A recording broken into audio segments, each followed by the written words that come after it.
This supercut is brought to you by Squarespace. Okay, I promised that we had this planned before Jenny Nicholson released that 4-hour Star Wars hotel video. For the past year and a half, I've been keeping an eye on that number of videos counter thing that you can find at the top of the channel when you go there. And with this video, we've officially hit 100. 100 videos. Can you believe that? One theme that I've ran into time and time again with these docs is the battle of art versus commerce. And this year, I've gotten to experience that battle firsthand. And I've noticed that it started to drift the channel towards reviews and further away from what the channel really is. And that's documentaries. Now, that being said, this year we still managed to release a slew of documentaries that I'm extremely proud of. And now, I want to share those all with you in this collection. But of course, before we dive in, I have to take a contractually obligated 30 seconds to tell you about Squarespace. Building your dream website has never been easier, thanks to Squarespace's state-of-the-art design tools and beautiful templates. Even better, their business tools mean you can manage email, appointments, and sales all in one spot. So head to squarespace.com/waitinthewings and use code WAITINTHEWINGS to get 10% off your first purchase of a website or a domain.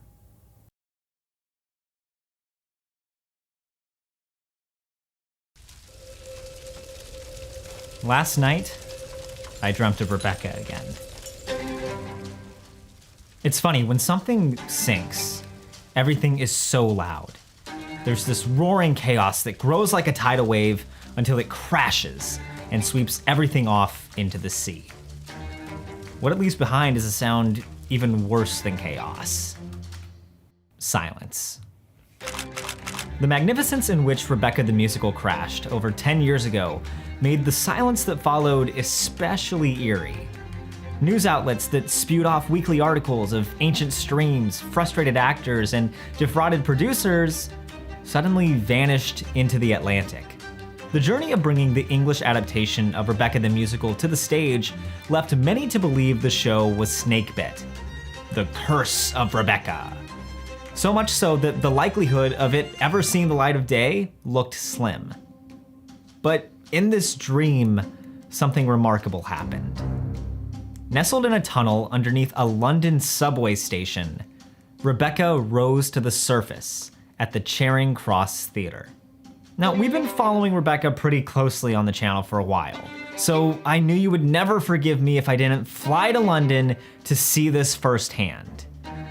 Of course, with Rebecca, nothing's ever simple, and what started out as a trip to watch the first preview unexpectedly turned into 3 days of documenting the rehearsal process behind the scenes. This isn't a review. With how close I am to the production, there's no way it could be. This is a look inside a burned show's unorthodox attempt to rise from the ashes. This is an exploration of whether a show can escape the ghosts of its past. This is a look inside Rebecca in London.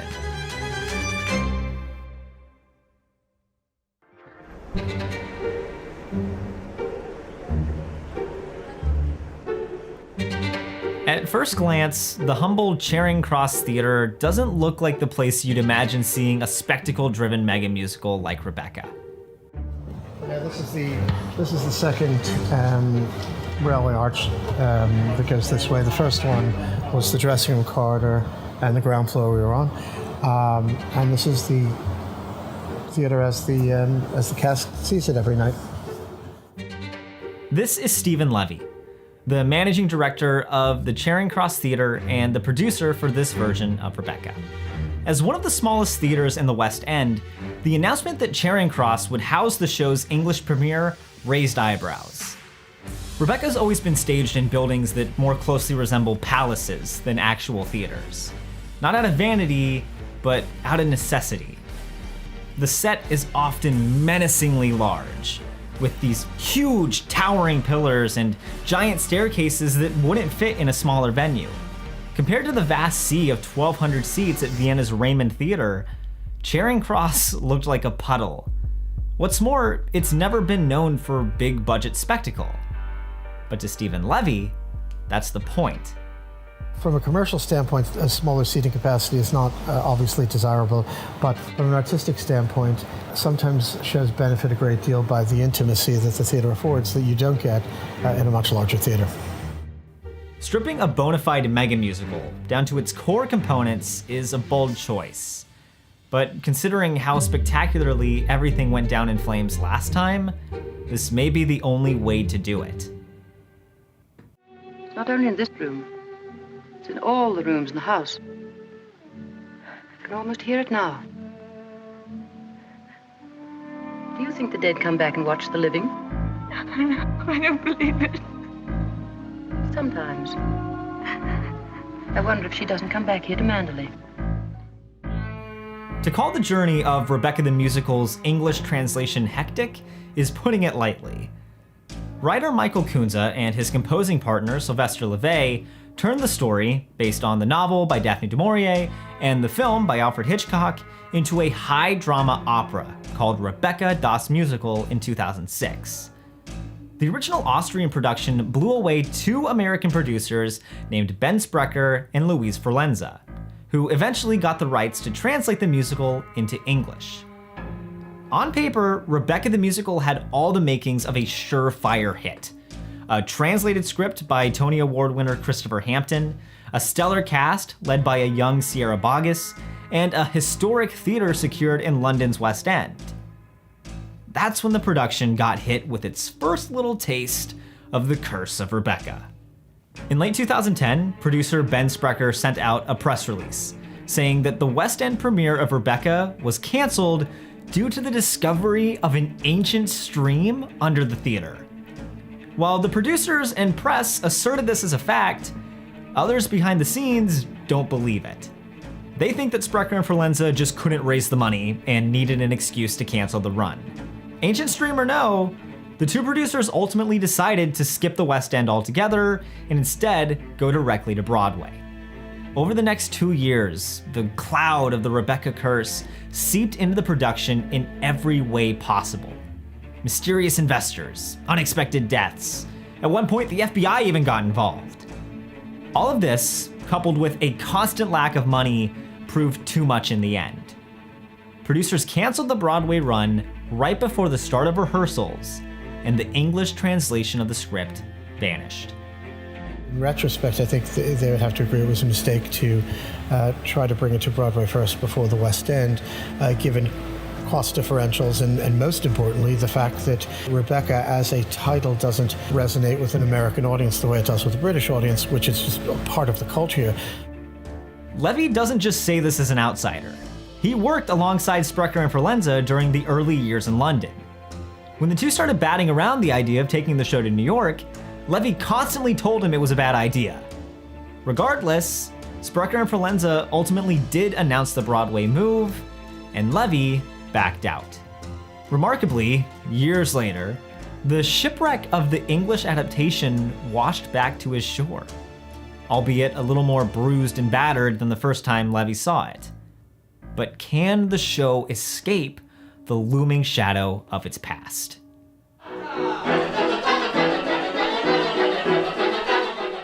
Just a huge privilege, but also it's incredibly scary creating such iconic characters, and because it's taken so long to be here, it's that kind of thing of, oh, we're the original cast of this English production. That's crazy that we've got to set the bar almost. So yeah, that's hitting me now. So I'm just gonna. And I say it out loud. I'm just gonna get stiff drink. It's safe to say that Rebecca as a title is just as relevant now as it was 85 years ago. Part of what's helped in that longevity is the richness of its characters.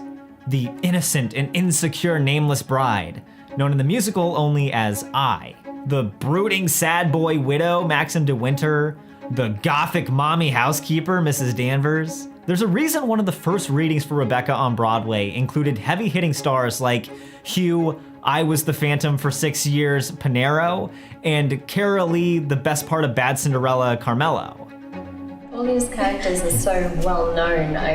you know, when I found out I got the role, I spoke to so many people about it, and people came to me voluntarily to say, oh, I love Mrs. Danvers because of this, that, and that, blah, blah, blah. I mean, you know, I'm in my 40s, and I feel like a role like this does not come along very often. I feel like I've been waiting my whole career for a role like this. However, the richness of Rebecca's characters isn't the only reason for the show's lasting impact. The 2012 scandal in New York placed a global spotlight on the musical. The behind-the-scenes drama eventually overshadowed the show itself. Soon, you couldn't talk about one without the other. Unlike other, quote, new works, Rebecca at Charing Cross is faced with the huge burden of expectation. The expectation that the English translation will have been worth the wait. The expectation that it will live up to past productions. The expectation that it will correct the missteps of the past. A daunting prospect for sure, but also an exciting opportunity. I remember seeing a poster for Rebecca, and I was like, oh, I need to audition for this. And I remember hearing like the title song that you get to sing at the beginning of Act 2. And then I watched a documentary on it, and then I auditioned for Rebecca. So that's the order of events. What did you think after you watched the documentary? I thought, this is so cool. Please, we need this to be a show. I really need to be part of this, and it needs to happen. So I'm so glad that it is. So yeah. There's a theme going on here. I also watched the documentary, and that was introduced through Lawren. So there was actually, in terms of knowing the history of the show and all the anticipation for the show, I don't think I realised just what degree and what kind of pedigree that this show had until I was already in it. Yeah, there was definitely an angst about it for a little bit for me. You'll love Mandalay, and then there's the ba ba ba ba, because obviously, like, when complete, we're here. But that's why we go to the storm now. Ah, yes, ignore me then. Fine. Contrary to popular belief, the failure of the Broadway run isn't the biggest shadow looming over the Charing Cross Theatre. It's the success of every other production around the globe. From Korea to Helsinki, the show garnered a reputation for spectacle. Look at any Google image result, and it's clear that this show is big. Rebecca at Charing Cross is not. But again, to producer Stephen Levy, that's the point. I think you identify more with the characters. There's perhaps less wow factor in terms of the set, because just architecturally you simply couldn't put that set in this theater. But you're physically very close to the cast, and you kind of go through the experience with them, really, in a way that just by definition you can't do in a much larger theater. I think one thing this production's managed to do really well has been to actually utilise the audience space as well and use the auditorium to kind of make it more immersive for audiences, so to actually see the whites in their eyes and really share that story with them every night. You can see every single audience member, and literally in the opening I'm looking at every single person. It's crazy having someone hopefully smiling back at you. Anybody who goes into this staging expecting the towering wood columns or the flaming spiral staircase from Vienna might be disappointed. Some murmurings behind the scenes echoed these frustrations. But really, this run was never about the set or the spectacle. It was about testing if the material could stand on its own and garner an audience. You know, if we know this theatre, and then you go on YouTube and you see the 4,000 seat theatre that's in Vienna and the size of that stage, it was never going to be the same. Not at this stage, not like the dream is that we will eventually transfer to a big West End theatre and be able to do something to that scale. But as the stepping stone to that, we all know about the Curse of Rebecca and the English version and everything it's gone through, and if this is the only way to get there via a stepping stone, via Charing Cross Theatre, then that's wonderful.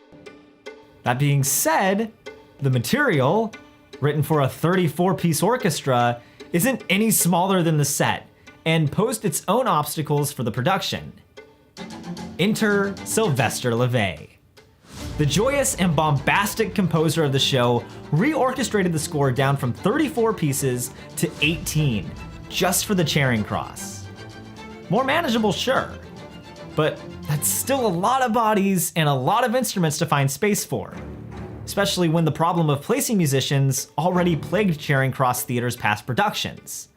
The solution for this problem started where many great ideas start in London. At the bar.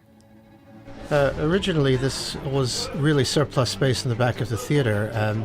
There was an interval bar here which wasn't used, given that we had very large bars in the front of house. And we realized after 12 years that the solution to this was looking us straight in the face, and it was to convert the area that had the interval bar into a music room. And so over a period of a couple of months, we built the room. We all knew that we were going to be in a smaller space, so I don't think any of us could have imagined that there would be such a grand orchestra. I mean, it's worth noting that this orchestra is the second biggest in the entire West End, behind only Wicked. So even, you know, such shows like Les Mis and Phantom and all the things that you'd expect would have a massive orchestra are unfortunately don't have that same luxury. And basically, so ours is better. oh god, no! I don't get blacklisted by Cameron McIntosh.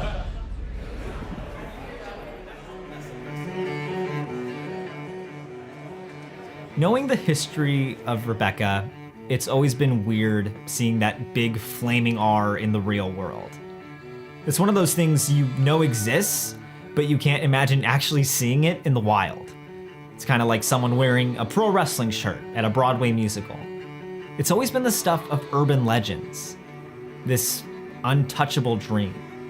Whether it's in a 1,200 seat auditorium or a 265 seat theater under a subway station, I don't think that feeling will ever go away. But as I sat and looked at the R in Charing Cross, I realized something. The shadows of the past and the burden of comparison might be key themes in the story of Rebecca, but they aren't what it's truly about. At its core, Rebecca is a story about growing up. A symbolic fight to defeat the demons of the past and forge a new identity. There's no way I can compare this to Vienna because they're completely different. The Vienna production is a palace that's been standing for 17 years. The English version burnt to the ground 10 years ago and is only now starting to rebuild. A daunting prospect for sure, but the rebels cooled enough to start rebuilding that foundation. All on the long road back to Manderley.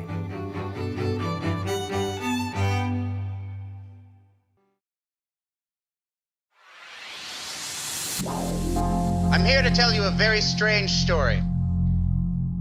Did you ever hear of Kong? The strongest living creature on Earth. Oh yes, I remember. A legend. It was a bloodbath.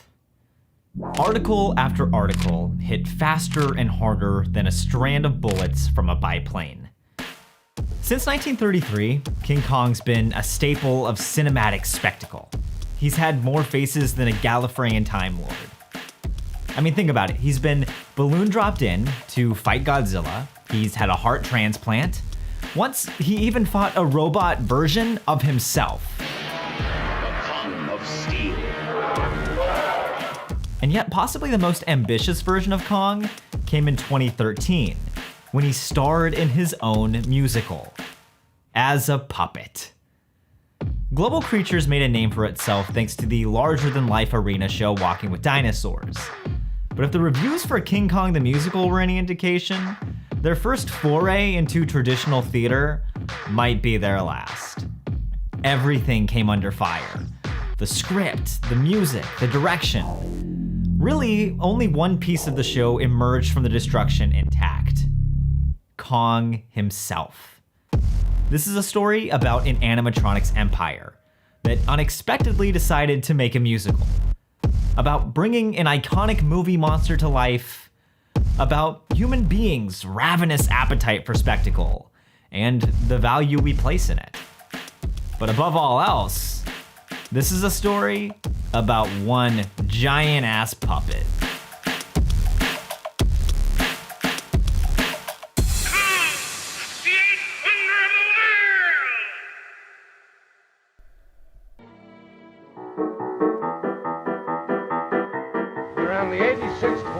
Empire State Building.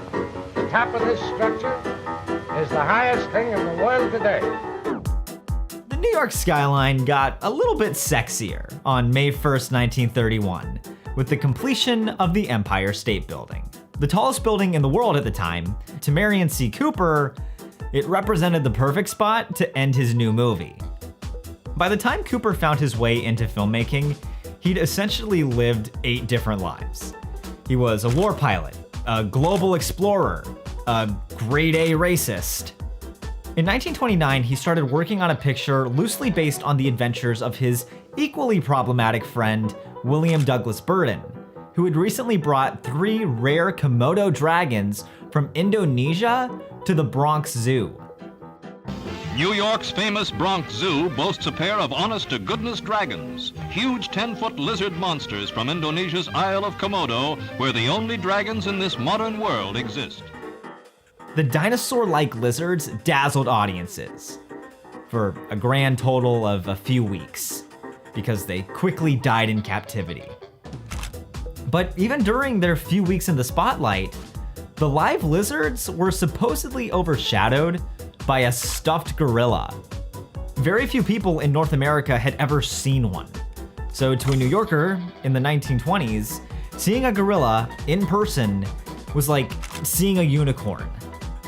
When Merian C. Cooper joined RKO Radio Pictures, he spent his free time conceptualizing a movie where he'd catch a real-life gorilla, take it to Komodo, and make it actually fight one of these lizards. Because that just smells of box office gold. The gorilla's name would be Kong.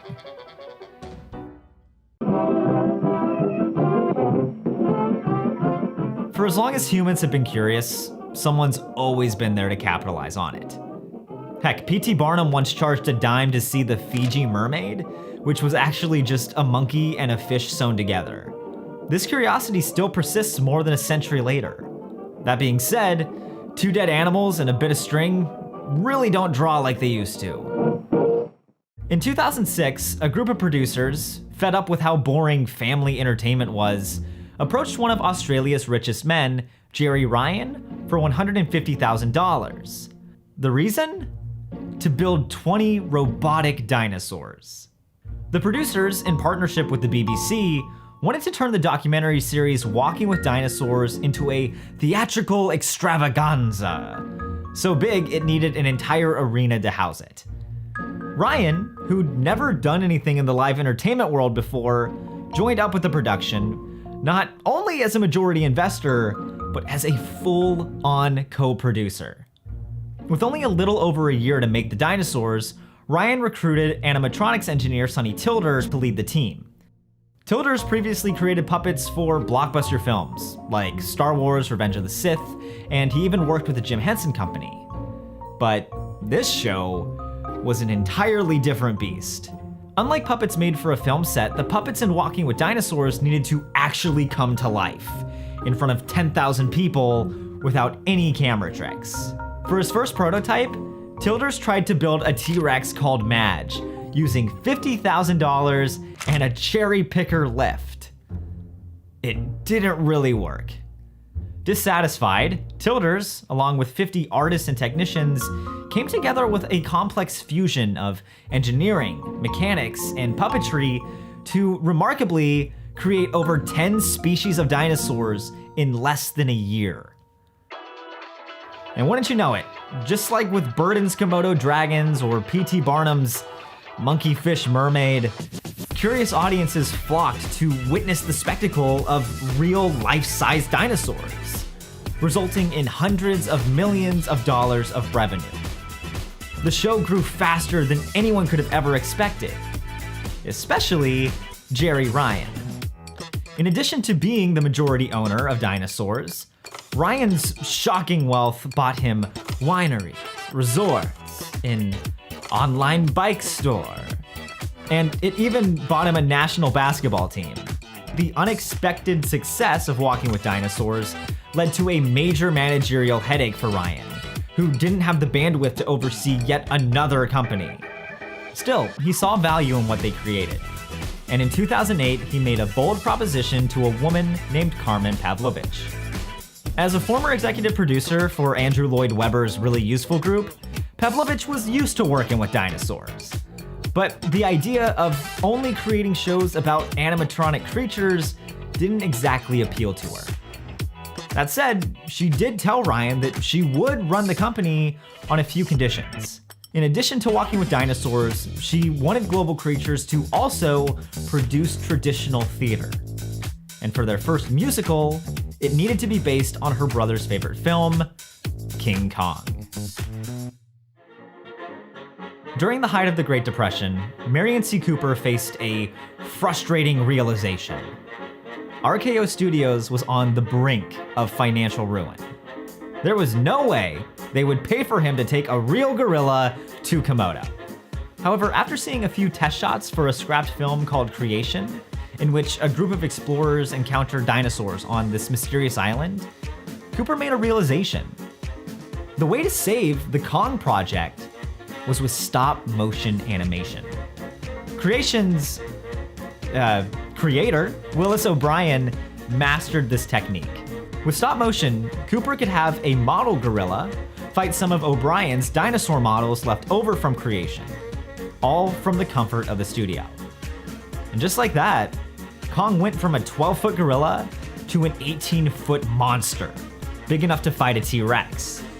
Marcel Delgado, O'Brien's longtime collaborator, created the actual model of Kong used in the movie.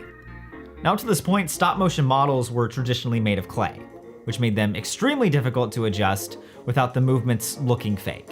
Delgado's remedy for the King Kong model was to first build an aluminum skeleton, fill it with rubber, and then cover it with a latex skin and rabbit fur.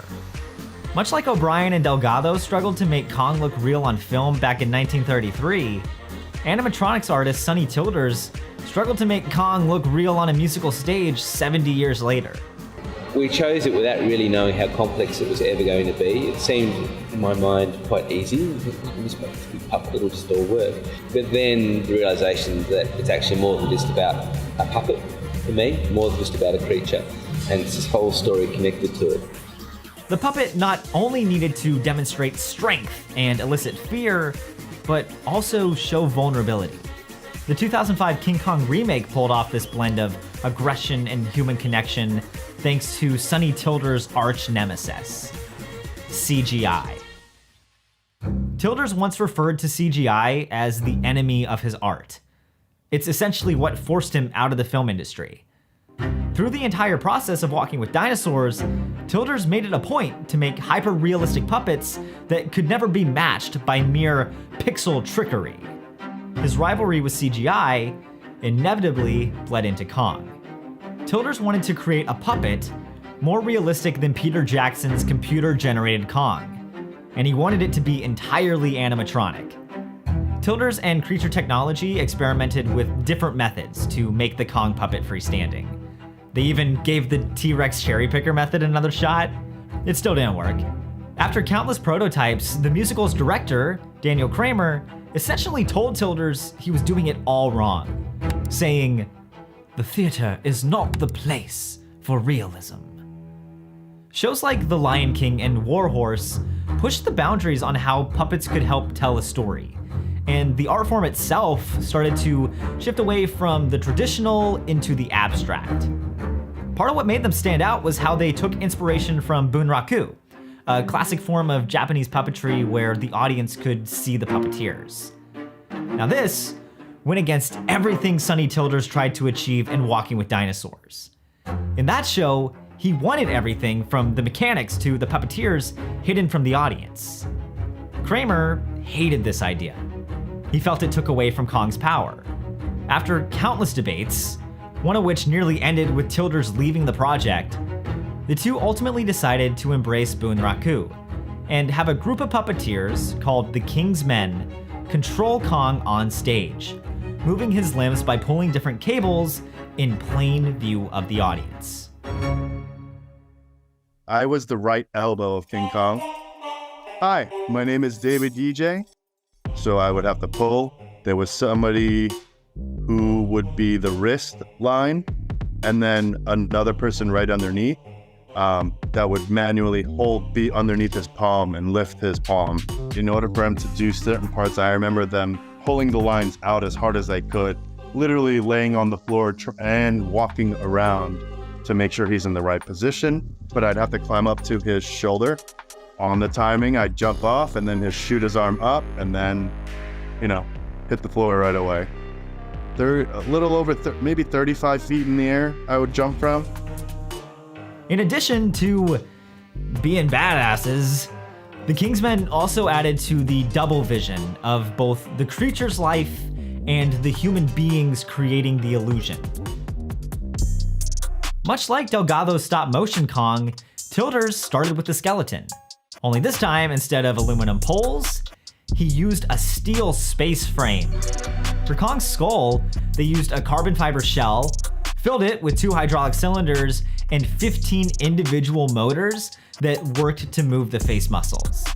Fun fact, NASA uses those same type of motors in Kong's face to steer the Mars rovers. He was filled out with literally like sacks with like styrofoam beads in him. So in essence, he's probably the world's biggest Beanie Baby. Hi, my name is John Hosch, and I was the voice of King Kong and one of the voodoo puppeteers. Taking all this into account, Puppet Kong was surprisingly lighter than he looked.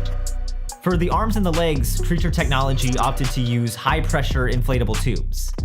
The tubes not only made it easier for the Kingsmen to maneuver, they also ensured that the set wouldn't be destroyed if an appendage went rogue. But they still had to solve the problem of how to physically move Kong around the stage. Mixing new technology with old art forms, they hung the puppet from a giant gantry crane via 2 industrial winches. Then, using automated motors on a trolley in the ceiling, they could physically lift and move him around the stage. This essentially turned King Kong into a 2,000-pound marionette. All this tech, while definitely impressive, meant nothing to Sonny Tilders if the audience didn't believe the puppet in front of them was actually alive. It wasn't enough for the puppet to just wave its arms and move around. It needed to breathe. Delgado had this same epiphany in 1932 when building the model for the movie, and installed an inflatable bladder inside the 18-inch model to create the illusion that Kong was breathing. A bigger model required a bigger solution, and the team from the musical swapped out the inflatable bladder for inflatable airbags that literally breathed life into the creature. You could hear all of us sort of collectively inhale and exhale, because then we could all hear and collectively feel that and transfer that back into the puppet. Hi there, my name is James Winter Duncan. I was one of the animatronic swings and cover voice for King Kong. After 4 years and 2 full-size prototypes, Creature Technology and Global Creatures finally unveiled a King Kong vastly different from the hyper-realistic version Tilders envisioned at the start. This looked unlike any other Kong that had come before it. This wasn't a rabbit fur model or an electronic kaiju. This Kong was a moving sculpture. I can't sit so near the screen. It hurts my eyes.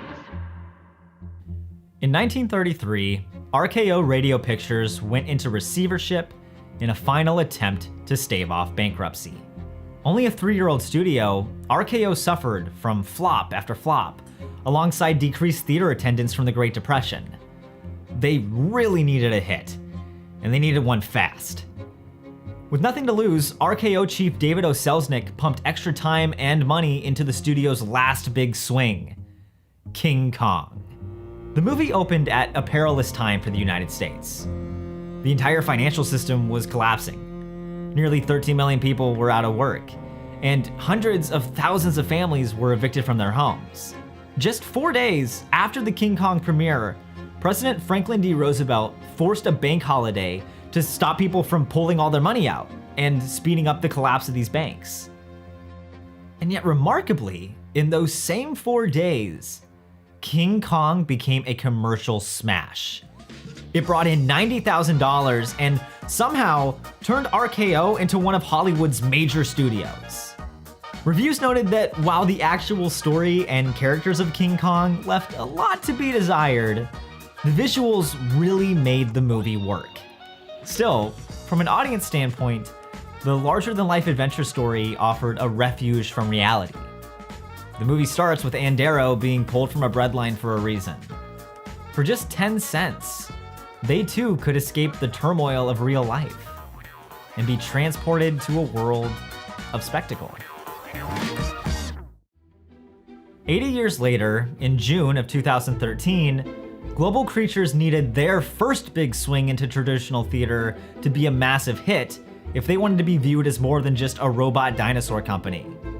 Kong was slated to be one of the biggest musicals ever staged in Australia. Pavlovich had even bigger dreams for him. She hoped that with good enough reviews and ticket sales, she could take the eighth wonder of the world to New York City. When King Kong the Musical finally opened in Melbourne, Australia, a majority of reviews mirrored 1933, with Kong's technical elements reigning supreme. However, this time around, the critics were much more ruthless in how they shot down everything else. It seems that by focusing so much time on the creation of the actual puppet, the other elements of the musical were overshadowed. They spent 2 years developing the puppet before they even started writing a script. Additionally, the music relied on a bold mix of modernized 1930s Broadway hits, then also songs from artists like Justice, The Avalanches, and Sarah McLachlan? The approach, while definitely daring, left critics and audiences confused about what tone the show was going for, leaning into a beautiful traditional musical on one end and this sexy avant-garde extravaganza on the other.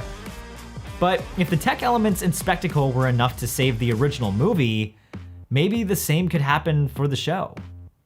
Regardless, Pavlovich declared that King Kong the Musical would conquer Broadway within the next year. That is, if they could find a theater. Believe it or not, finding a theater that can house a 20-foot puppet is a surprisingly tall order. The original plan to move into the Foxwoods Theater by December of 2014 ultimately fell through due to an entire restructuring of the creative team, and slight hesitations about unfair comparisons to the Foxwoods' last tenant, the $75 million disaster, Spider-Man Turn Off the Dark. Years passed. Creative team members came, creative team members went. Eventually, any prospect of Kong actually making it to Broadway looked grim. One afternoon in Melbourne, Pavlovich went up to Ryan and told him, "Jerry, if you want out, just say it. I'm just worried about how long this is all taking." The multi-millionaire responded, "I'll just say 9 words to you, Carmen, that my mother always said to me. Don't give up. Don't give up. Don't give up."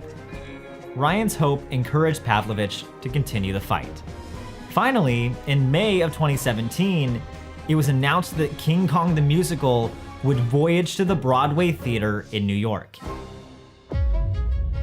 In the decade since his first $150,000 investment with Walking with Dinosaurs, Jerry Ryan continued to pour an ungodly, endless stream of money into his passions.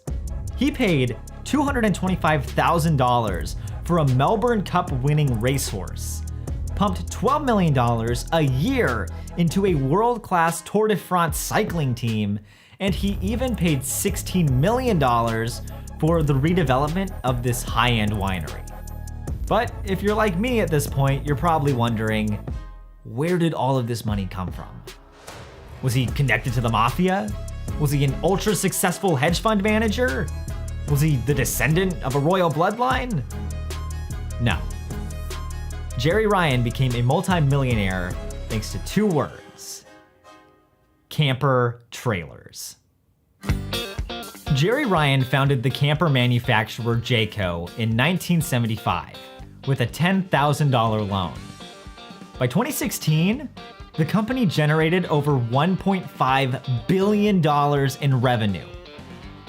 Ryan was once again ready to place another colossal bet on live entertainment, as Global Creatures set out to stage 4 high-profile shows on 3 different continents at the same time. This included musical versions of King Kong and Moulin Rouge. In all, the endeavor was expected to cost $75 million, with Kong alone taking $36.5 million of the pot. As Ryan put it in an interview with the New York Times, "I'm a long-term investor. I know this is risky, but the higher the returns, the riskier it is." But really, the sheer size of King Kong the Musical exhilarated the show's new American producer, Roy Furman, who told reporter Michael Paulson, "There's an audience for big-scale productions, something people can't see at home, if done right." Spider-Man was instructive. Even with all its problems, it was the 3rd highest grossing show when it was running. Outfitted with an entirely new creative team and a new cast, the King Kong that set up in the Broadway theater was completely different from the show in Australia.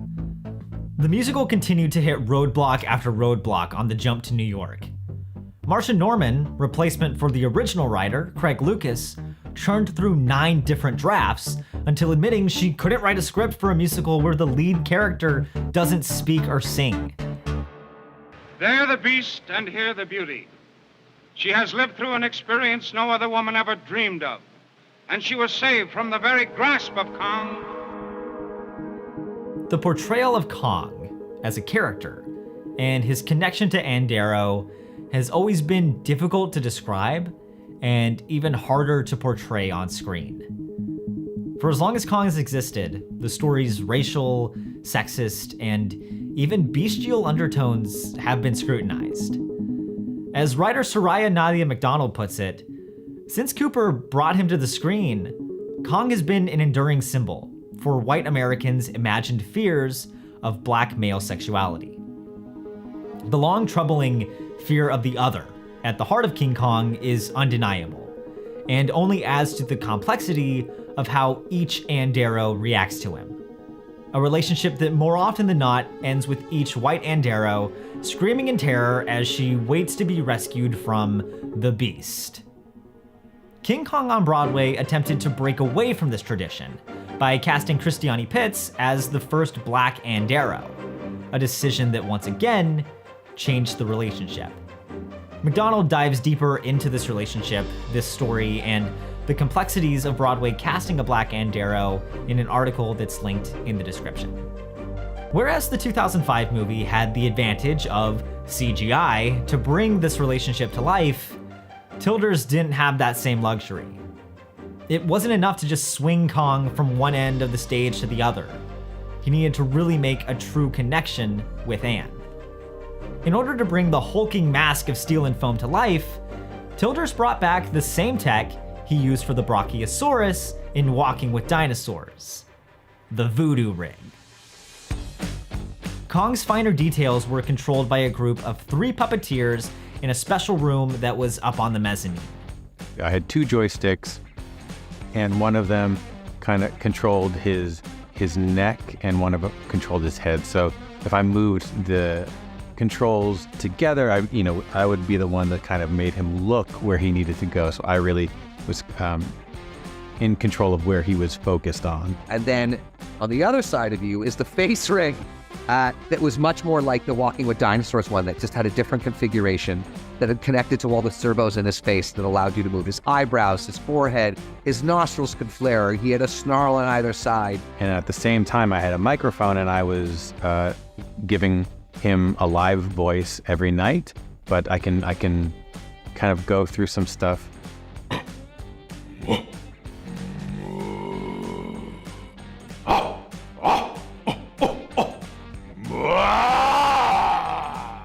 And we found it was actually really good that the face operator was in charge of opening the mouth, because trying to open the mouth as you physically roared into the microphone was a lot of work, but also the vocoder had an 1/8 of a second delay. If you were in the center and said, "ah," the person next to you would push. By the time they sort of heard you and responded, was the really good timing for about Kong to open his mouth and respond to it.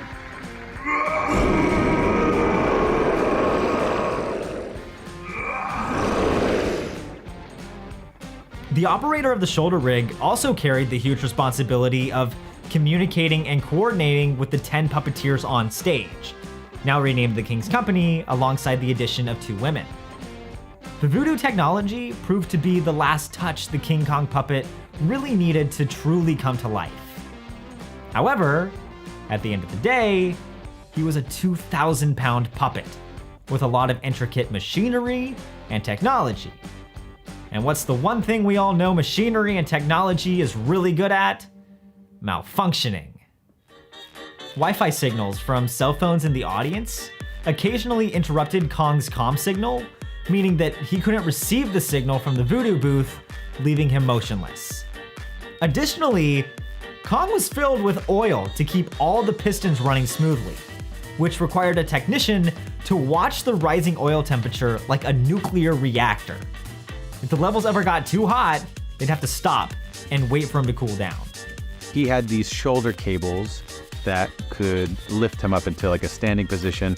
I had a very small margin of error to make sure that I didn't clip his head on those cables, because if I did, it would instantaneously cut him, and then the styrofoam that was kind of filling out his face would just poof out onto stage, and it would look like all of a sudden it was snowing on stage for some strange reason. It may have happened once or twice. A lot changed on King Kong the Musical's journey to New York City. But the puppet didn't. The only new thing about him was an oil change.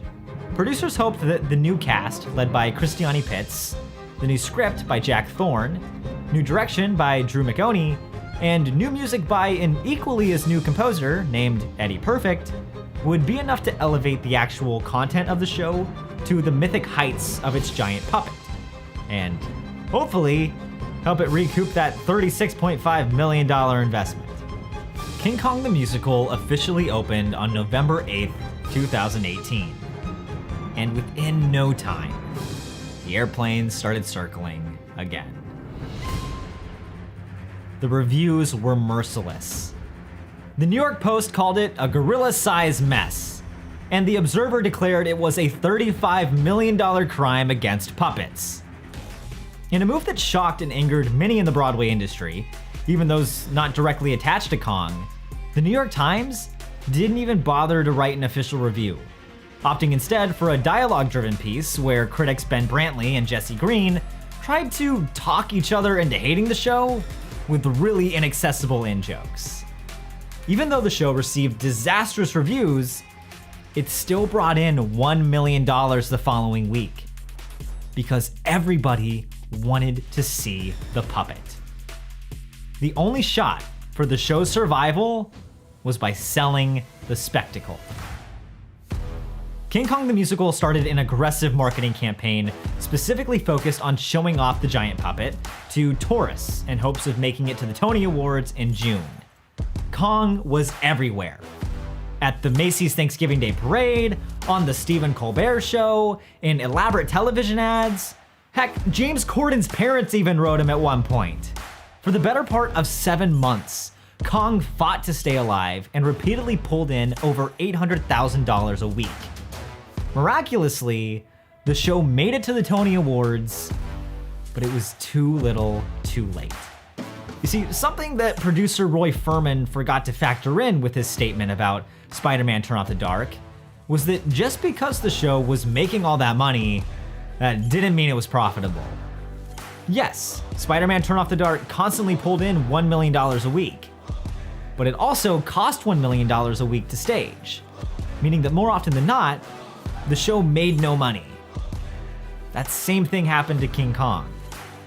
Yes, on paper it looked like a commercial smash, but with running costs over $700,000 a week, any possibility of recouping that $36.5 million investment looked less and less likely.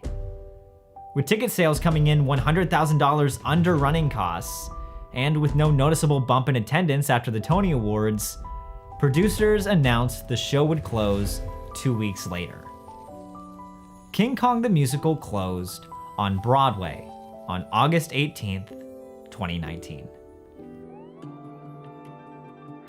King Kong wasn't supposed to climb the Empire State Building. The original plan was to send him up the Chrysler Building, the tallest building in the world at that time, and have him get struck by lightning. Then, the Empire State Building took the title and plans changed. Filmmaker Marion C. Cooper subscribed to the dominating showman mindset. Bigger was better, and it didn't get much bigger than an 18-foot tall gorilla climbing the Empire State Building. And yet, while the spectacle of Kong climbing the world's tallest building and fighting the dinosaurs was a great way to capture people's attention, it wasn't the reason they kept coming back over and over again, or why the movie is still relevant 90 years later. Broadway's no stranger to spectacle. Hell, the entire industry was built on it. But a musical can't survive on spectacle alone. It's happened time and time again. A big budget show arrives on Broadway, audiences are initially intrigued, and then a few months later, nobody gives a shit because they aren't emotionally moved. 1 month before King Kong closed, Global Creature's second crack at Broadway opened at the Al Hirschfeld Theater. Much like Kong, Moulin Rouge packed its fair share of spectacle. It had an 18-foot tall puppet, a towering red windmill, and an entire score of pop songs. Now, on paper, that show should have been destroyed by the critics. But instead, it was a New York Times critics pick, it won the Best Musical Tony Award, and it recouped its investment 3 years later. So why did Moulin Rouge succeed, but King Kong didn't?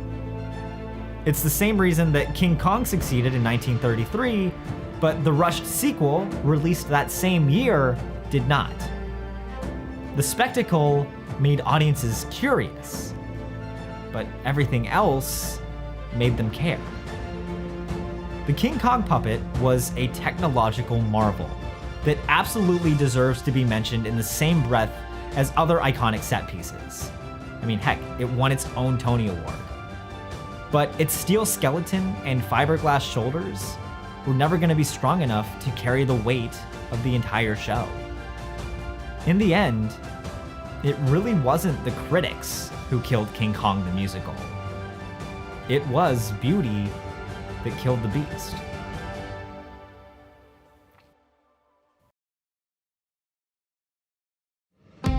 Time was running out for Team Starkid, and they still couldn't crack the code. Founded in a small basement theater in Ann Arbor, Michigan, the group found international fame when their low-budget parody musical, Harry Potter the Musical, unexpectedly went viral on YouTube. In the following 5 years, they embarked on 2 nationwide tours, parodied everything from Disney to Batman, and managed to pull in over $1 million in revenue in a single year. On social media, it looked like the troupe struck gold, but in reality, not so much. Part of what made Starkid so popular was how they didn't charge people to watch their musicals, posting them entirely for free on YouTube. Because of this, the early years of Starkid relied heavily on ongoing merchandise and album sales to bridge the gap between annual projects.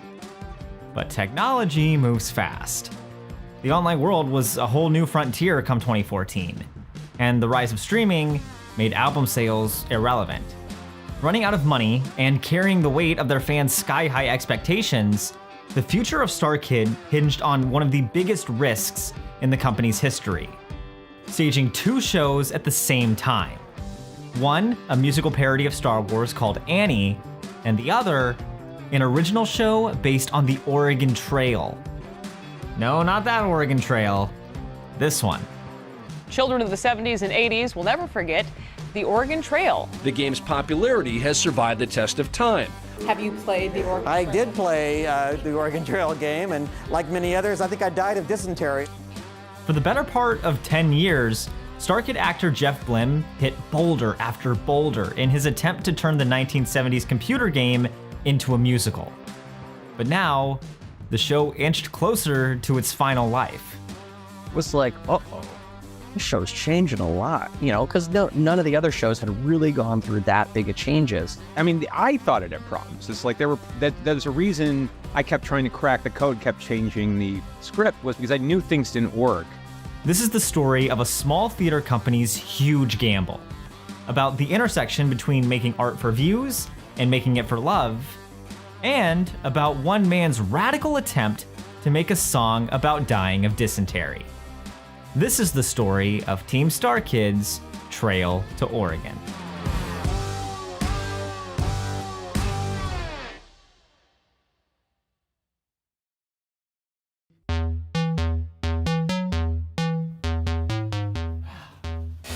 Damn it.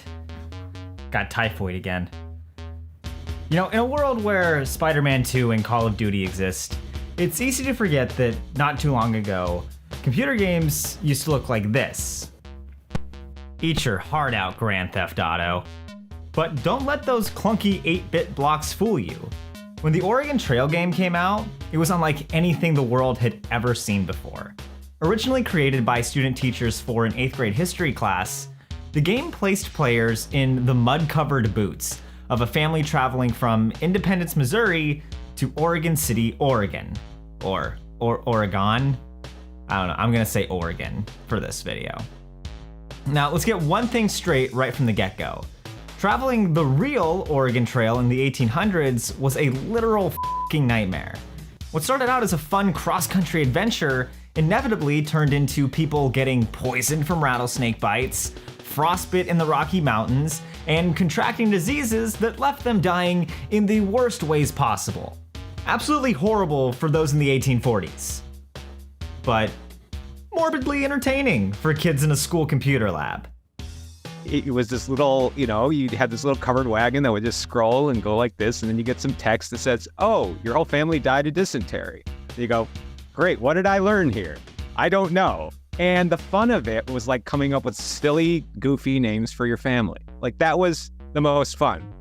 Initially a jazz trumpet major at the University of Michigan, Blim realized he didn't want to play the trumpet the rest of his life, and decided to add on a second major that was sure to bring in the big bucks later on down the road: a degree in theater performance. Blim quickly ran into an all too familiar problem for students in a college acting program. He wasn't getting cast. During his junior year at the University of Michigan, Blim decided to take matters into his own hands and participated in 24-hour theater at the student-run theater company Basement Arts. The annual event was a place for groups of students to throw ideas at the wall and create a play in, you guessed it, 24 hours. When brainstorming ideas for what his group's show could be about, Blim suggested a whole show based on the Oregon Trail computer game called Oregon Trail, the Movie, a play. To call the original 24-hour theater version of Oregon unhinged puts it mildly. The show followed a group of kids on the computer coming up with ridiculous names for their characters, only to actually get sucked into the game with them. These characters included Fast and Furious star Paul Walker, actress Megan Fox, and alpha male CIA agent Jack Bauer.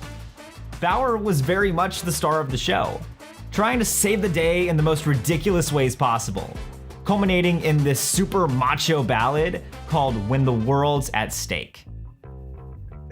He ties a wagon to his member,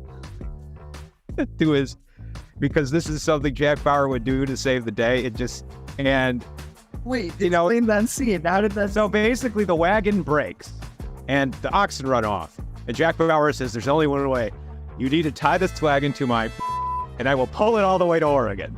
And so this was the moment of the show, and it was the hit. People, it was the perfect 24-hour theater idea because it makes no sense. But see, the fun of it is everyone is on board to go, of course this is the thing to do.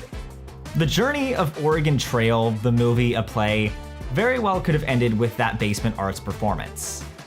But then, someone made a suggestion to Jeff Blim that would go on to dominate the next 10 years of his life. They suggested he turn the play into a musical. I will take you to Mordor! Basement Arts did more than just inspire Jack Bauer to pull a wagon with his own personal ox. In 2009, another group of theater majors, led by Darren Criss, Brian Holden, and brothers Matt and Nick Lang, staged a parody musical based on Harry Potter. Wanting to share the performance with a handful of friends and family, but too lazy to burn DVDs, the group posted it to YouTube instead, and exploded into a viral sensation. What could have easily been a one-off happy accident instead turned into a full-fledged production company called Team Starkid. The troupe revolutionized musical theater, not only in its low-budget creativity, but also in its accessibility, by uploading every production to their YouTube channel, making it easier to gain millions of fans around the world. As one person commented on our Firebringer video, they are a boy band of musical theater tropes. Every fan will have their favorite Starkid and be excited about who is cast in what role. Each new musical Starkid released made the fan base grow more and more passionate, and their expectations climbed even higher. And the troupe's funding wasn't keeping pace. With little revenue pouring in from streaming and merchandise, the Langs assumed that a one-off reading of A Very Potter Senior Year would be Starkid's final show. Matt and Nick Lang decided to move on to their next chapter, and started a Kickstarter for their first major production outside of the Starkid umbrella, a spoof of the Disney movie Aladdin called Twisted. The Langs hoped to raise $88,000. They raised $142,000. When the Langs raised nearly double their goal, they noticed a mistake on the Kickstarter page, unknowingly referring to Twisted as Starkid's new show. Starkid was once again saved by a happy accident, and Twisted was met with a rave response. But now the Langs had a problem. The fans obviously wanted more Starkid, but the business model they had always used of setting up one musical a year for a 3-day run wasn't profitable anymore. Enter the Starkid summer season. The plan was simple. The opportunity for more profit with 2 main musicals that would run in a repertory style, alternating nights while a slew of different late-night acts would go on after each, shooting the number of performances to 79. Basically, we're just trying to make double the content for the same initial cost. So we're trying to make more stuff for the YouTube channel. As the sole writers and directors for the company, Nick and Matt Lang decided it was finally time to venture to a galaxy far, far away, with a Star Wars spoof called Annie. Now, it's a huge undertaking to write and direct just one new musical from scratch. To do it for 2 in a year is unthinkable. As the Langs moved forward on the summer season idea, the question still remained. What were they going to do for the second show?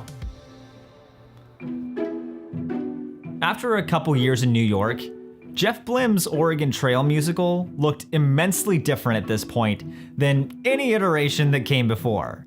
Instead of kids getting sucked into the game, it now followed a group of kids sent back in time to the real Oregon Trail by the US government to stop the dysentery outbreak. The one thing that didn't change? Jack Bauer. Besides a staged reading in a smoke-filled theater in Reno, 2 rejections to the New York Musical Theater Festival, and months of rewriting the piece with his friends, Drew DeFore and Chris Allen, the musical had gone nowhere. I mean, to be fair, the script was out of its mind. And I had this song called We Are the Government. And it goes, we are the government, government. I thought it was ridiculously funny, but you know, there's no structure. It was not it was not a traditional musical, let's put it that way. He wrote, he rewrote, he composed, he recomposed. He even made the tough decision to get rid of the Jack Bauer character. And still, Blim couldn't crack the code. As the years rolled on, he eventually set the project aside to turn his attention towards Starkid. Over the next 2 years, the actor's over-the-top energy led to him becoming a fan favorite, racking up show-stealing roles in Holy Musical Batman, A Very Potter Senior Year, and Twisted. But the Oregon Trail show never left his mind. One night, Blim found himself at a house party talking with Nick and Matt Lang. The brothers were all in on the summer season idea, and decided to place their biggest bet yet. They wanted to stage the Trail to Oregon. With the entire future of Starkid hanging in the balance, This wasn't just a gamble on a new show. It wasn't just a gamble on the future of the company. This was a gamble on Jeff Blim.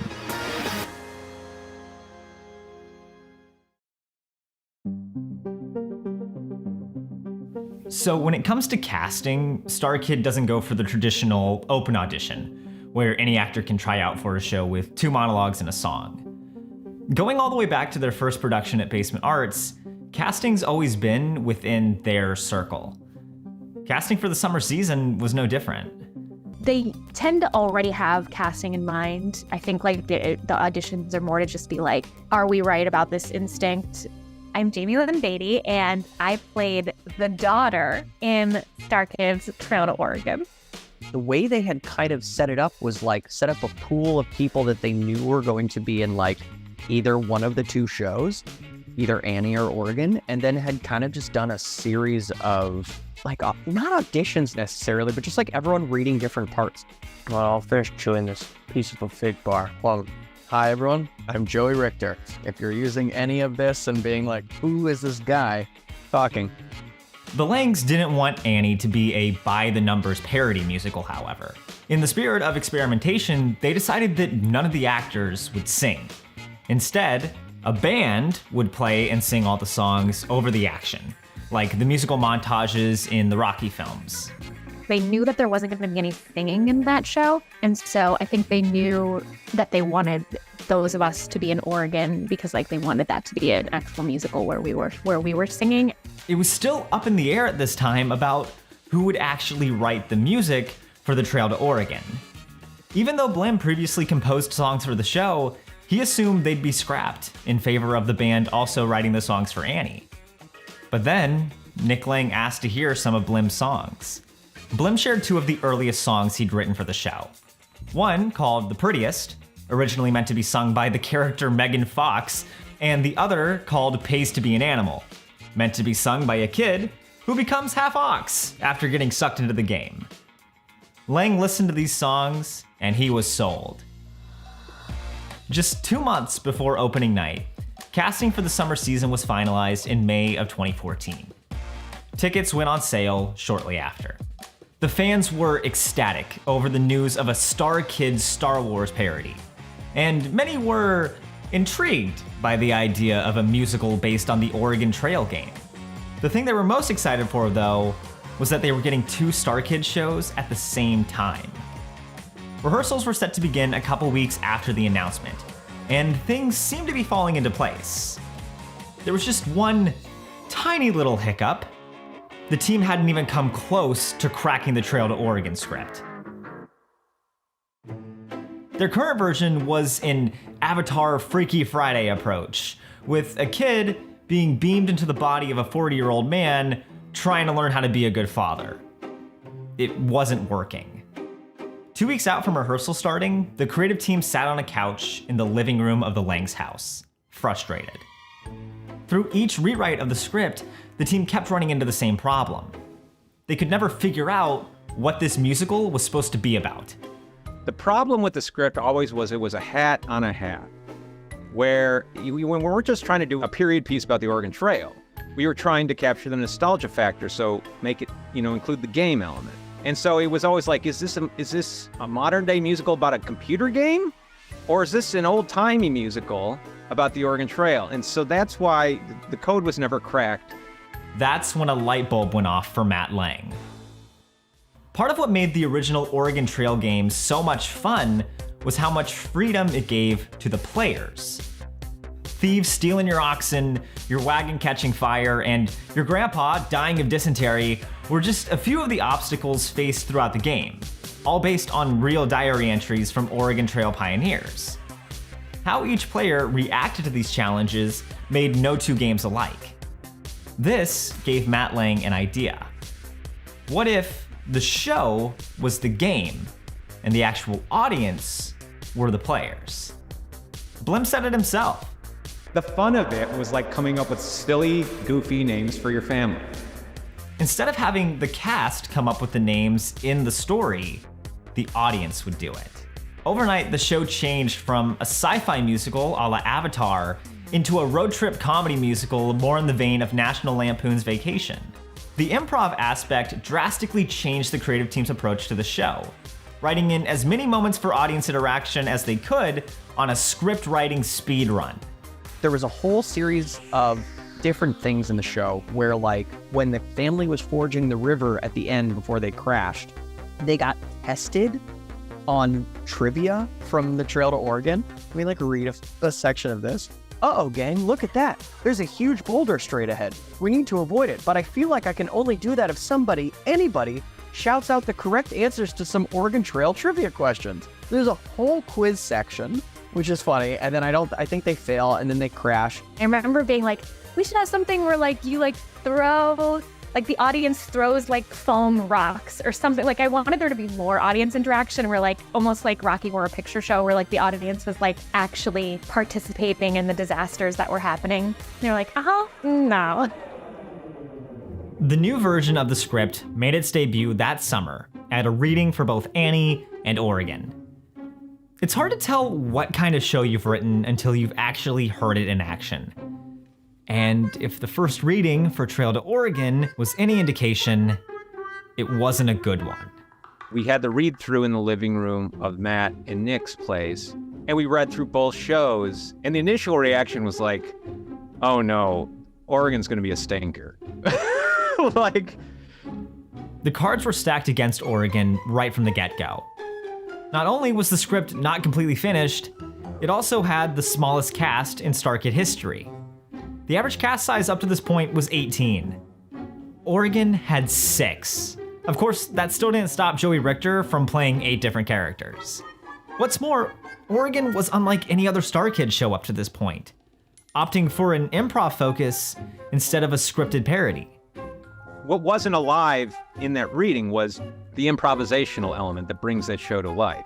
The play with the audience, the play among the cast members where things are changing in real time.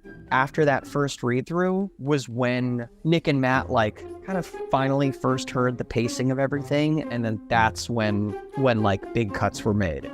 Recognizing the need to get to the ending sooner, the Langs and Blim decided to cut the trivia section. And a super niche scene with Robert J. Walker? You know, Secretary of Treasury to President James K. Polk. While Annie rehearsals rolled along smoothly, the cast involved with Trail were hit with new changes every day. Making things even more difficult was dealing with the characters' names changing every show. We would just, to practice for the rehearsals, use template names. One of the characters' names was yeah, that's good chicken, or something that was more than just pork or apple. It had vocal color and a way you were supposed to deliver it. And there's something fun about that. And yet the question still remained. Would anyone really care about an original musical based on an obscure computer game? Given Starkid's history with pure parodies and how poorly Oregon performed in read-throughs, many knew how this season was going to end. Annie was going to be the big hit of the summer. When the fans finally took their seats on July 3rd, 2014, none of them really knew what they were getting into.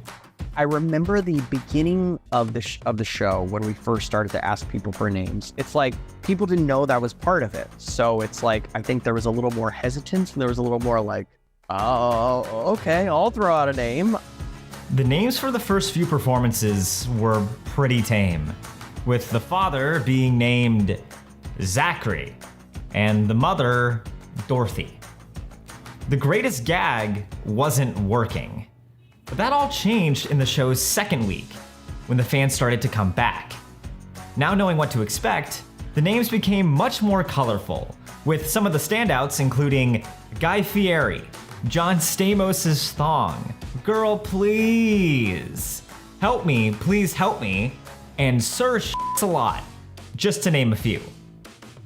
When it came time to film the production for Starkid's YouTube channel, the team debated backstage about if they should plant audience members to make sure they got some really good suggestions. Blim said no plants. Let's just see what the hell happens. All right, Pioneers, what do you say? What would you like to name me, your wagon leader? What did you say? Oh, Jack Bauer. Someone randomly pitched it, and that's why I look so surprised and excited on the YouTube version, because I didn't expect it. It was a woman, and she was in the right side of the crowd, and she shouted it, and I think afterwards I talked to her, and she said, like she knew that I had a thing for Jack Bauer, and that's why she said it, but it wasn't planned. Over 10 years after Blim tried everything to make Jack Bauer a character in the show, the macho CIA agent fittingly found his way back to the Oregon Trail. Of all the morbidly entertaining things to happen in the Oregon Trail computer game, dying of dysentery was probably the most iconic. So of course, it was gonna make it in the show. When audience members entered stage 773 in Chicago, they were each handed a ticket and told to put it in the jar of who they wanted to see die that night. Father, mother, daughter, son, or grandpa. After learning who would die that night backstage at intermission, the unlucky victim would blow the audience away with a musical theater coup de grace called You Gotta Go.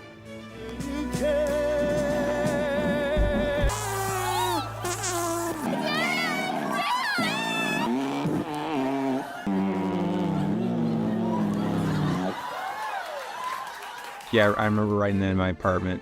Yeah, and that was just, we wanted a song that everybody could sing and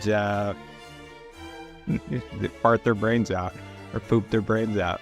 It was just Joey making the noises. Well, it was just discovering different parts of my arm that could make different noises. So, you know, it's like you have like harder, like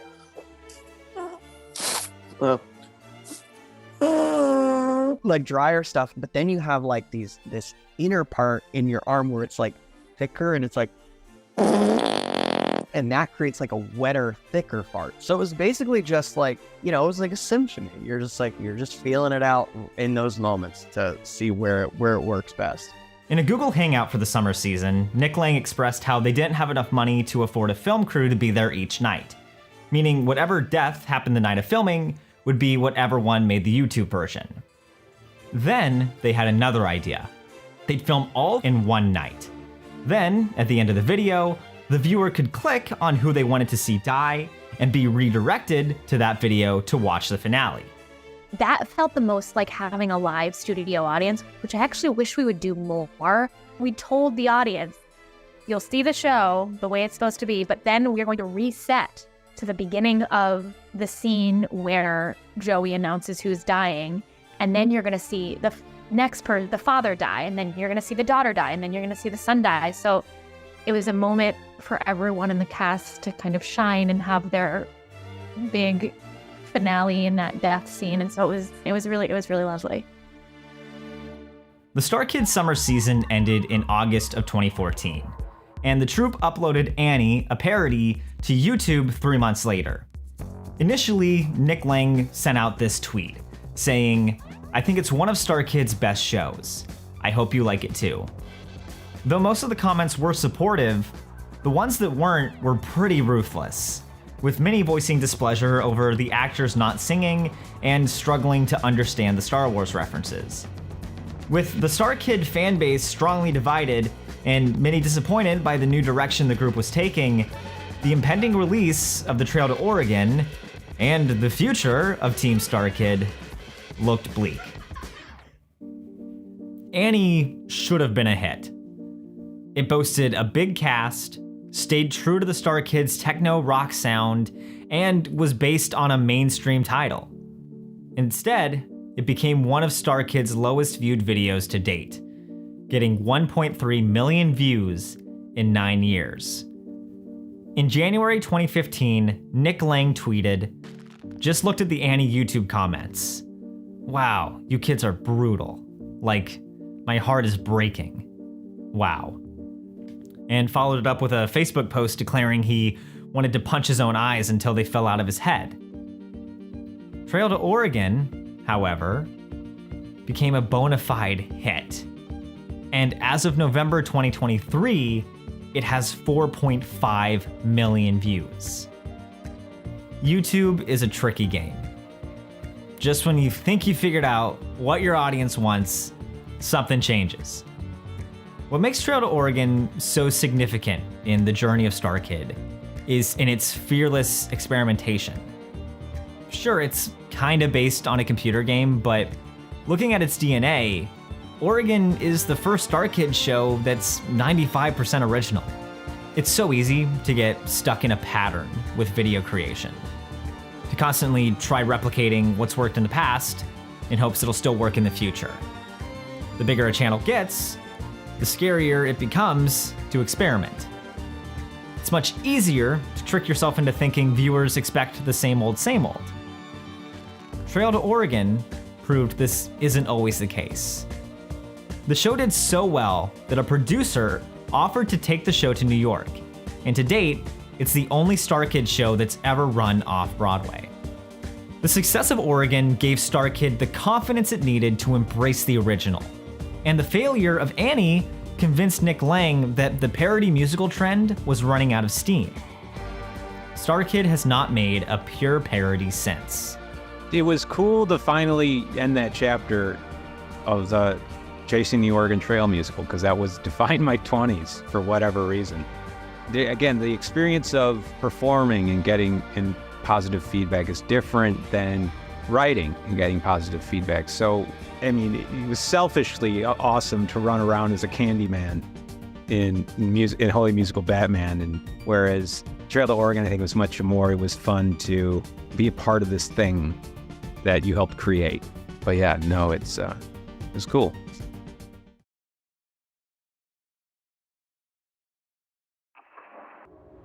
In 1986, Theodore Geisel walked into the San Diego Museum of Art. At 82 years old, the moment marked one of the rare times the author granted someone permission to his mischievous cast of characters, allowing them to be used in an exhibition called Dr. Seuss From Then to Now. I want to see the cat first. I mean, I like it. Geisel walked through the 8,000 square foot space and surveyed his entire career. In his lifetime, Theodore Geisel, aka Dr. Seuss, authored and co-authored over 66 books, won the Pulitzer Prize, and helped introduce countless children to the fun of reading. He was also infamous for being extremely protective of his work. But after he passed away, Geisel's second wife, Audrey, recognized that to keep his legacy alive, she needed to start licensing out the rights. And one of the first places to call was Broadway. This is the story of a small little show that got blown out of proportion, of a new technology that flipped Broadway on its head, a story of fraud, greed, and one very mischievous cat. This is the story of Seussical.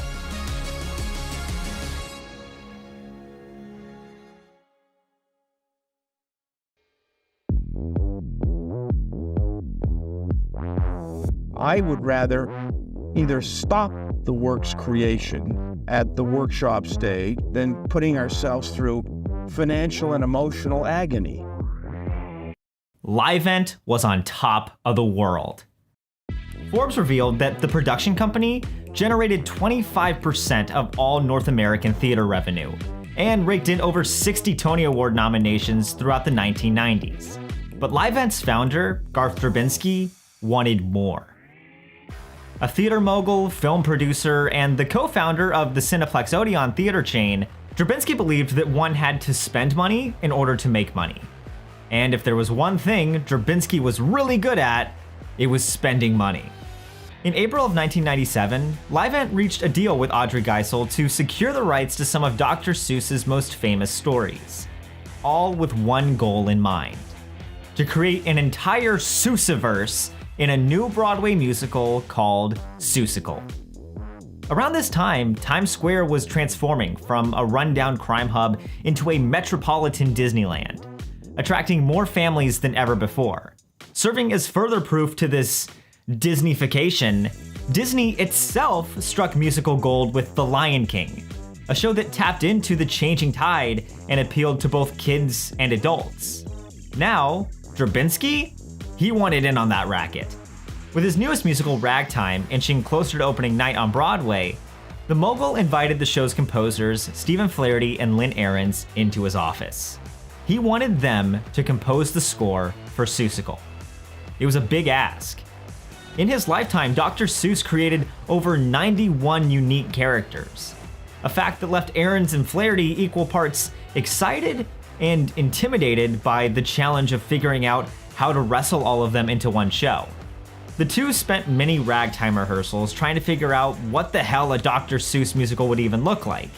Sensing their hesitations, Drabinsky sweetened the deal. In pure Livent style, he offered the two an advance of an unheard of $493,000. Ahrens and Flaherty were in. When it came to the script, Drabinsky knew he needed to find someone who could seamlessly mix deep themes with zany nonsense. Luckily, he knew just the man for the job: Eric Idle. As one of the founding members of the surrealist comedy group Monty Python, Idle made a career out of creating brilliant nonsense. Idle met with the Seussical creative team, and instead of talking about the actual story, discussed the overall vibe Ahrens, Flaherty, and director Frank Galati wanted the show to have. It was clear early on that Ahrens and Flaherty envisioned a very different Seussical compared to Idle's idea. Ahrens and Flaherty wanted simplicity. Idle wanted chaos. He wanted arms reaching out of the wall, people getting dragged off the stage, steam and debris spewing out of the orchestra pit, all coming together to create a sense of anarchy never before seen on Broadway. Ahrens and Flaherty, on the other hand, wanted to honor Dr. Seuss's economy of line. No matter how outlandish the concepts, Seuss showed great discipline in his craft, never drawing or writing anything unless it was absolutely necessary. In many ways, Seuss provided the outline. It was up to the reader to fill in the blanks. The team worked on the script through the majority of 1998, nearly completing the first draft of the show that November. And then, just as Seussical started to pick up steam, it all came crashing down. And the best new musical of 1998 is The Lion King. In 1998, Ragtime lost the Best Musical Tony Award to The Lion King. The Ragtime loss was sure to be a huge blow to the $12 million Livent investment, especially considering that reviews for the show were lukewarm, and it was already struggling to sell tickets. However, Livent curiously kept declaring that the show was making money hand over fist. To New York journalists who saw how empty the theater was most nights, something wasn't adding up. Adding fuel to the fire, many close associates of Garth Drabinsky started to notice that he wasn't paying them.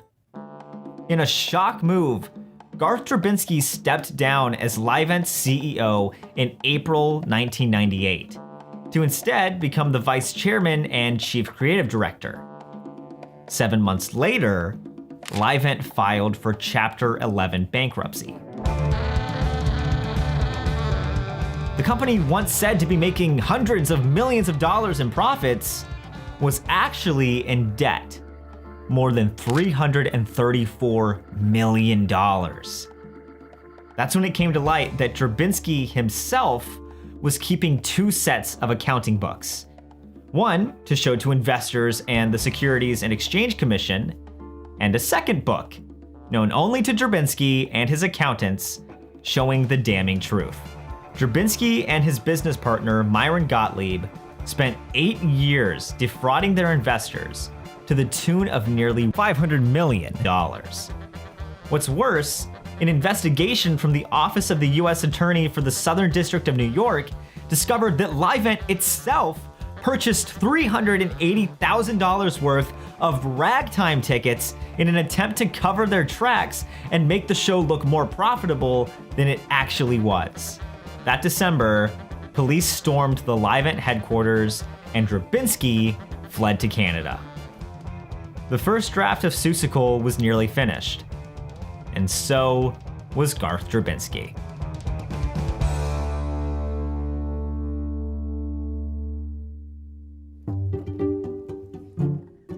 7 months later, with their production company bankrupt and their lead producer fleeing for exile in Canada, nobody knew what to do about Seussical. When Livent declared bankruptcy in April of 1998, Ahrens and Flaherty used it as a time to tell Eric Idle they wanted to write the script themselves.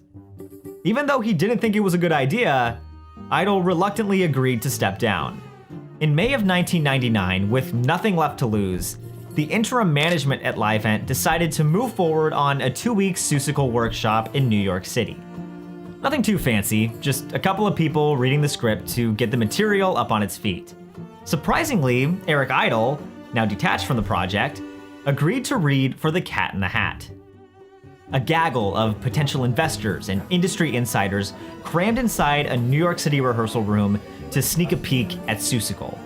Using only the bare essentials and the power of the music, the cast spent the next 2 weeks using their imagination to turn chairs and music stands into boats and truffula trees.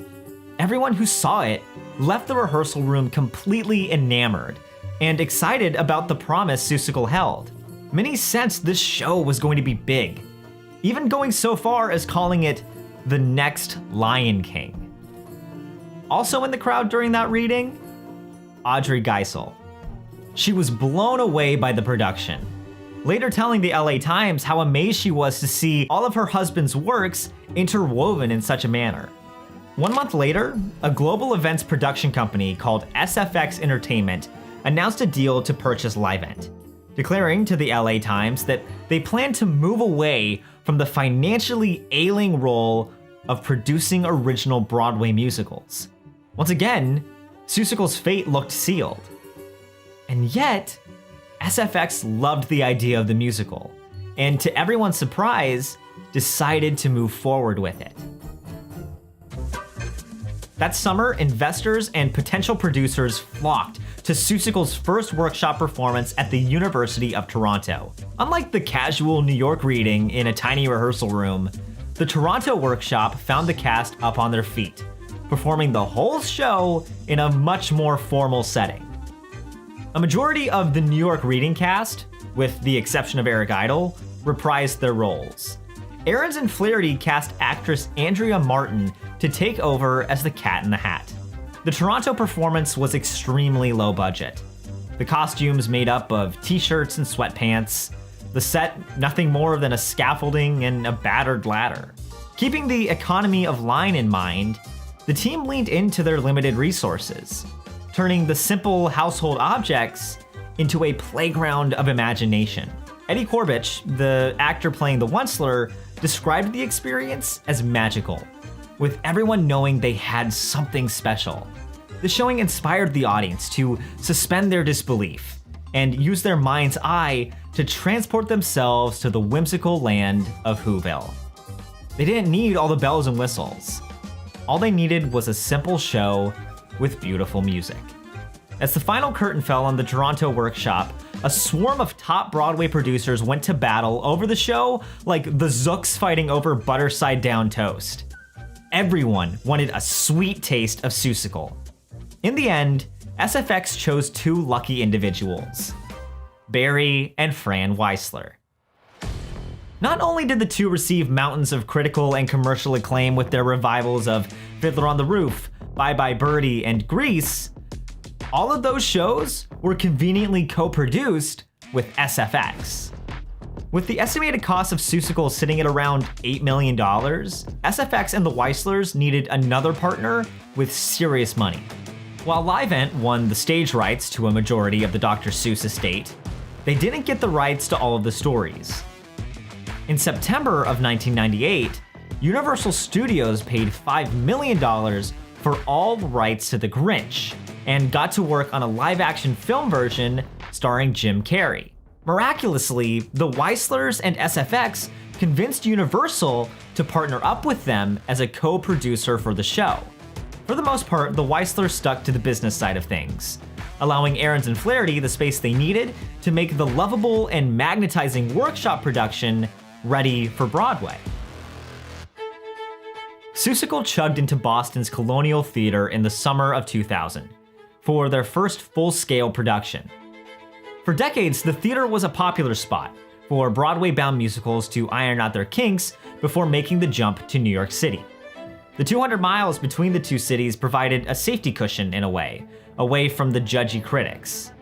Halfway through the process, Ahrens and Flaherty stood in the ladies' restroom of the theater, asking one question.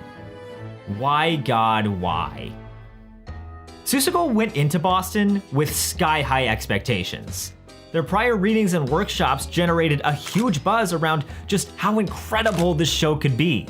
But after their first few performances in Boston, that buzz turned into scuzz. For the most part, audiences left the show confused and underwhelmed. When going into Boston, designer Eugene Lee gave 3 options for what the set could look like. There was a crazy version, going all in on Seuss, a bare-bones version staying true to the innovative past readings, and a best of both worlds version. Wanting to recapture the feeling of the past readings, the team went all in with the bare-bones version, leading to a dark, industrial set that looked closer to an alleyway from Rent than the jungle of Newell. The reception towards the show turned negative, not only amongst audiences, but amongst the cast.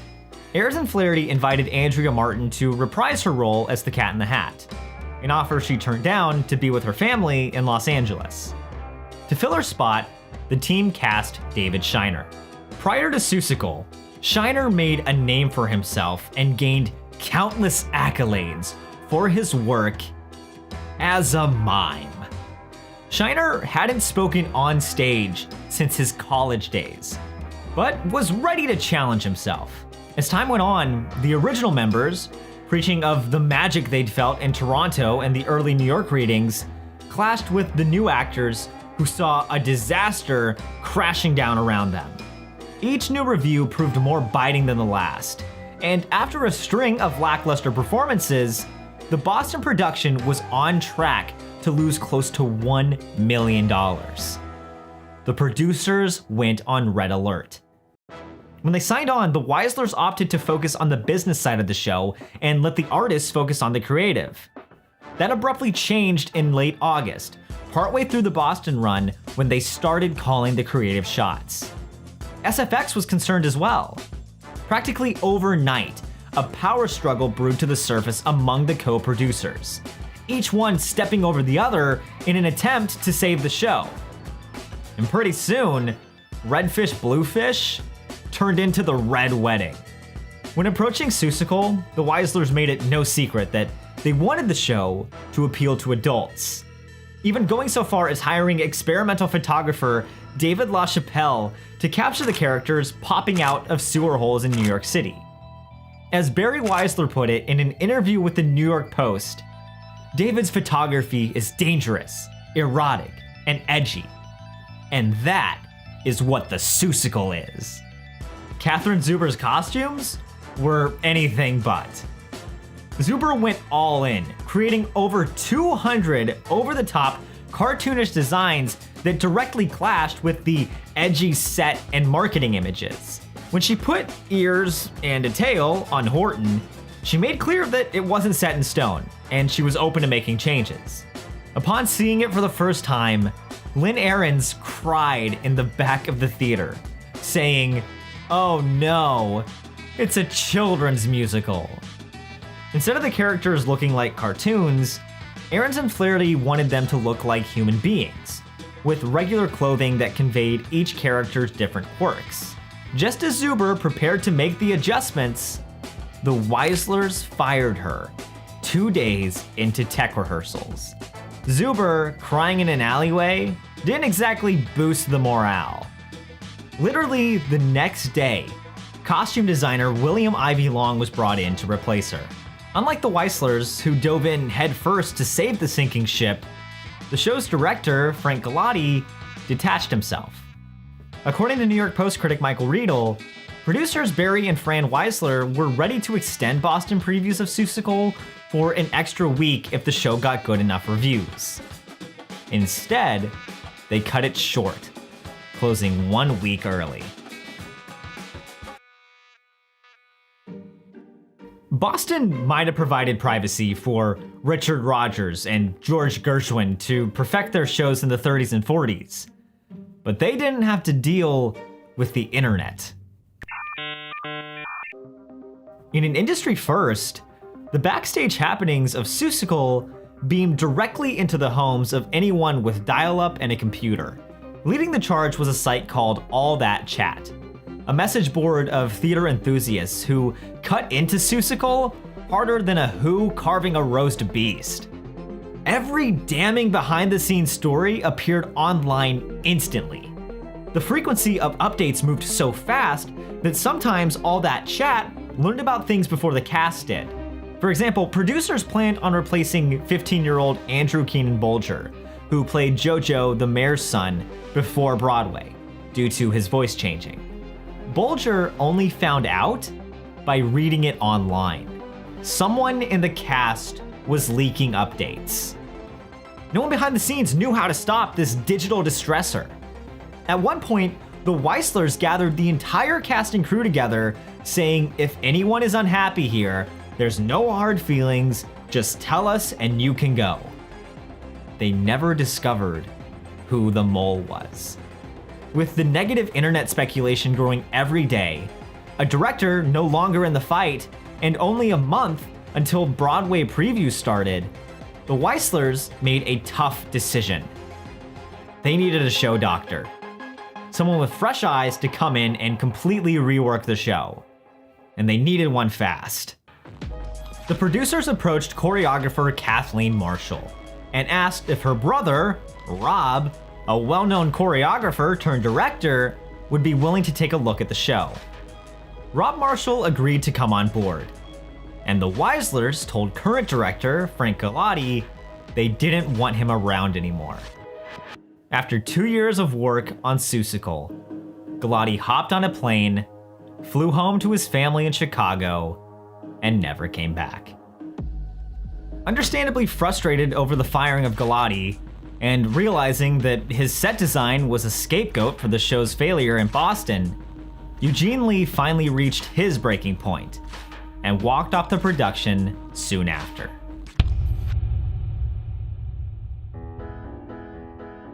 A lot happened when Seussical rolled into the Richard Rodgers Theater in New York. They lost their original director, costume designer, and set designer. It was $2 million over budget, public opinion was in the trash, and advanced ticket sales were less than $1 million. Producer Barry Weisler tried everything he could to reduce the show's budget, but kept running into one huge problem: the payment agreement with Ahrens and Flaherty. According to the Post, in addition to the $493,000 advance the two received in 1998, Drabinsky also agreed to pay Ahrens and Flaherty $95,000 in Boston, and another $95,000 when the show opened in New York. They were also to receive weekly royalty payments. The cost was simply too high for the Weislers, who proposed a deferment in the composer's weekly payments to at least give the show a shot at recouping. Ahrens and Flaherty refused. With how fast the Seussical ship was sinking, the Weislers made their stance clear. Either they take the deal or the Weislers walk. Sensing the producers were serious and not wanting to lose the production, Ahrens and Flaherty conceded. Since its inception, Seussical carried the heavy weight of expectation. Expectation that it could dethrone the Lion King. Expectation that it could run for years. Expectation that it could prove the internet naysayers wrong. Seussical on Broadway needed to deliver. The show in New York was miles away from what Ahrens and Flaherty envisioned at the start. In the blink of an eye, the show grew 3 sizes as show doctor Rob Marshall administered a lethal dose of razzle-dazzle. Beautiful slow ballads turned into fast poppy duets. The dark sets became a wash of big-budget theatricality. A 15-minute sequence telling the entire story of the Lorax got the axe. The way Marshall saw it, the show needed to start with a bang and end with a bang. When Seussical finally opened on November 30th, 2000, its overall cost had ballooned to over $10 million. The team worked tirelessly to streamline the story, opting to use Horton Hears a Who, Horton Hatches the Egg, and Gertrude McFuzz as the narrative framework to interweave the different stories and characters. After the cast took their opening night bows, everyone sat on edge waiting to see what people would say. Had all the sacrifices, the firings, the power struggles, and the over-the-top changes been enough to save the show? Well, judging by the first reviews, no. In an ironic twist, many reviewers felt the show tried too hard to be The Lion King, and that it used excessive spectacle in an attempt to distract. As for the audiences, everyone was still confused about what the show was going for. Was it a show for kids? For adults? Why was its marketing so sexy? By the time the new year rolled around, ticket sales plummeted, averaging roughly $400,000 a week. Not good news, considering the show cost $500,000 a week just to run. After the Weislers changed the set, the costumes, even the director, they were left with only one more major change to make in hopes of saving the show. The star. David Shiner wasn't a musical theater actor. A fact made pretty obvious in Boston when he tried improvising with a little girl in the audience and ended up making her cry. A few weeks after opening, the Weislers suggested that Shiner take a 4-week vacation. With how kindly the couple treated him, he agreed, figuring his standby would go on for him. With Shiner temporarily out of the picture, the Weislers got to work bringing in someone who was sure to put butts in the seats. Rosie O'Donnell. A strong supporter of Seussical on her TV show, O'Donnell took over as the Cat in the Hat for a limited 4-week engagement, in a move that many in the industry criticized as stunt casting at its finest.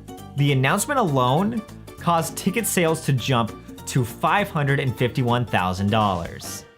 When David Shiner returned, he could tell that he wasn't going to be playing the cat for much longer, as the Weislers were making offers to celebrities like Whoopi Goldberg, Tommy Tune, and Chevy Chase.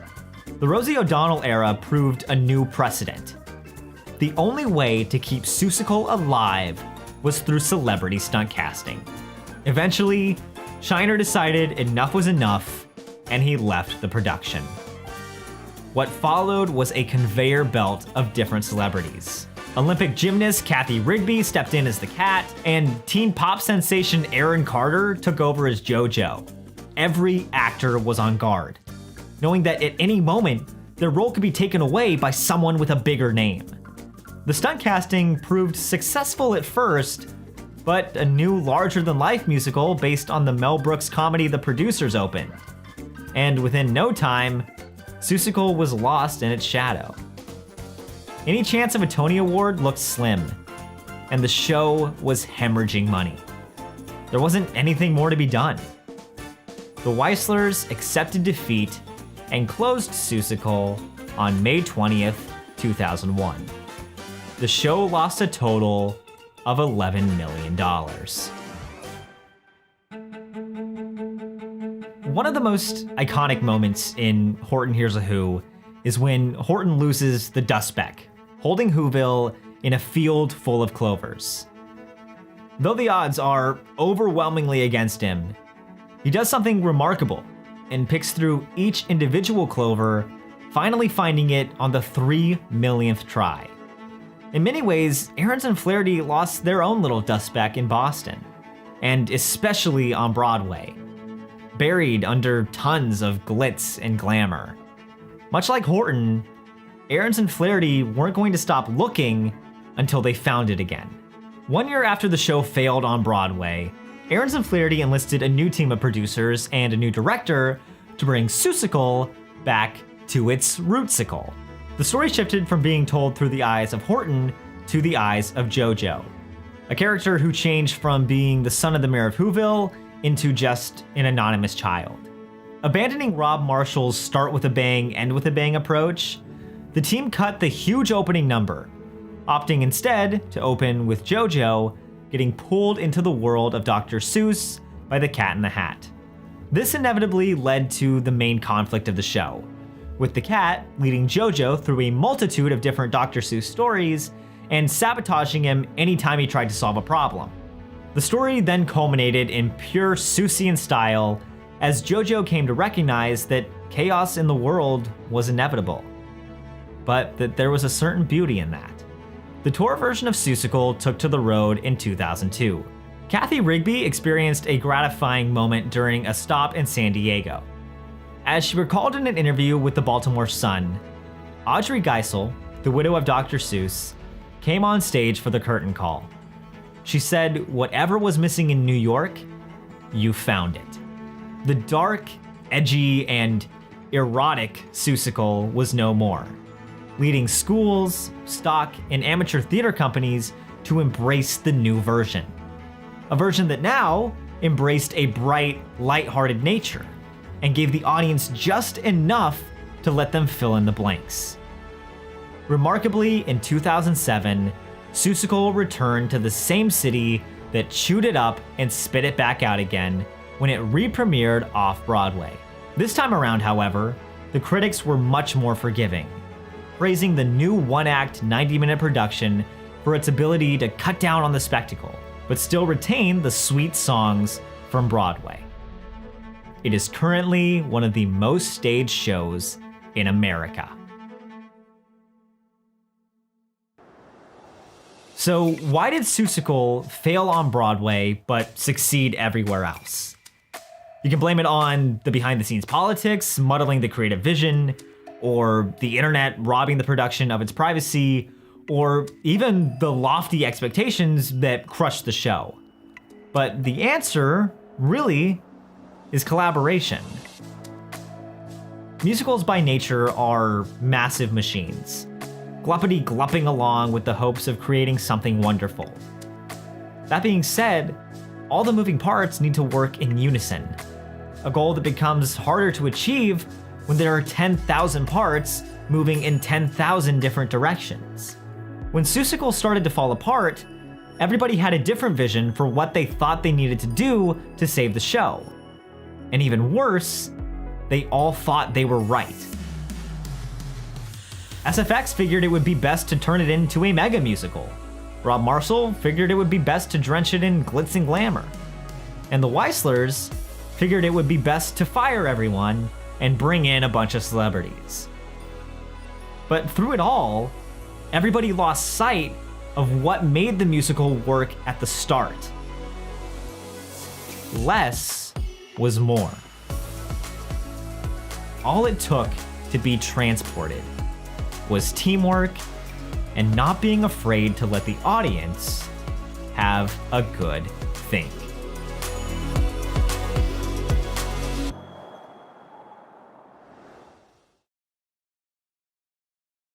The script as a whole is terrible.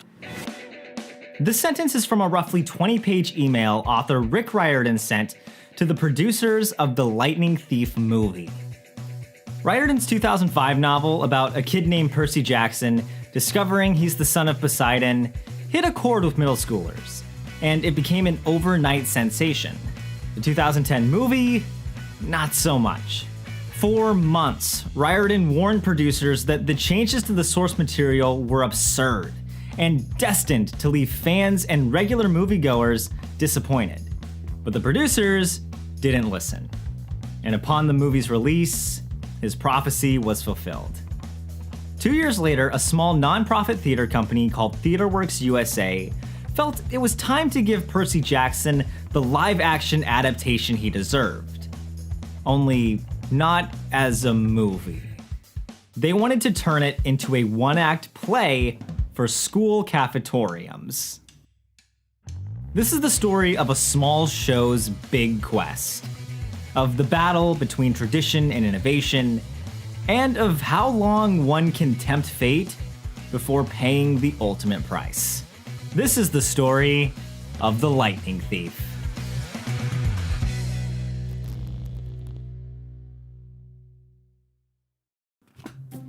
How does one adapt a 375-page novel into a 60-minute play for middle schoolers? This was the question former bookstore employee Joe Trace kept running into as he churned through countless drafts of the Lightning Thief play. An up-and-coming scriptwriter, Trace first learned of the project after seeing a copy of the book on his agent's desk. Even though Trace was already adapting another book for the stage, called Be More Chill, he loved the Percy Jackson series so much, he wanted to do whatever it took to get the job. And I was like, who is doing that? Who's adapting that? I will sword fight anyone. I love those books. So I got to have a meeting with the team, with the TheaterWorks people.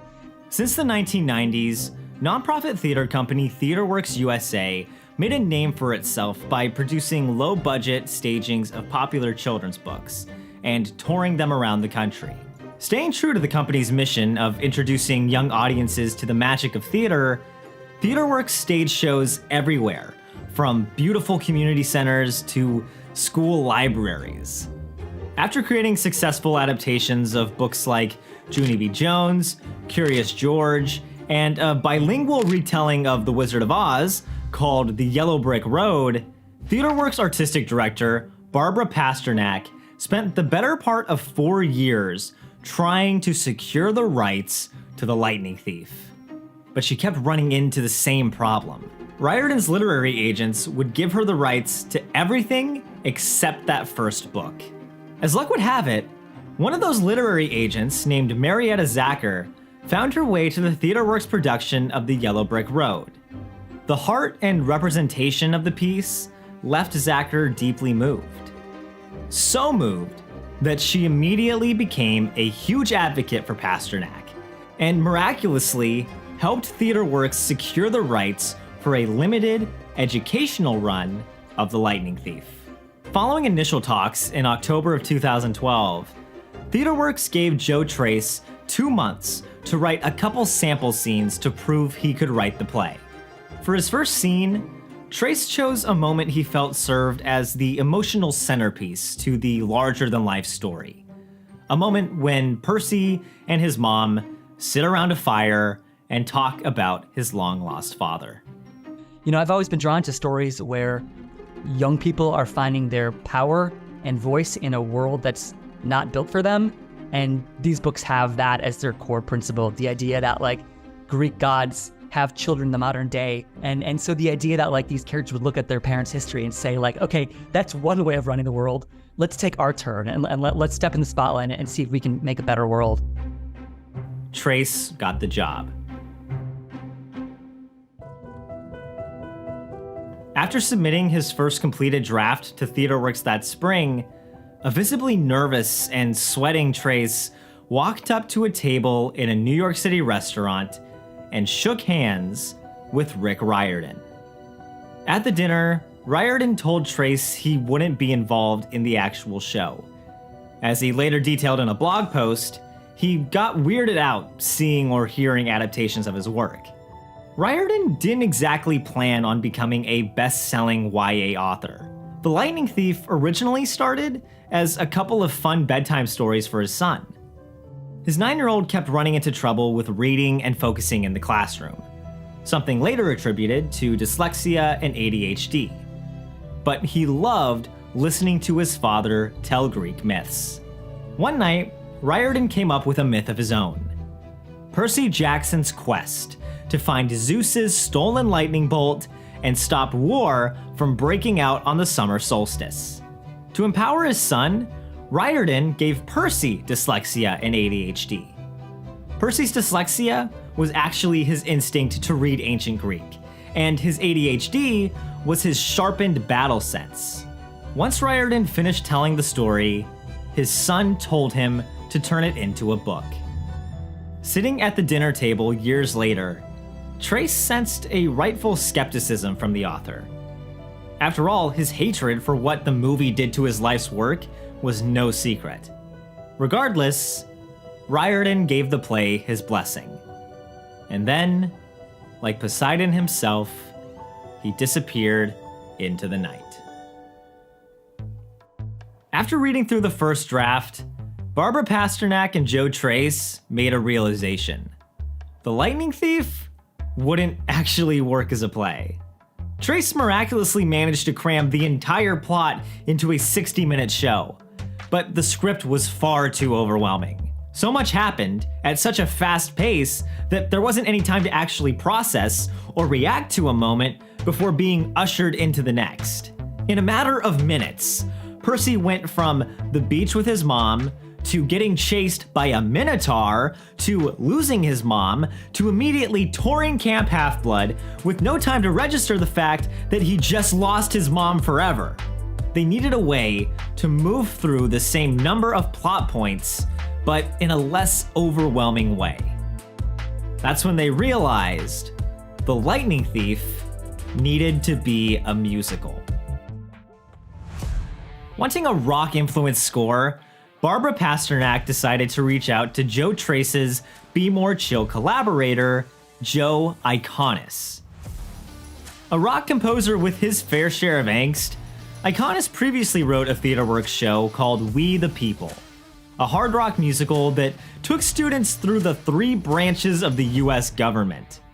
Now, it was no secret that the composer wanted to get to Broadway, something he couldn't necessarily achieve with the show intended to only tour to schools.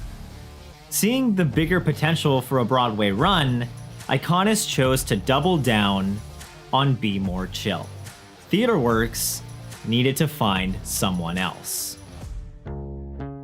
That same year, Rob Rakicki had the worst weekend of his life. Not only was his Broadway acting debut canceled a week before rehearsal started, producers also dropped a show he'd been writing for years. Just as he tried to figure out his next move, Rakicki got a message from his longtime friend, Joe Iconis. So as a writer and as a actor, I was really in a not a good place. A friend of mine named Joe Iconis, he said, I heard TheaterWorks is looking for writers to write rock music for this new piece. You should throw your hat in the ring. Skeptical of his odds, as he'd submitted to TheaterWorks before and been rejected, Rakicki still decided to give it a shot. Much like Percy Jackson, Rob Rakicki had a chip on his shoulder. A need to prove himself to higher powers that constantly overlooked him. A feeling that found its way into his sample material for The Lightning Thief.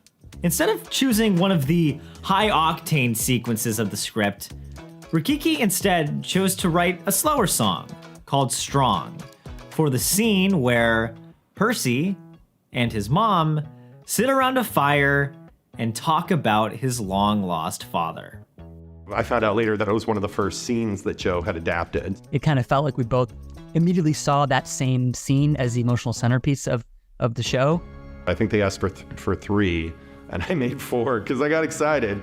I read the book and I was just so thrilled. I was like, oh man, I know where this sings, and Joe's script was so great. I knew where song ideas could come.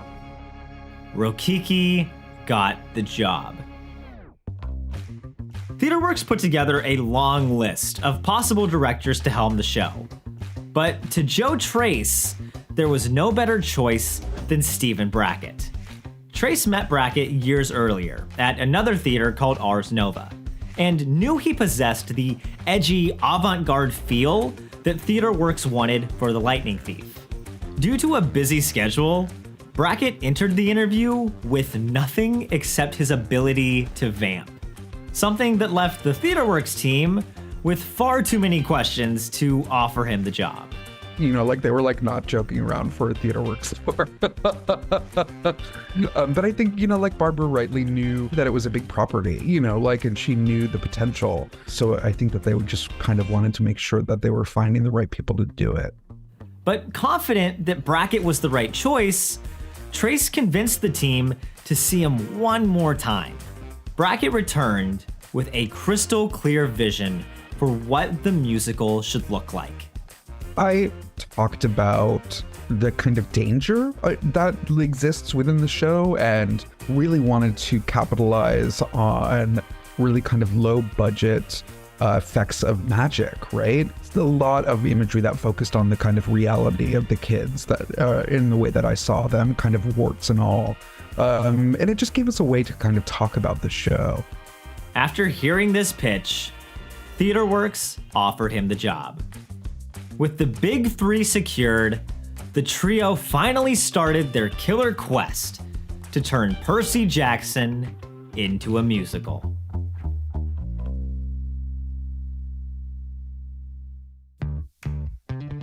Of all the words to describe Percy Jackson, the biggest is impertinent.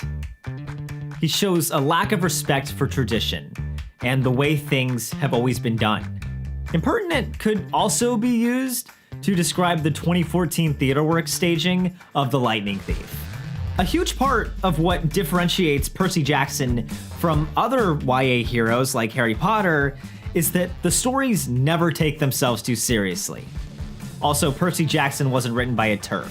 Percy's sense of anarchy found its way into every aspect of the show, partly out of necessity. The initial budget for the musical was $125,000. Small for a script so heavy in special effects. But Joe Tracz recognized the challenge and offered the best advice he could. Anytime a magical moment took place in the script, Tracz wrote, "Good luck, director." So as the son of Poseidon, Percy Jackson possessed the power of hydrokinesis, the ability to manipulate water with his mind. A cool effect in the book, but an absolute nightmare to try to stage in real life.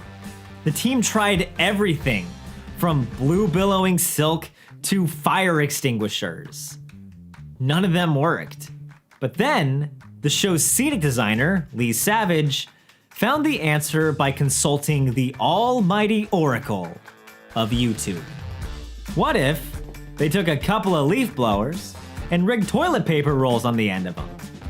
It seemed to do that thing of being like a really simple DIY thing that ultimately created the sort of chaos of a stream of water on stage, and Under the Lighting actually had sort of a beauty to it. And so like that was our process, was coming up with ideas, testing them out, rough drafting them, and then kind of coming up with sort of the better version of it. Since the end goal of The Lightning Thief was to tour to different schools around America, the team gave the show a trial run in different schools around the tri-state area. We had a set, and then we had to test out breaking down the set, traveling to a school, putting up the set at like 7 in the morning, and then doing 2 shows back to back, breaking down the set, putting it in a van, and coming back to the rehearsal room, setting it up, and then rehearsing and kind of, you know, working out the kinks that way. And so that was absolutely to the bananas. The team was determined to stay as true as they could to the books, something middle schoolers and Rick Riordan's literary agents held them to. The team recognized that Percy Jackson fans still harbored some resentment after how badly the movies messed up, a feeling that eventually brewed to the surface when the first publicity photos for the musical made it online.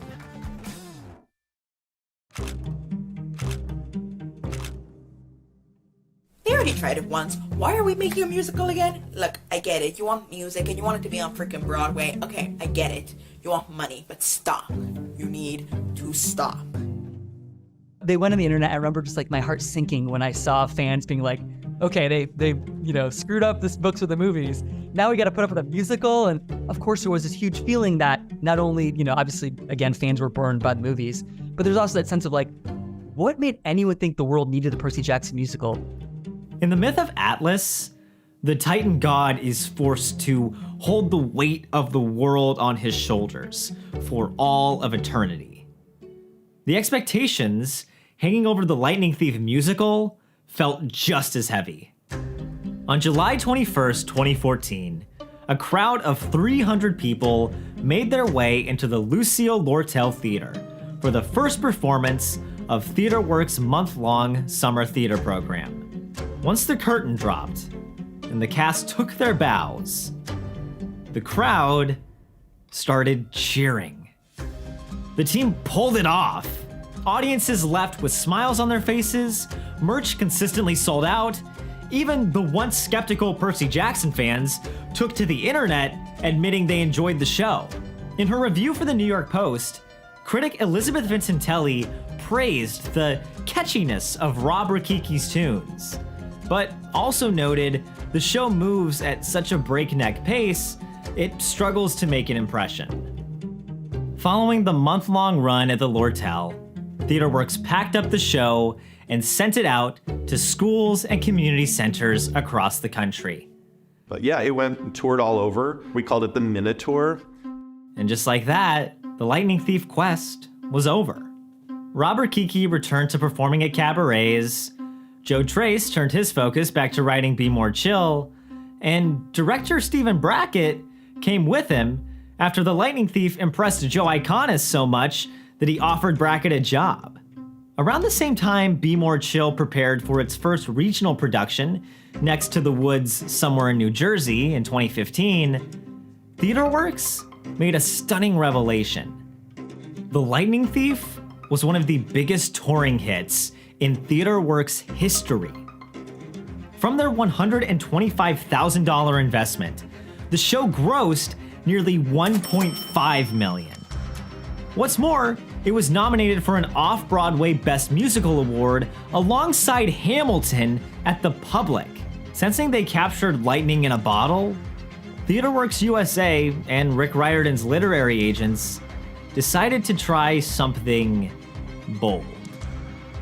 What if they tempted fate and brought the 60-minute one-act back to New York City as a full 2-hour production? When The Lightning Thief moved back off Broadway, everything got bigger. The budget, the running time, the expectations, even the toilet paper rolls. After Be More Chill received an icy critical reception and zero interest from Broadway producers, Stephen Brackett and Joe Tracz happily reunited with Rob Rukicki for another year at Camp Half-Blood. The second off-Broadway run of The Lightning Thief boasted an almost entirely different cast from the first. Les Mis actor Chris McCarroll assumed the role of Percy, and George Salazar, fresh off his run with Be More Chill, donned the fur-covered legs of Percy's best friend, Grover. The one actor that didn't change was Kristen Stokes, who returned to play Annabeth Chase. Thanks to the extra hour, Rukicki finally could write a solo for Annabeth called My Grand Plan. The song did much more than just give Kristen Stokes a show-stopping number. It finally gave the character of Annabeth, the daughter of the Greek goddess Athena, a chance to talk about the challenges she had to overcome, as both the daughter of a neglectful mother and as a female warrior. Rukicki and the team loved the song, but they had no idea where to put it. It wasn't necessary to most people to kind of have that for her, and it could be cut. In fact, it was on the chopping block. But Rob really fought to have My Grand Plan in the show, and we reworked it with different lyrics a number of times, because when do we see a female character who is not there to be the love object of the main leading male? You know, that kind of does not exist, especially in a Broadway musical. Then, at one rehearsal, director Stephen Brackett found the solution, inserting the song when Annabeth teaches Percy how to sword fight. Instead of doubling down on making a bigger spectacle or visual presentation, the team focused on finding moments when the characters could breathe and find their moments of maturity. Something that resulted in the songs My Grand Plan for Annabeth and another powerful rock ballad for Percy called Good Kid. The brand new full-length version of The Lightning Thief started its rehearsals in January of 2017. That same month, a new Twitter account for the musical posted its first tweet. Early on, the account posted the typical theater Twitter fare: a demo of the song Good Kid, actor profiles, a picture of hummus. But around this same time, the fast food restaurant Wendy's changed the landscape of how brands interacted on the internet when it clapped back at a customer and established its personality as Sassy Wendy's. As opening night inched closer, the Lightning Thief Twitter account sassily followed suit, and in no time, its following started to grow. The Lightning Thief opened at the Lucille Lortel Theater for the second time on April 4th, 2017. Miraculously, lightning struck twice. Once again, the low-budget musical charmed everyone who came to see the show, specifically Frank Scheck of The Hollywood Reporter, who raved over Rokiki's tuneful pop rock score and declared, "Forget the helicopter and Miss Saigon. What this show does with simple rolls of toilet paper and leaf blowers proves far more fun." Even though author Rick Riordan never saw the show, he still voiced support for it on his blog, writing, "I can heartily endorse this show based on feedback from the people I care about most, my readers." The cast and creative team gathered at the Power Station in New York to immortalize the show with an official cast album.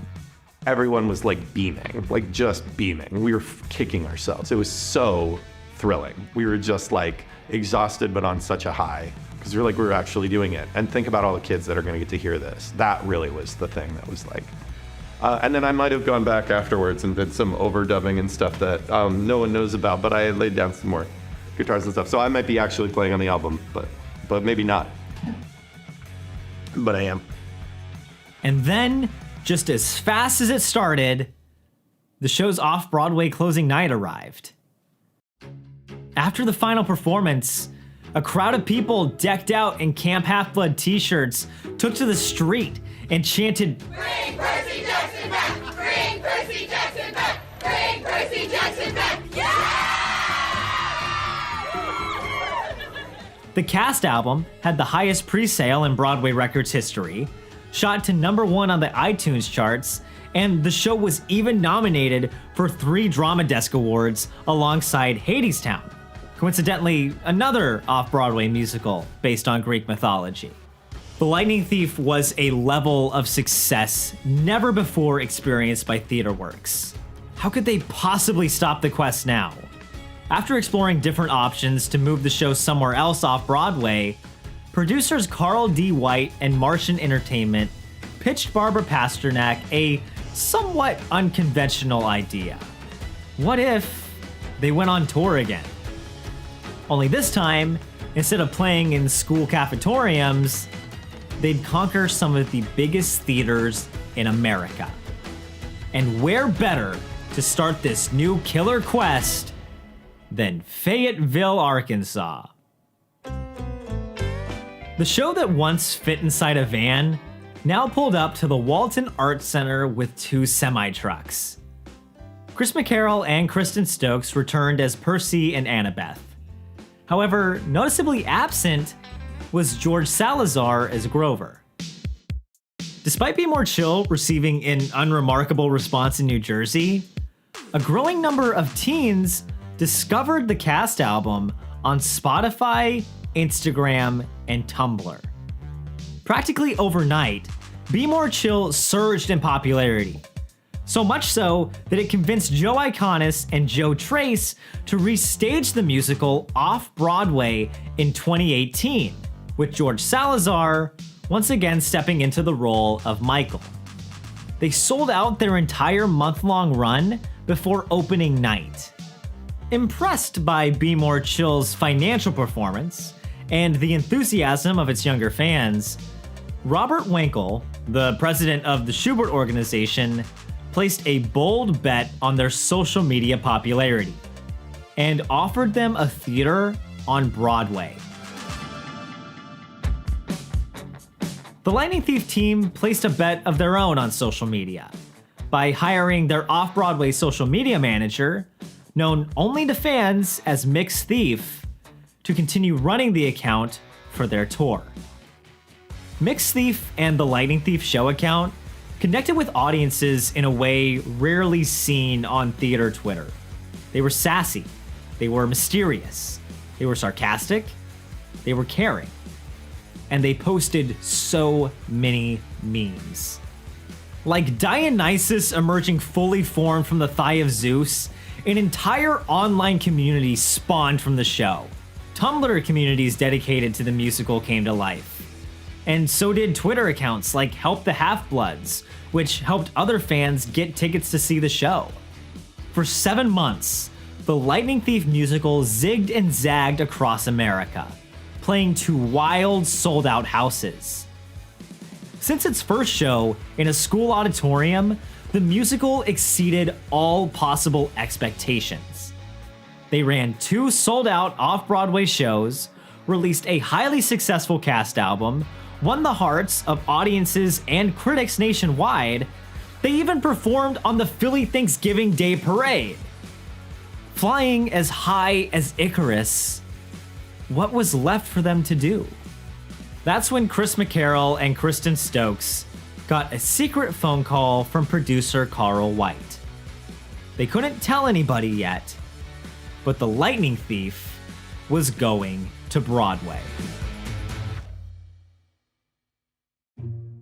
Nobody ever imagined seeing The Lightning Thief on Broadway.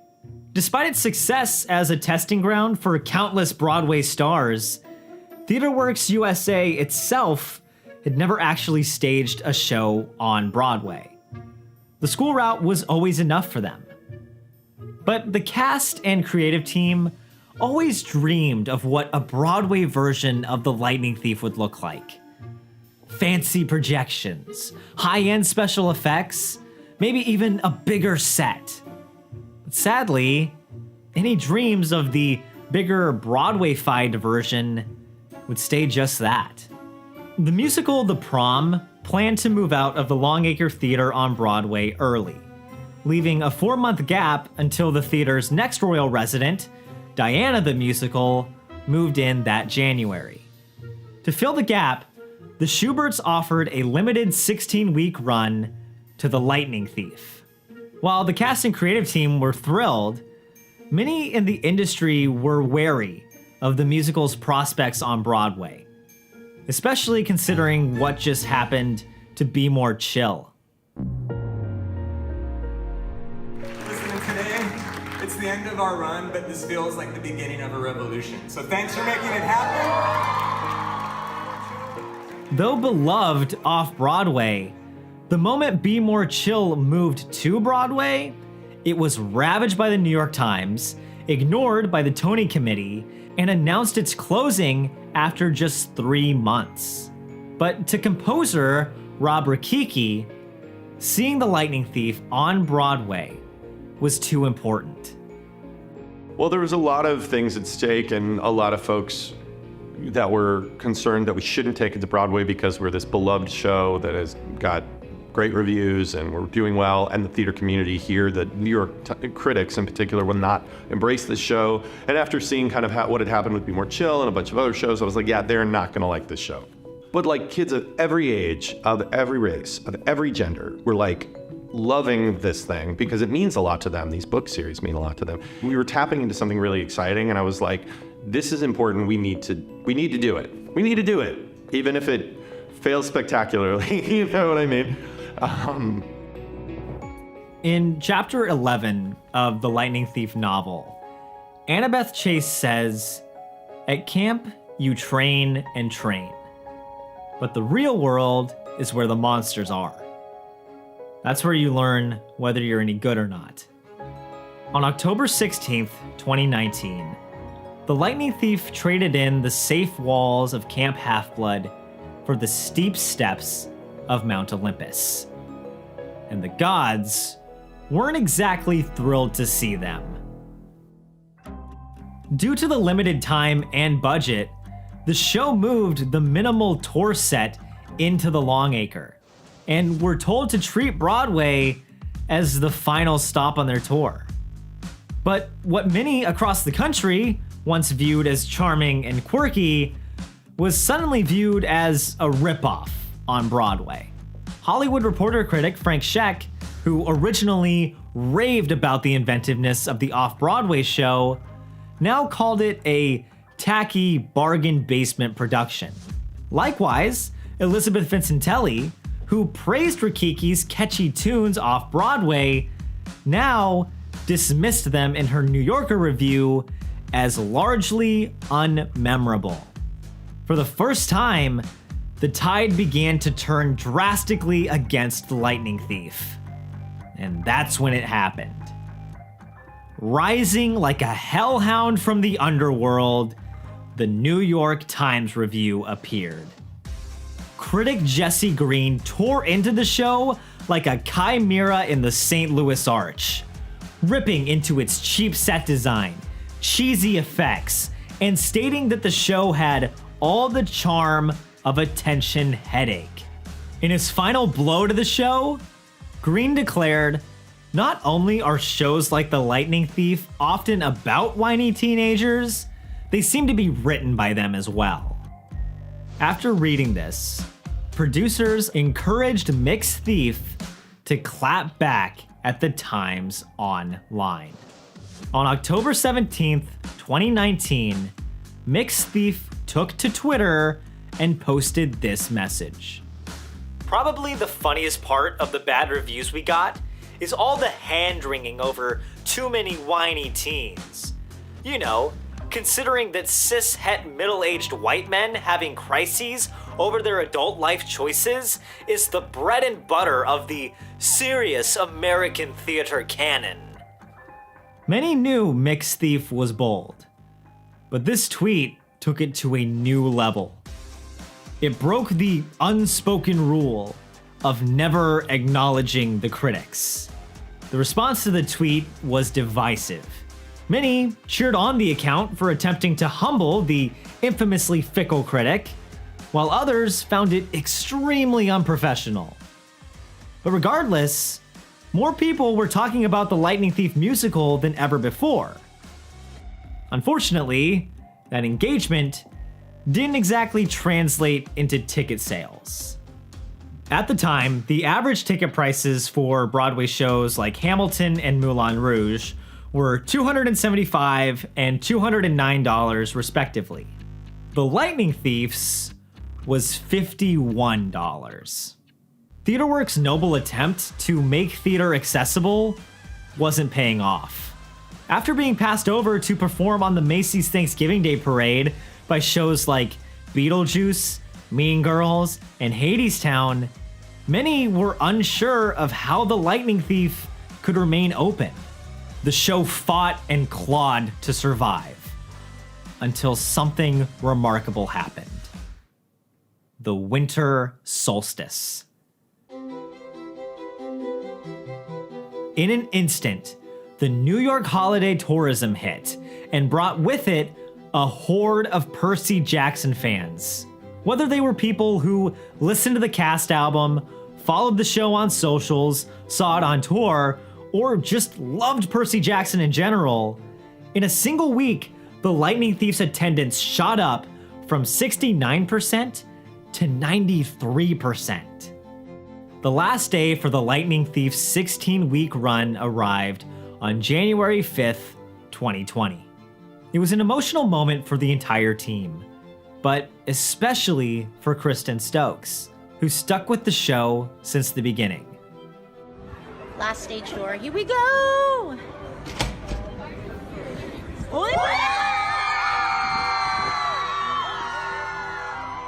On our closing day, I do have this line in Killer Quest where I sing 5 long years stuck at camp, and I had just passed over into the 6-year mark of working on this show from that first 2-week workshop, which was December 2013, to then closing the Broadway show January 2020. And so I was like, I had to say it. So I snuck in a little 6 long years stuck at camp, which was pretty fun. In a move that proved the end of the journey, Mix Thief finally revealed their secret identity in a sit-down interview with the New York Times. Who were they? Were they someone in the cast? A roadie who traveled with the show? A Bond villain in tweed? Nope. Their name was Ashley Latimer, a creative developer and Tony Award-winning producer who juggled the Lightning Thief Twitter on the side. Voting and eligibility for the 2020 Tony Awards was unlike any other Tony Awards in history. Due to the COVID-19 pandemic, only 4 musicals were eligible for nominations: Jagged Little Pill, Moulin Rouge, Tina, and The Lightning Thief. Other than Aaron Tveit, Chris McCarroll as Percy was the only other person eligible for Best Leading Actor. And composer Rob Rikiki wrote the only original score for a musical that year. The odds were high that the two would receive nominations. On October 15th, James Monroe Iglehart announced the nominees. In all, the nomination ceremony lasted 13 minutes. The Lightning Thief's name was never uttered once. Instead of nominating Chris McCarroll, the nominators, many of whom once walked through the TheaterWorks halls, decided to only nominate Aaron Tveit. Likewise, instead of nominating Rob Rikiki's score, the nominators decided to only nominate plays with music. The Lightning Thief was completely snubbed. Well, that was hard. It was hurtful because we were the only original score for 2 years on Broadway. So that was hurtful because I do care about the quality of the writing. There's I thought some wonderful themes and motifs, and I come from classical music. My parents are, only listen to classical music. So I worked really hard on trying to elevate a lot of the structure of rock songs and to make it work really well in a theatrically interesting way. And I thought we had achieved that.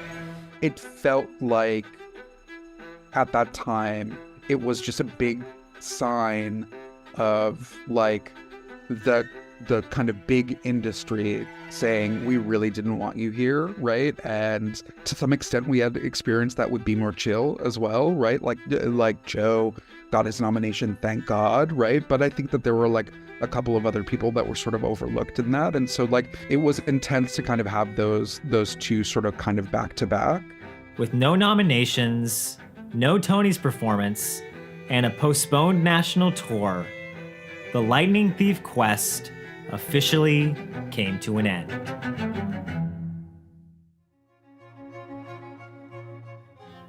The Lightning Thief went against everything the industry held sacred. It was loud, brash, and catered to an audience Broadway didn't typically cater to. So of course, the theater gods tried to strike it down. But if there's one lesson from the ancient Greek myths, it's that a hero can't stay down forever. Once the rights became available, schools, community theaters, regional theaters, and beyond all started staging their own productions of The Lightning Thief around the globe. Regardless of what happened on Broadway, TheaterWorks still accomplished their quest. The Lightning Thief musical continues to introduce young audiences to the magic of live theater. Following the show's Broadway closing, the creative team went their separate ways.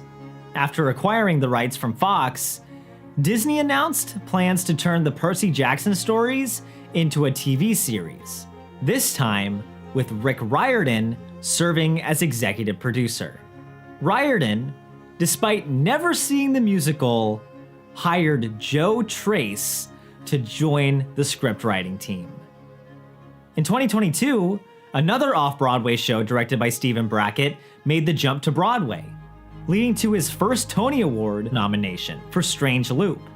Meanwhile, Rob Rikiki returned to playing cabarets, writing music, and teaching the next generation of composers. Near the end of the Lightning Thief novel, Poseidon apologizes to Percy for bringing him a hero's fate. A hero's fate, he says, is never happy. It is never anything but tragic. Rob Rikiki proved this wasn't the case. I get emails from kids that have said the show has changed their life, that has saved their life, that this show has got them talking to their parents again, like really intense stuff. It's a really great story at the end of the day. We didn't try to create any harm with our story. We think it's a really beautiful story that Rick made, and a lot of people can relate to it. And I think if anything else, we should be putting more work into the world that does good. And I think our show does good. If you've ever seen a Broadway show, you've probably seen one of these. Out of 41 Broadway theaters in New York City, every single one of them only hands out playbills. But have any of us ever stopped to ask why? The fact that Playbill is so widely used in New York is wild, especially considering that 20 years ago, it almost wasn't the case. This is a Stagebill. Launched in the 1920s, many in the industry viewed Stagebill's uniquely tailored books as an alternative to the uniform Playbill. The two publications catered to very different audiences and operated in friendly competition for roughly 70 years. That all changed in 1995, when Stagebill fired a shot that morphed into a war. This is the story of a cutthroat battle between two publishing powerhouses, of a rapidly changing New York City, and of the secret weapon that explains why we're not taking pre-show photos of Stagebills. This is the story of the Battle of the Bills.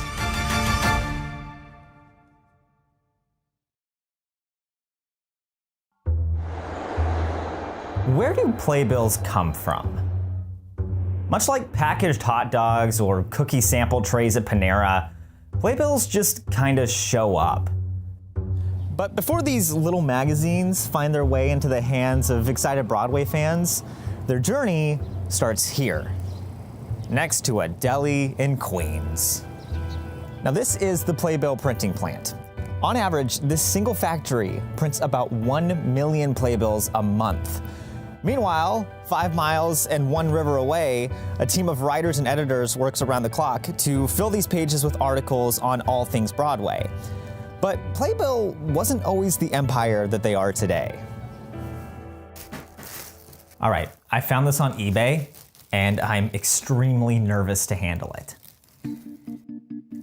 This is a 150-year-old theater program from the Madison Square Theater in New York City. As you can tell, it was pretty boring. It is 4 pages, and it only gives you the essentials. It gives you the show's title, the cast, and the act breakdown. Oh, it also throws in some self-congratulatory back padding about how beautiful the theater is. But where others saw a run-of-the-mill program, a 21-year-old advertising man named Frank Vance Strauss saw prime real estate. People who went to the theater in the late 1800s were typically rich, and they had nothing else to do before a performance except read the program. Strauss wanted to capitalize on this captivated audience, so he offered to make a new program for the Madison Square Theater completely free of charge. I'll admit, this sounds like a terrible way to run a business, but Strauss knew he could make a ton of money on the programs by selling ad placements in them. As the years passed, Strauss's simple leaflet turned into something that more closely resembled a magazine, like this. The creatively named Strauss Magazine Theater Program marketed itself as all wheat, no chaff. Whatever that means. They promised that every reader was a high-class purchaser and a probable buyer of company's wares. Sure enough, the pages filled up with ads for anything and everything. On one page, an ad for hair goods. On the next, an ad for Philadelphia cream cheese. Headache medications hid below calls for the suffragette movement. High-end hats sat on top of classifieds declaring, "We don't sell dogs." Soon, the booklets also started to present short articles on important issues of the time, like the latest fashion trends, Mark Twain, or the benefits of whipping your children. For the next 20 years, Strauss's publication grew in popularity and underwent countless names until finally, in 1934, Richard M. Huber, Strauss's successor, gave them a name that stuck: the Playbill. By the end of the 30s, Playbill printed over 16 million programs for nearly every major playhouse in New York City, a reign they enjoyed virtually unchallenged. Until the 90s, that is. All right, quick history time. In 1924, around the same time Strauss magazines, for simplicity, I'll just call them Playbills, were becoming big in New York, a rival publication called Stagebill launched in Chicago. One of the best ways to understand the rivalry between Playbill and Stagebill is to think of the two as competing mafia families. Part of what keeps theater programs free in the United States is that publications like Playbill and Stagebill foot the, well, bill. The publications not only pay to produce the programs, but they also pay the landlords to hand them out in their theaters. The Playbill family, very much the old guard, held a firm grip on the New York theater market. They mainly stuck to distributing playbills for Broadway and off-Broadway houses, like the Majestic, the St. James, and even the Public Theater. The Stagebill family focused on Chicago, Washington, D.C., and New York City arts venues. They controlled spaces geared towards opera, ballet, and orchestra, like Carnegie Hall, Kennedy Center, and Lincoln Center. For decades, the territories were clearly established. But in 1994, the lines were crossed. As first reported by Jeremy Gerard of Variety, the heightened tensions between the two publications really started when Philip Bursch, the then new publisher of Playbill, attempted to convince Lincoln Center to use Playbills instead of Stagebills. Taking over program distribution for Lincoln Center would have been a huge get for Playbill, adding a whole new roster of high net worth individuals going to things like the Metropolitan Opera and the New York Philharmonic. But son of a Bursch, his pitch didn't work, and Lincoln Center kept using Stagebills. A few months later, in February of 1995, a delivery truck carrying about $5,000 worth of Playbills pulled up to the Public Theater. The Off-Broadway house was a dedicated Playbill client for 25 years. That is, until the truck driver was told, "No thanks, we're not using you anymore." That same night, Stagebills showed up in the Public's lobby. Stagebill, under the direction of executive editor Clifford Tinder, successfully snaked away the Public from Playbill and established their first serious foothold in the New York City theater scene. Tinder owned any room he walked into, much to the frustration of Bursch, who claimed that he lost the Lincoln Center contract simply because the organization didn't want to turn their back on Tinder. 2 years after the Public fiasco, Bursch was outmaneuvered by Tinder once again. But this time, it was on a much bigger scale. The 42nd Street of the early 1990s looked incredibly different to the 42nd Street of the 1890s. Well, 42nd Street has not been a pretty sight for many, many, many years. I ain't from New York. I ain't from Jersey. Don't get my face. I'm from Washington. Don't get my face. One of those sleazy, don't go down there kinds of places. My opinion, they should tear down the whole block and just rebuild it. Thank you. Theaters that once hosted wealthy socialites now sat abandoned amongst peep shows and adult video stores. After years of failed attempts to revitalize the area, city officials and a nonprofit group called the New 42 placed a huge bet. They wanted to turn 42nd Street into an entertainment destination. And no one knew more about entertainment destinations than the Walt Disney Corporation. Around the same time, Disney was going through a creative renaissance of its own. CEO Michael Eisner wanted to move beyond the concept of people only experiencing Disney from their couches, a mission that ultimately led the company here, to the New Amsterdam Theater. Originally the home to the Ziegfeld Follies, Pomp and circumstance were replaced by decay and the occasional murder. On the heels of the Broadway premiere for Beauty and the Beast in 1994, Eisner and the Walt Disney Corporation signed a 99-year lease to restore the theater to its former glory, with significant tax breaks in return, of course. Miraculously, Disney pulled it off, and the once desolate theater with birds living in the ceiling transformed back into a $34 million palace. The restoration and the announcement of a musical version of The Lion King generated a huge buzz. So of course, Playbill wanted their programs in the New Amsterdam. When the doors finally opened in May of 1997, the audience took their seats and flipped through their booklets. Only they weren't flipping through playbills. They were flipping through Stagebills. So how does Playbill print so many programs for as many theaters as they do? Well, the programs are pretty much identical. Even though some are upwards of 30 pages long, only 12 or so in the middle are dedicated to the actual show on the cover. This is called the wraparound section, and it's where you can find the actual cast and production info. This custom section gets wrapped around by the same magazine for an entire month. Every playbill in every theater holds the same articles, restaurant guides, and above all else, the same ads. Stagebill, on the other hand, customized the entire program to the production. Every article, profile, and deep dive was about the show the audience was about to watch.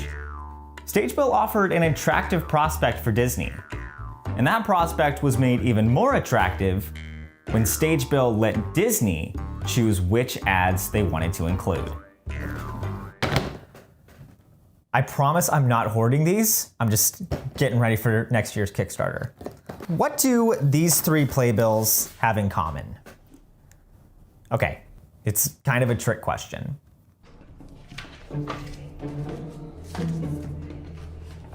Don't let that sunny yellow banner fool you.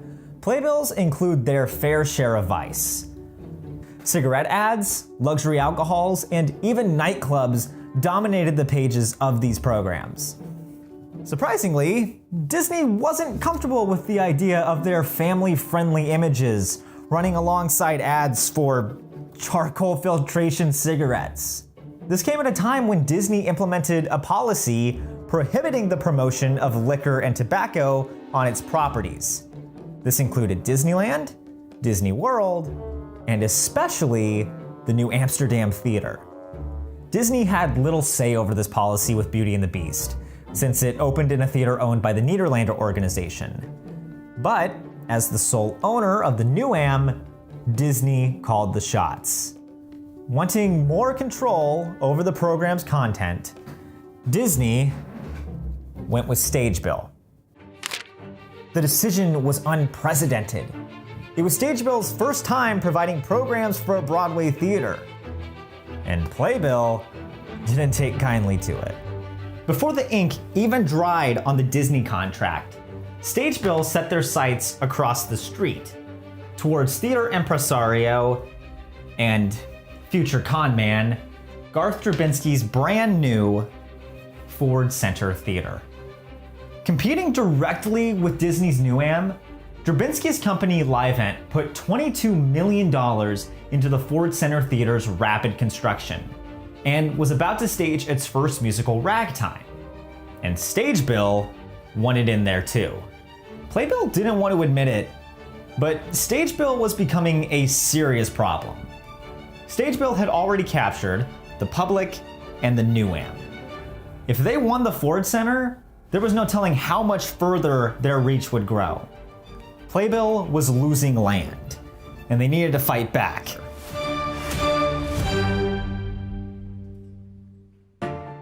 As much as Birch envied him, there was no denying that Clifford Tinder was the heart and soul of Stagebill. In an article on Playbill, Birch recounted the first time the two met in person, saying, "I jealously watched him be greeted and share warm moments and inside jokes during the cocktail hours. I saw Stagebill differently from that day forward. Stagebill wasn't a company, it was a person. I was certain that if I could hire Cliff, I could get Lincoln Center. After Tinder's tactful negotiation, the first Stagebills made their way into the New Amsterdam Theater in May of 1997. He joined the Playbill team 1 month later. Tinder's recruitment drastically changed the tide of the Battle of the Bills. Not only did Playbill gain a charismatic negotiator, they also got his address book. Despite a couple huge tactical wins, Stagebill was on unsteady ground. The publication's owner, Prime Media, had listed them for sale earlier that spring. In a New York Times article, Prime Media stated that the theater programs were too niche of a product that just didn't fit with their other businesses, like 17 Magazine and the school news program Channel 1. Negotiations for Livent's Ford Center program provider picked up in the fall of 1997. Much like Disney, Livent didn't love the idea of not having control over their program's content. And as one of the leading car manufacturers, Ford didn't want other car companies showing up in the programs at their theater. Plus, with Livent's intense competition for Broadway supremacy, it's safe to assume they didn't want to shine a light on any show other than Ragtime. Once again, the theater viewed Stagebill as the only logical decision. But then, Playbill launched a sneak attack. Playbill didn't make money from ads alone. They also charged for extra services, like printing covers in color instead of black and white. In late 1997, Playbill added another extra service to their catalog. When you look at this, it appears to be a regular old Playbill. But there's one thing that makes it entirely different. This isn't a Playbill. It's a showbill. For the first time ever, the Playbill company's Showbill service granted theater owners the chance to completely customize their programs. The publisher offered to swap out the stories found in every other Playbill with deep dive articles and profiles written specifically for the shows or companies that purchased it. Instead of a 12-page wraparound, they'd get the whole magazine. But why did they have to change the name? Well, remember how we talked about the way every Playbill is the same?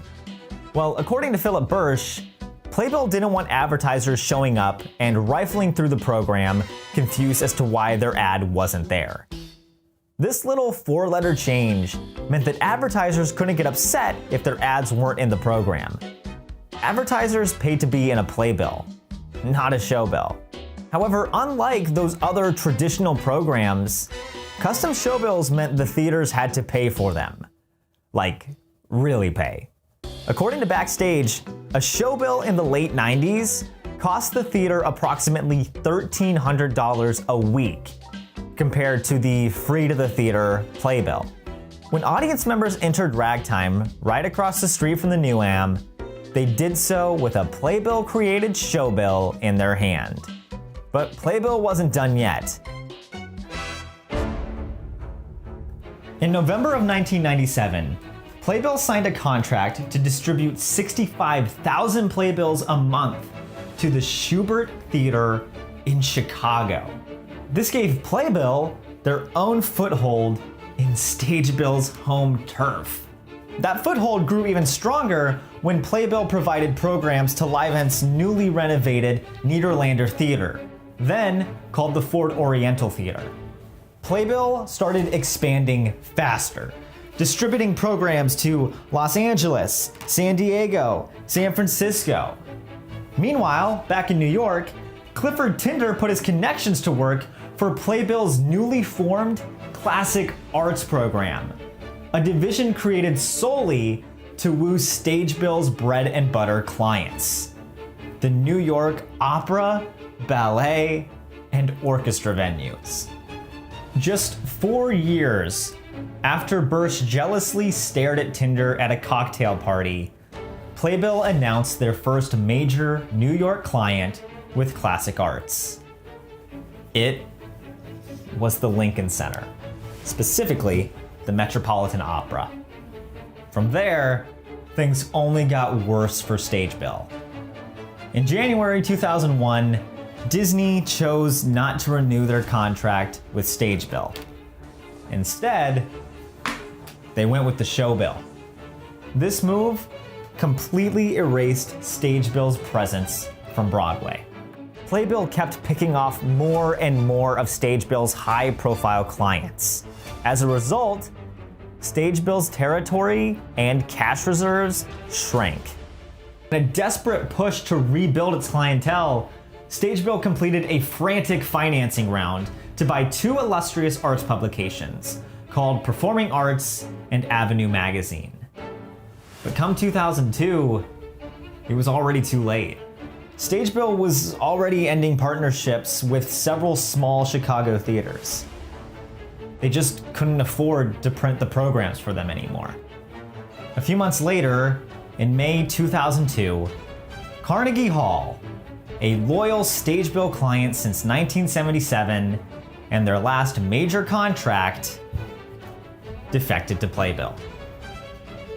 Stagebill, a 78-year-old institution, went bankrupt the following month.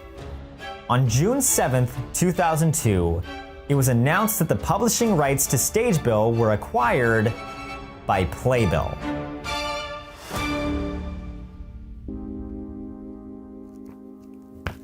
It's kind of ridiculous, isn't it? That a little paper booklet telling you who's wearing what costume could spawn such a cutthroat competition. There's nothing groundbreaking in these. If you pick up two Playbills during the same month, they're practically identical. So why was the competition so intense? Well, there's more gold to these booklets than their bright yellow headers. Not only is the audience reading them often wealthy, they're also less likely to throw them away. Playbills are more than just programs. They're souvenirs, artifacts of some intangible moment that no longer exists. And so, we hold on to them.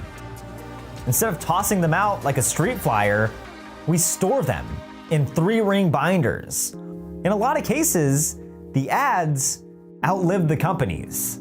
Just take this video for example. If I told you that an ad you bought in 1911 would still be viewed in 2024, wouldn't you buy it? Birch once stated, "This is a competitive business, and we intend to compete." And boy did they. However, Stagebill's presence and impact on the industry doesn't deserve to be forgotten. Perhaps the model of creating a unique program for each individual show wasn't sustainable. But for a moment in time, it looked like it might just fit the bill.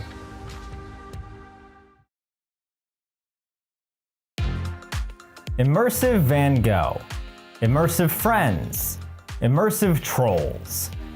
There seems to be an immersive experience for everything these days.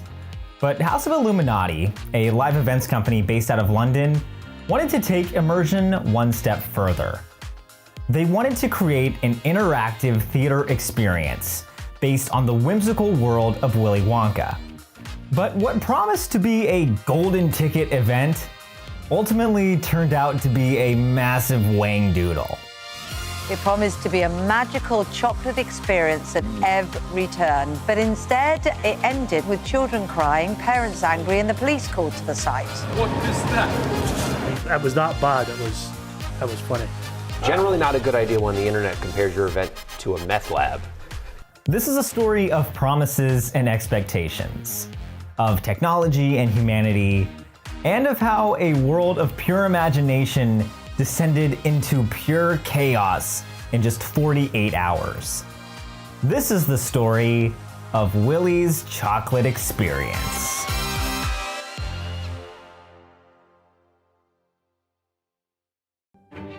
Immersive theater isn't new.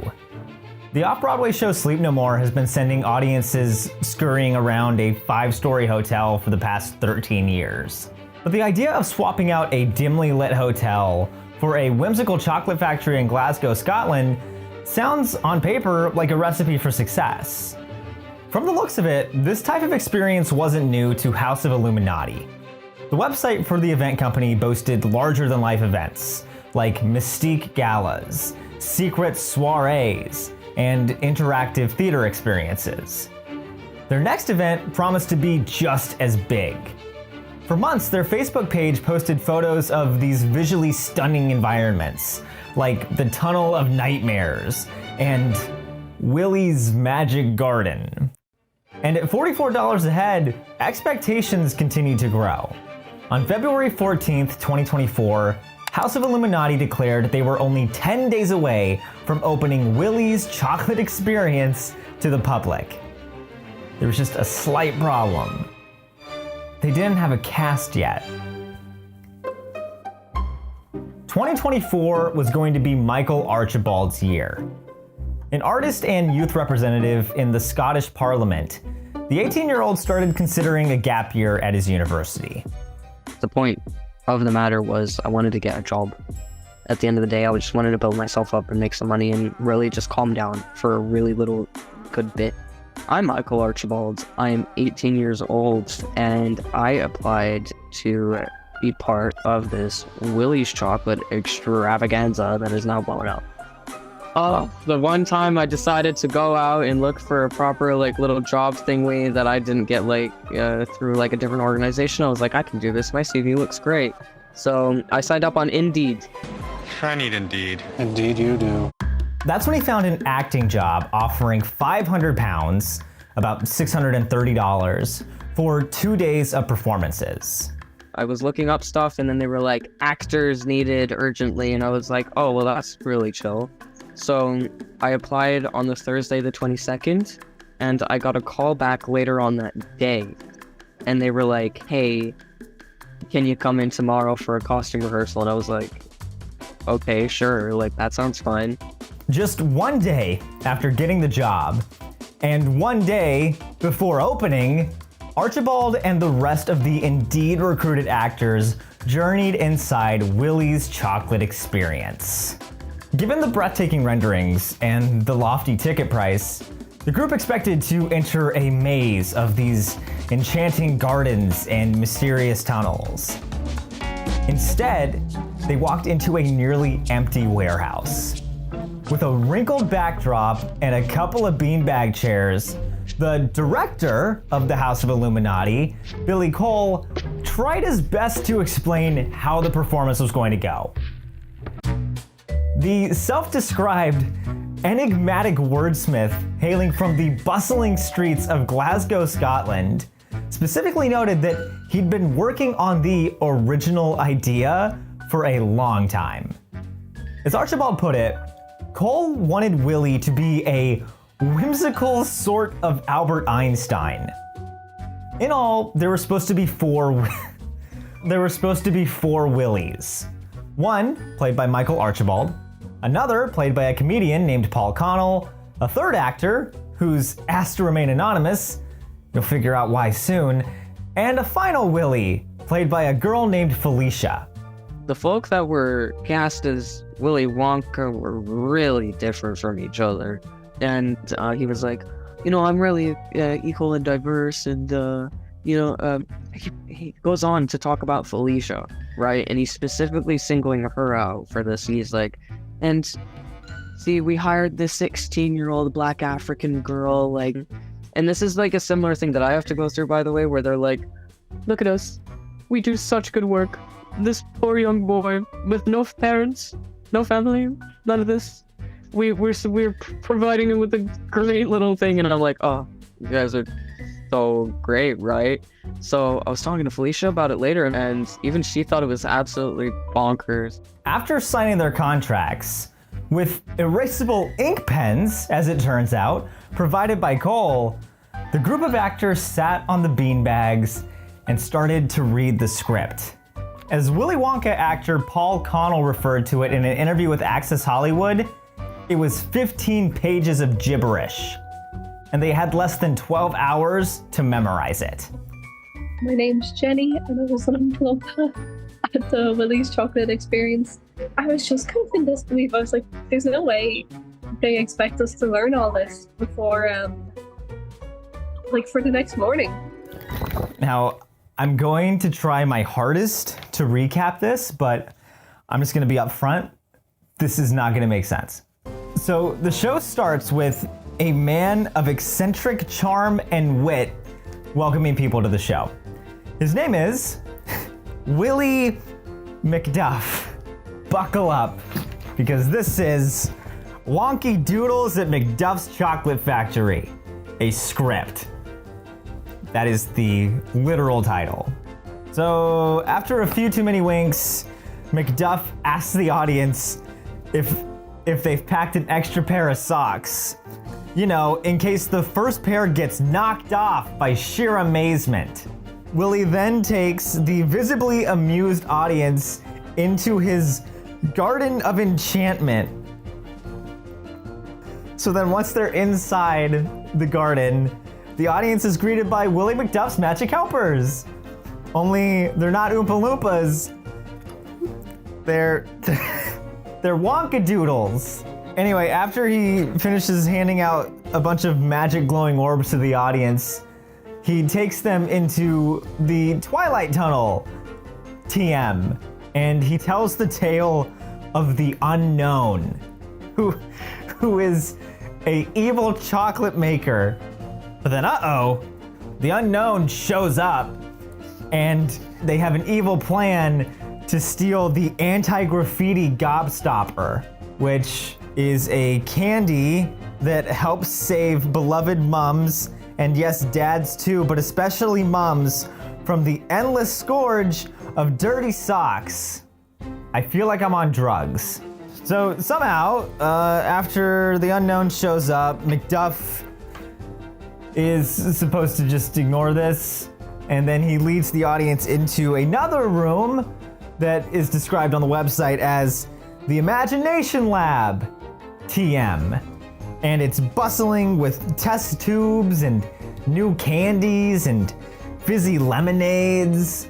And then from there, what happens is a high spectacle battle royale for control of the anti-graffiti gobstopper. This light beam filled fight ends with Willy McDuff hitting the unknown with a wave of sparkling cleanliness.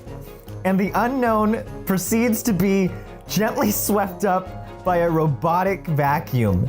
Everyone was confused, but we found it absolutely hilarious. We just thought, oh, this is highly unprofessional. We were just kind of in shock of it. Like, each page we're like, there's more.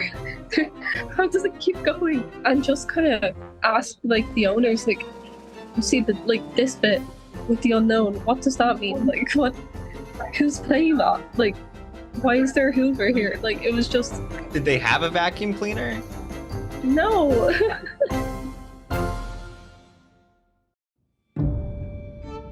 After the cast traded contact info and went home to memorize, a team worked through the night to transform a nearly empty 23,000 square foot warehouse into a chocolate factory.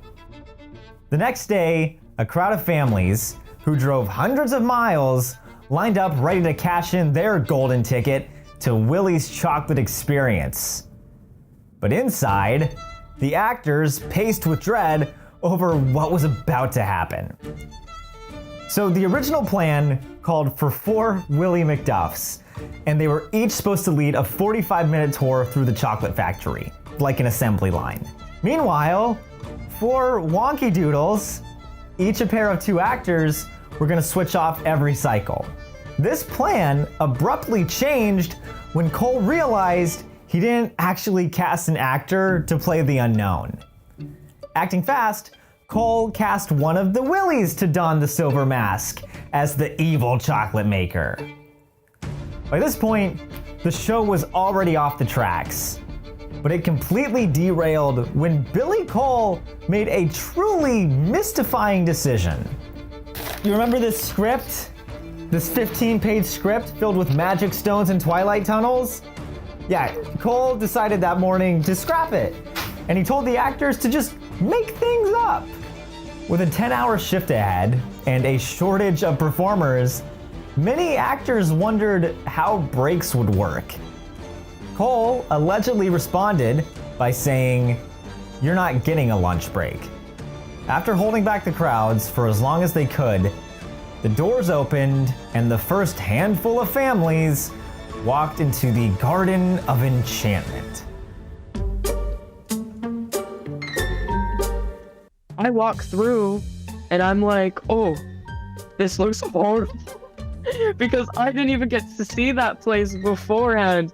I thought the whole warehouse would be filled. I thought they had a lot more work to do, and then the next morning we came in and they had just put curtains up. I thought there would be so much more as well, but there was like 2 props, a table, and like the tiniest bit of lemonade. Like it was a shot in a plastic cup. Instead of a garden filled with giant lollipops, waterfalls, and dream-catching butterflies, there was a bridge, kinda, a couple of big mushrooms, and a flamingo. The Twilight Tunnel, TM, was a couple of black and white striped sheets with a mirror at the end for the unknown. Meanwhile, the Imagination Lab, TM, looked like something straight out of Breaking Bad, with the Wonky Doodles forced to ration their jelly bean supply to just 2 beans per child. There was 80 glass test tubes full of jelly beans, but there was hundreds and hundreds of people coming through, and we were told with each group just give a test tube full of sweets to 1 child. But obviously, like, I've worked with kids before, you can't just give like 1 child and be like, you're the one getting the sweets. Also, health and safety, you can't give a kid glass. That's when we decided to like open up the test tubes and just give, like, ration them out, because there wasn't enough sweet spot. Like, they ran out of sweets. The huge empty warehouse made the few props that they did have stick out worse than a ball pit at DashCon. At one point, McDuff actor Michael Archibald pulled back a curtain and found a stack of boxes from Temu. However embarrassed or angry the actors were, they still didn't want to disappoint the kids. And so they did their best to give them a memorable experience. Oh look, it's a chocolate river. Oh my gosh. What is that? It's the unknown. No. Here. Pair of socks. The extra pair of socks. As the suit flavor, full of scary face. Oh my God. Stare the great unknown. Paid £40 a ticket for this. What a waste of money. So the costume looked exactly like this because this was the costume. We had 3 Willy Wonkas in total, and because there was only 2 costumes, we had to switch out. One of the other Willy Wonka actors, he had been up for so long that when he came back around, his whole thing was drenched in sweat. And I was like, I have to wear this. Like, are you dead serious? We were handed a Amazon box. It was so lucky that we were wearing tights and stuff underneath. These were like the adult versions of the Oompa Loompa outfits. While other actors got a couple minutes to take a break in between costume changes, the unknown was trapped behind that mirror the entire time. Yeah, I ended up bringing her like a bag of like pick and mix sweets, handed some behind the mirror to her, because she was like the only one. She was the only unknown, so there was no way she could get a break even if she wanted to. In between cycles, Archibald got out of costume and went up to families to see what they thought of the experience. So they're telling me about the fact that they've come from miles out. These kids are like disappointed, and I'm looking to some of them, I'm so sorry. But I'm like, and by the way, over there is Billy Cole. I was like, that's your guy. Go tell everyone, and I'm gonna slink away. And it was just a domino effect from there. So the House of Illuminati guarantees... The House of Illuminati tells lies? No. I want your name anyway. We guarantee a full refund starting from Monday. No, okay, if you do not receive refund... I'm going to call the police. If you don't receive refund... Because you're now into liquidation, you're no longer a company? No, is that why you don't have pictures up of your stuff? No. It's actual Photoshop stuff can put up, so we use artificial intelligence to generate. So use it as fake? No, absolutely. Use it as fake. That's why you don't advertise exactly what the thing is about. The images advertising the event looked a little too good to be true. And that's because they were.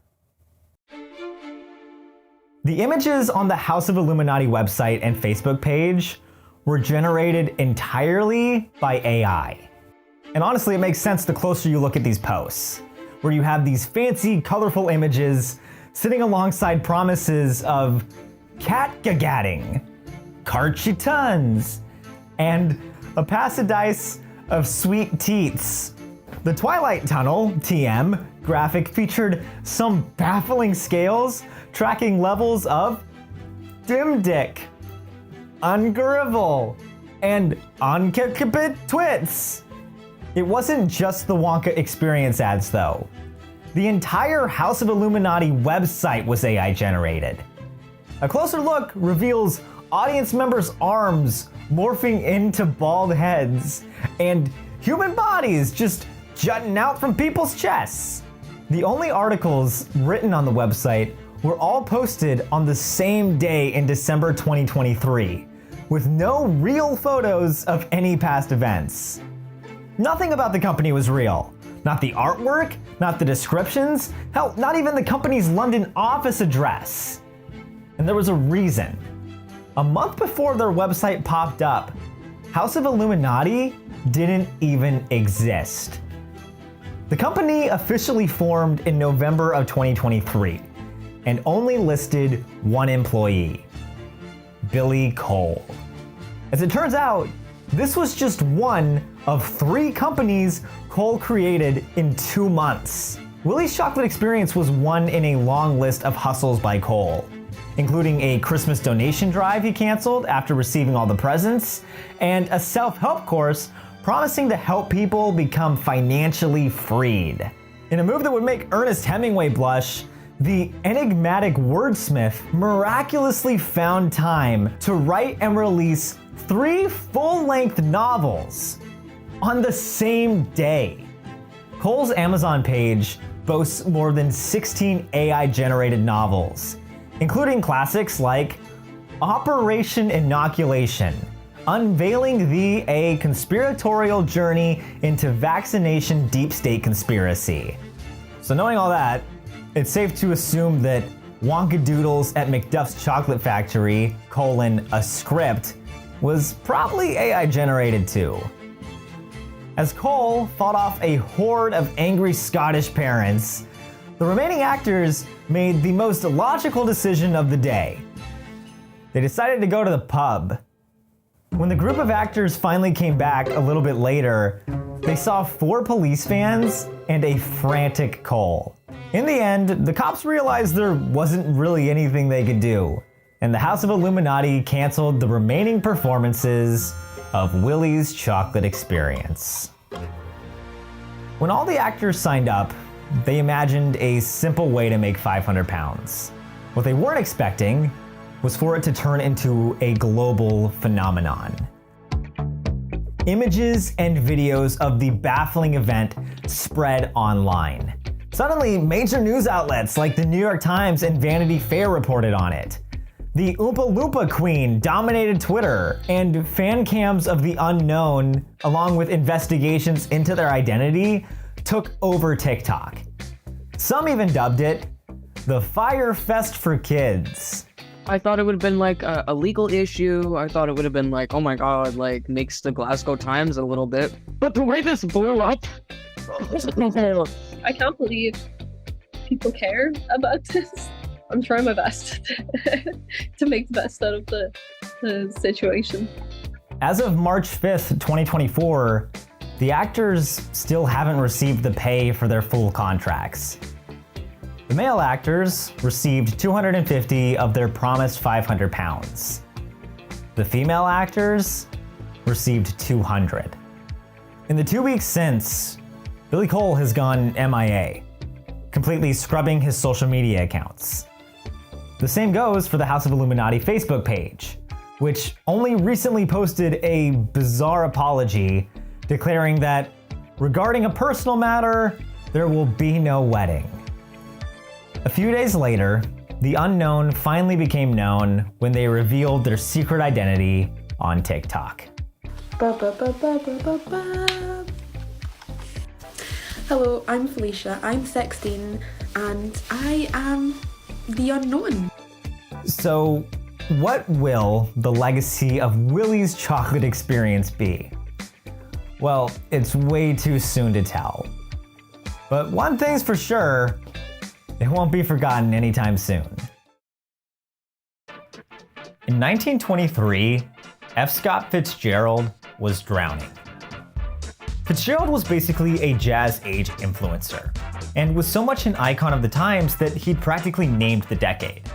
While the novelist had nearly everything he'd ever wanted, the desire for more threatened to bring everything to a screeching halt. Mainly because he wasn't writing novels anymore. After making his name with jazzy stories about carefree flappers, Fitzgerald set them aside to write something that would make him rich forever. A surreal 3-act play about drinking so much bootleg alcohol it causes an existential crisis. But now, time and money were running out. If Fitzgerald didn't finish the play soon, he would literally be forced to pawn his furniture. This is a story of alcohol and ambition, of decadence and desperation, and of a man named Bunny. This is the story of F. Scott Fitzgerald's The Vegetable.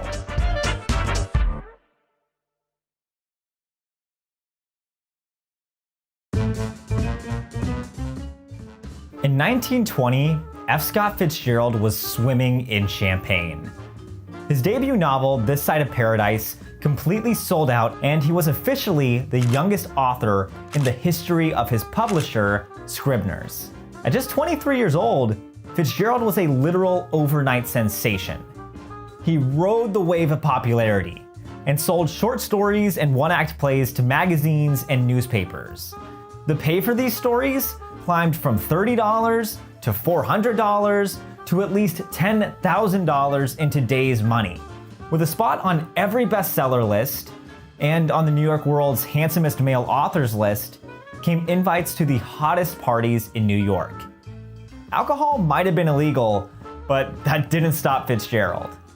Between the roaring decadence, Fitzgerald found time to scrapbook, and he meticulously clipped and pasted each short story, each review, every single mention of himself, and the humble pleas for his next work. Tucked to the side in one of these scrapbooks, one of the writer's favorite magazines made a request. I hope that young F. Scott Fitzgerald will turn to the 3-act form one of these days. The idea of the author writing a 3-act play wasn't as unusual as it sounded. Before he became F. Scott Fitzgerald the novelist, he was F. Scott Fitzgerald the musical theater nerd. Plays and screenwriting are a through line throughout his career. Even though obviously, it's not what he's known for or what he's famous for. I am Mark Taylor, and I give walking tours of F. Scott Fitzgerald's St. Paul neighborhood. Even as a very young teenager in St. Paul, he'd written plays that were produced in the summers. My name is Jackson Breyer. I'm president of the F. Scott Fitzgerald Society. Fitzgerald's love for theater continued into his years at Princeton University. He wrote 3 Triangle Club shows, or at least 3, I think 3. He wrote the book and lyrics, yeah. Some of his classics for the Ivy League musical comedy group included lyrics like, "The vampires won't vampire for me," and songs like "One Lump Percy."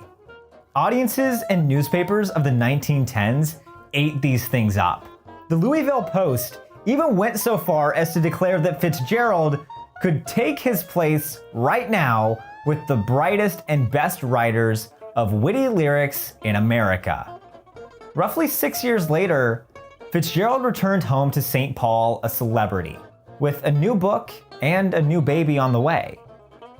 After the release of his second novel, The Beautiful and Damned, Fitzgerald decided to take a swing at another big project.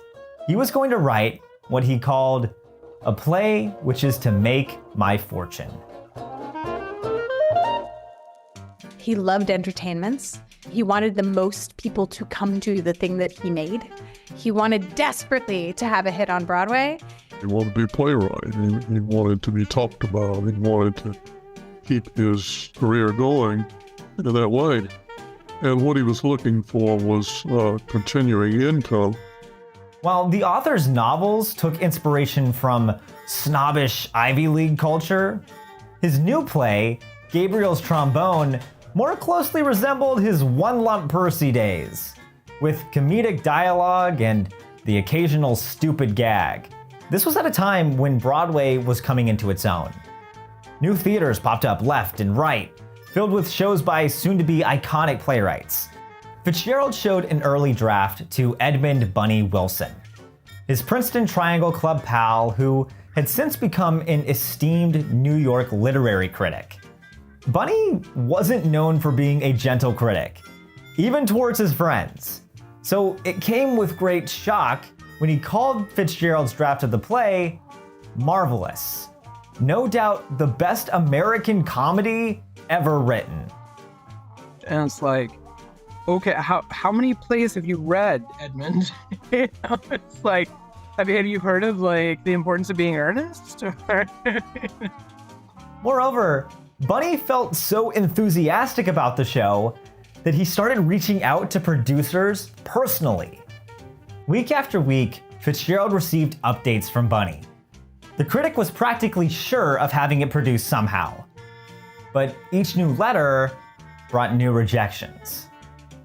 He was so hot at that time, I find it really hard to believe that there wasn't a Broadway producer who was just willing to roll the dice and be like, it's Fitzgerald, you know, it's kind of jazzy, there's like flappers and, you know, bootleggers, like, oh yeah, the second act's kind of weird, but I'll take a chance on it.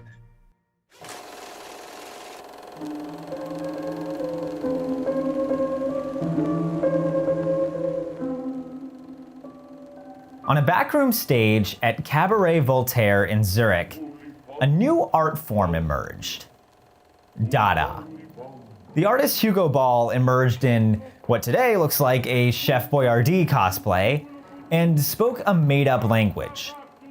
The act was completely ridiculous, but that was by design. As an underground art movement, Dada thrived on nonsense over convention, a sensibility Fitzgerald infused directly into his play.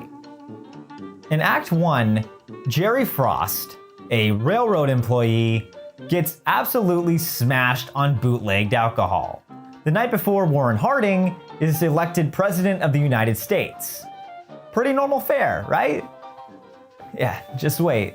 Act 2 abandons traditional theater and goes full Dada. In an early draft, Jerry is the president in a sequence that includes cans of worms getting thrown at bird people in trenches, dentist appointments canceled due to the end of the world, and a father literally named Dada. The play ends with Jerry Frost missing, only for the audience to learn that he left his wife and a steady job with the railroad to become a postman. The end. The play was unlike anything Fitzgerald wrote before. Unlike his novels, which flowed with melancholy lines, his play included eloquent prose like this line from the bootlegger better known as the Honorable Snooks. The end of the world, eh? It's the end of the world for Sandy Claus. You gotta come across with the state of Idaho. As if the dialogue wasn't confusing enough, full pages of the script were stage directions. So much so that Fitzgerald himself essentially said that the stage play was meant to be read, not performed. The play needed help. So Fitzgerald turned to the person he always turned to when he got stuck. Zelda Sayer was the quintessential flapper.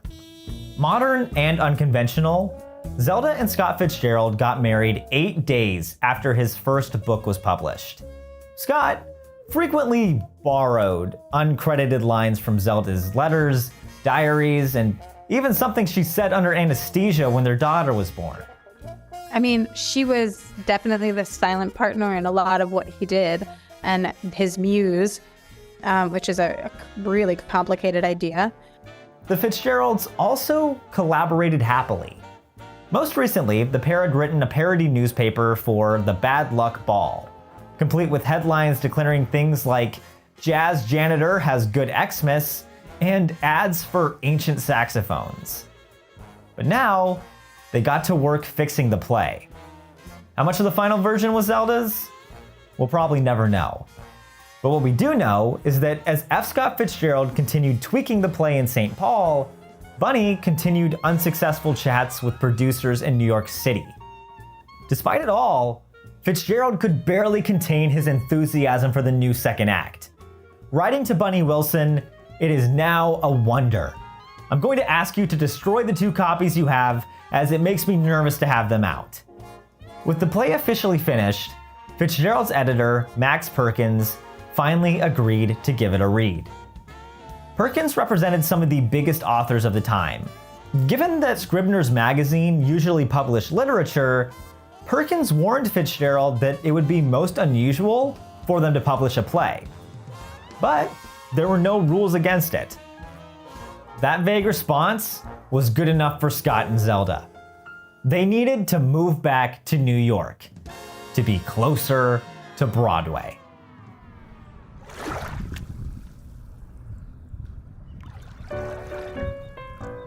Weeks later, the Fitzgeralds moved into a cottage on Gateway Drive in Great Neck, Long Island. It wasn't nearly as big as the colossal mansions of their neighbors, but it was an easy commute to the Scribner's office on Fifth Avenue, and to Manhattan's blossoming theater district.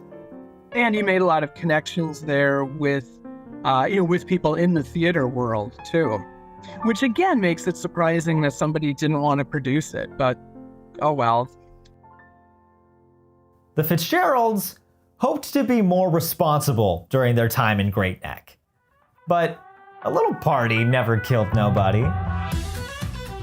Fitzgerald and his new neighbor drank on the porch and gazed across the bay, where they could see an almost continuous house party next door. In between absolute ragers, Fitzgerald managed to rework his near-perfect play, which he retitled to Frost, a pun on the lead character's last name. But it was also a nod to Frost Pharmacy, which was a spot Fitzgerald frequented in St. Paul to buy cigarettes and bootleg liquor. That December, Max Perkins read the play 3 times before sending Fitzgerald a long letter. Perkins went on to say he was afraid that the reader would feel, at the end, confused and unsatisfied. But Fitzgerald's optimism overshadowed Perkins' hesitations. And that April, the play was finally published under yet another name, The Vegetable, or From President to Postman. The play's final title took inspiration from a problematic quote that Fitzgerald pulled from a so-called current magazine. An inscription at the front of the book declared, "Any man who doesn't want to get on in the world to make $1 million and maybe even park his toothbrush in the White House hasn't got as much to him as a good dog has. He's nothing more or less than a vegetable." Wilson told him he thought it was the best thing he'd ever written. He reviewed it in Vanity Fair, which was one of the leading literary magazines of the day. It's one of the best things Fitzgerald has done. I'm trying to think of what the equivalent of that would be today, but that would be as if a major literary critic reviewed a play positively. I mean, he was a real taste setter in his day, Wilson. About a month after the play was published, Fitzgerald wrote 2 letters. Both are undated. In one, he wrote about how the producer Sam Harris had taken The Vegetable for a fall production, and how he was very much excited.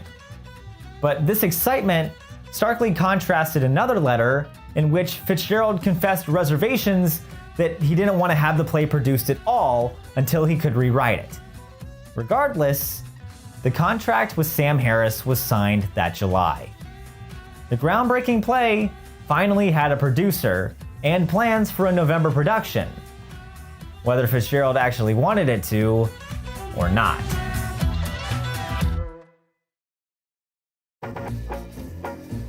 The Fitzgeralds' extravagance was catching up with them. In his hope-filled mission to get the vegetable to Broadway, Fitzgerald completely neglected the writing that actually made him money: short stories and his next novel. The only thing that mattered was getting the play staged. But Fitzgerald needed cash, desperately.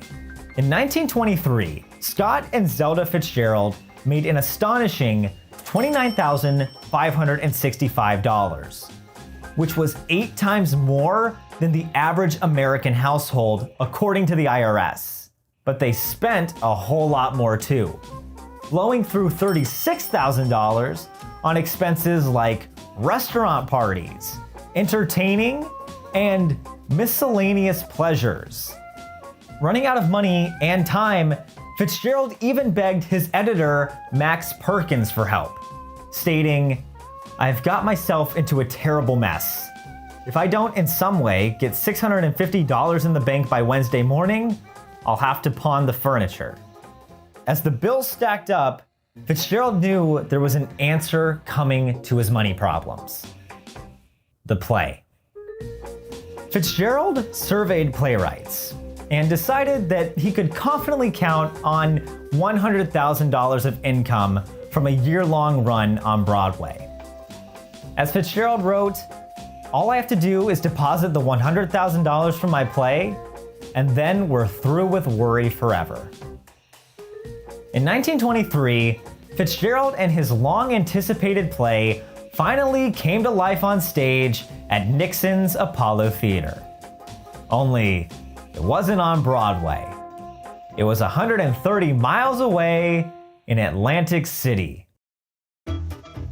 They were proud of this show, and they invited people to come down and play in Atlantic City, which was not just a Broadway tryout place, but very much a party venue outside of New York, where Prohibition was very much disregarded. My name is Anne Margaret Daniel, and I've been writing about Fitzgerald since the early 1990s.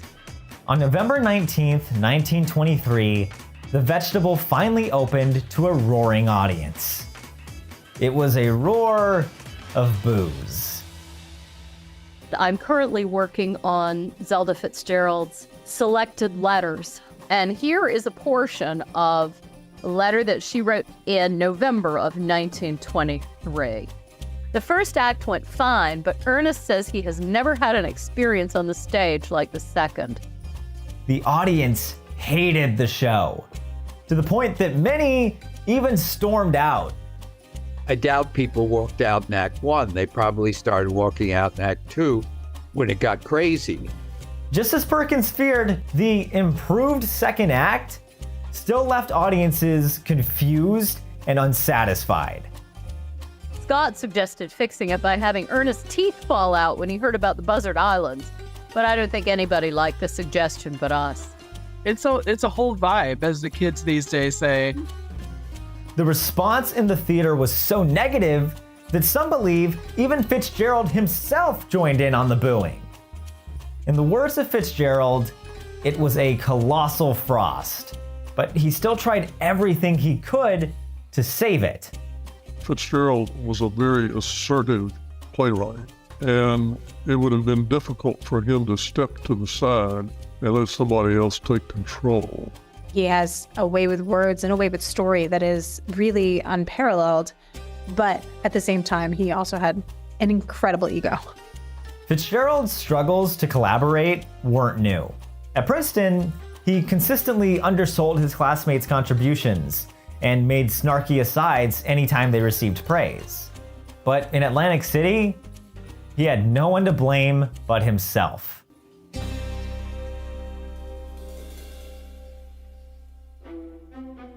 Fitzgerald's self-proclaimed wasted year and a half dashed any hopes of the play making it to Broadway, and of the author receiving his optimistic $100,000 payday.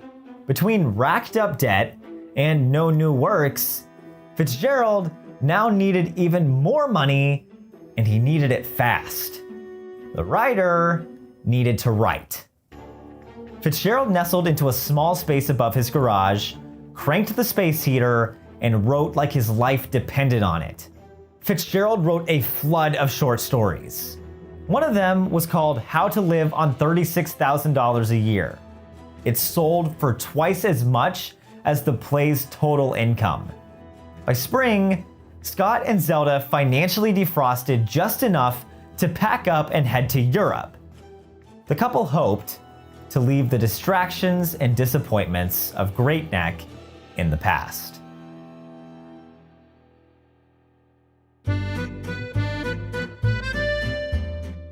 Under the warmth of the French sun, Fitzgerald finally had the time and money to write the novel he had long set aside. On April 10th, 1925, F. Scott Fitzgerald finally published The Great Gatsby.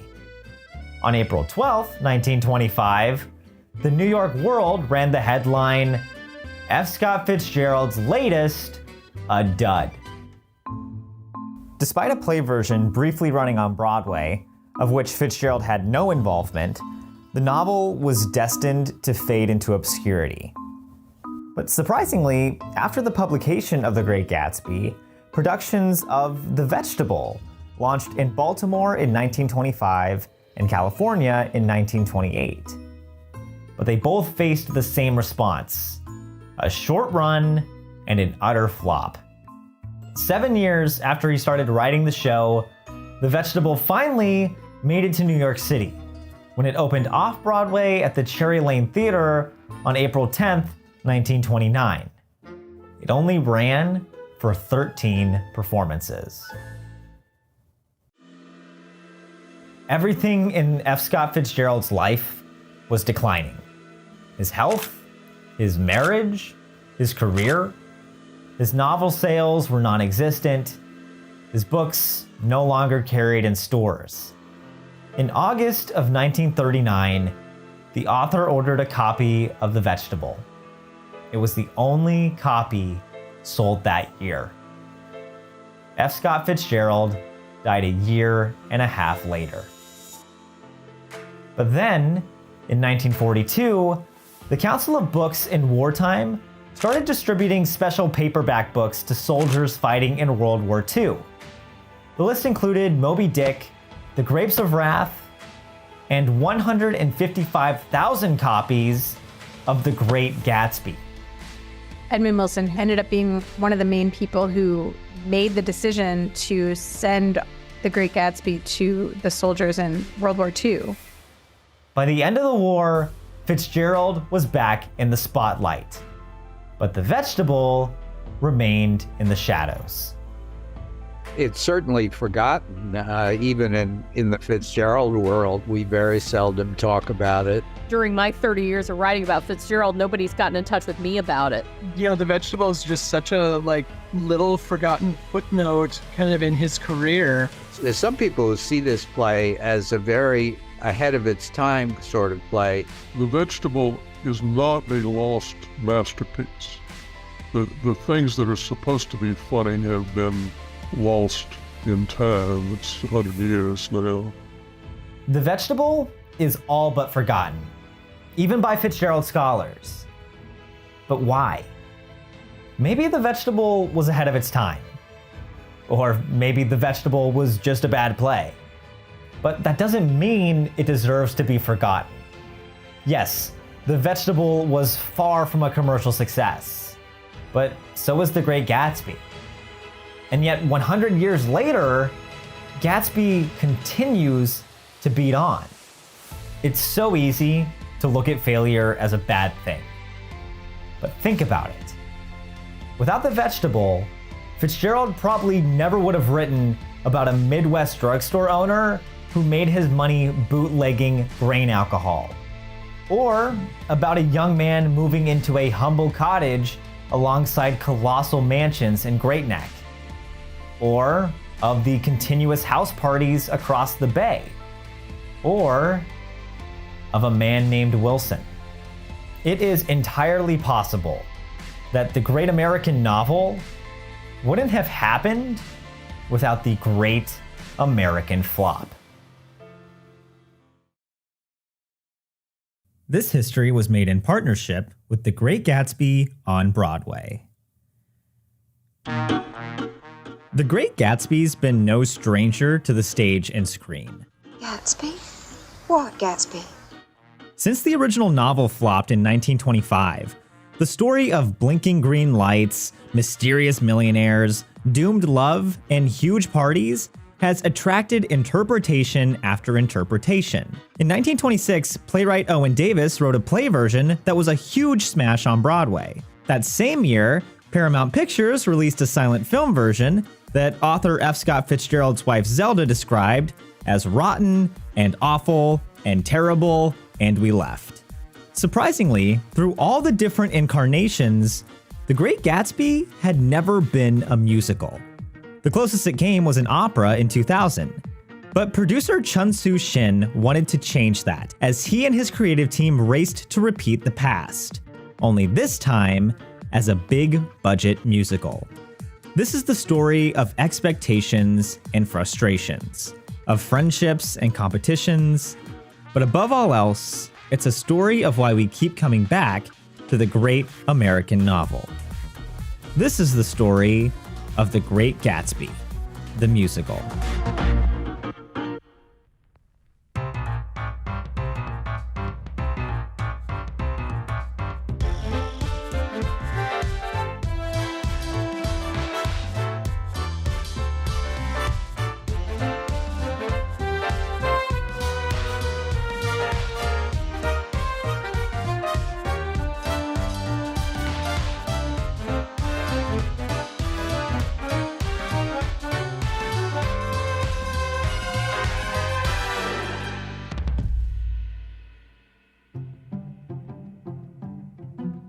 Producer Chun-Soo Shin might have loved The Great Gatsby, but many referred to him as Don Quixote. As Korea Jungang Daily put it, he was a man with dreams and visions far ahead of his time.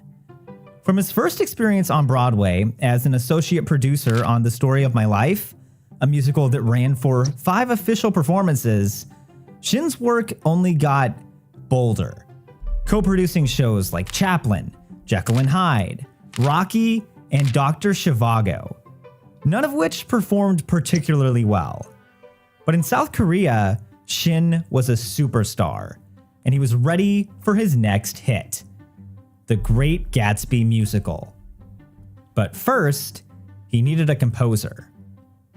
I was working in Korea, in Seoul, working on a couple of different musicals for a man named Chun-Soo Shin, and he took me to lunch at the Intercontinental Hotel. We sat in the lobby bar, and he said, The Great Gatsby is my favorite book, and I want to make a musical of it. And my immediate response was, we're not allowed to. And he said, we are allowed to. It's going to be in the public domain in a year. It's a new year, which means the copyright on a slew of new intellectual property has hit its 95-year expiration date, so... The Great Gatsby has entered the public domain. If, say, the Muppets wanted to do an adaptation of The Great Gatsby, they can, just like they did with The Christmas Carol. When the clock struck midnight on January 1st, 2021, 95 years of copyright protection expired, and The Great Gatsby entered the public domain. Suddenly, the Fitzgerald estate could no longer control who could or couldn't tell the story. Much like with Steamboat Willie and Winnie the Pooh, people wasted little time adding their own unique twist on the classic story, including a version where Gatsby is a vampire, and another where Nick has scoliosis. Shin counted down the days to add his own musical twist and stage it in South Korea. I said, that's a fantastically interesting idea. I want to think about that, and I would really want to think about who the collaborators would be, because it's such a uniquely American story about class. And he said, that sounds great. Let me know who you want to work with. And then I left. Nathan Tyson, who is my husband, is a lyricist, and he worked with Jason Howland on a show called Paradise Square. During Paradise Square, when we were doing the out-of-town production, Nathan's wife and family came out to stay for a while.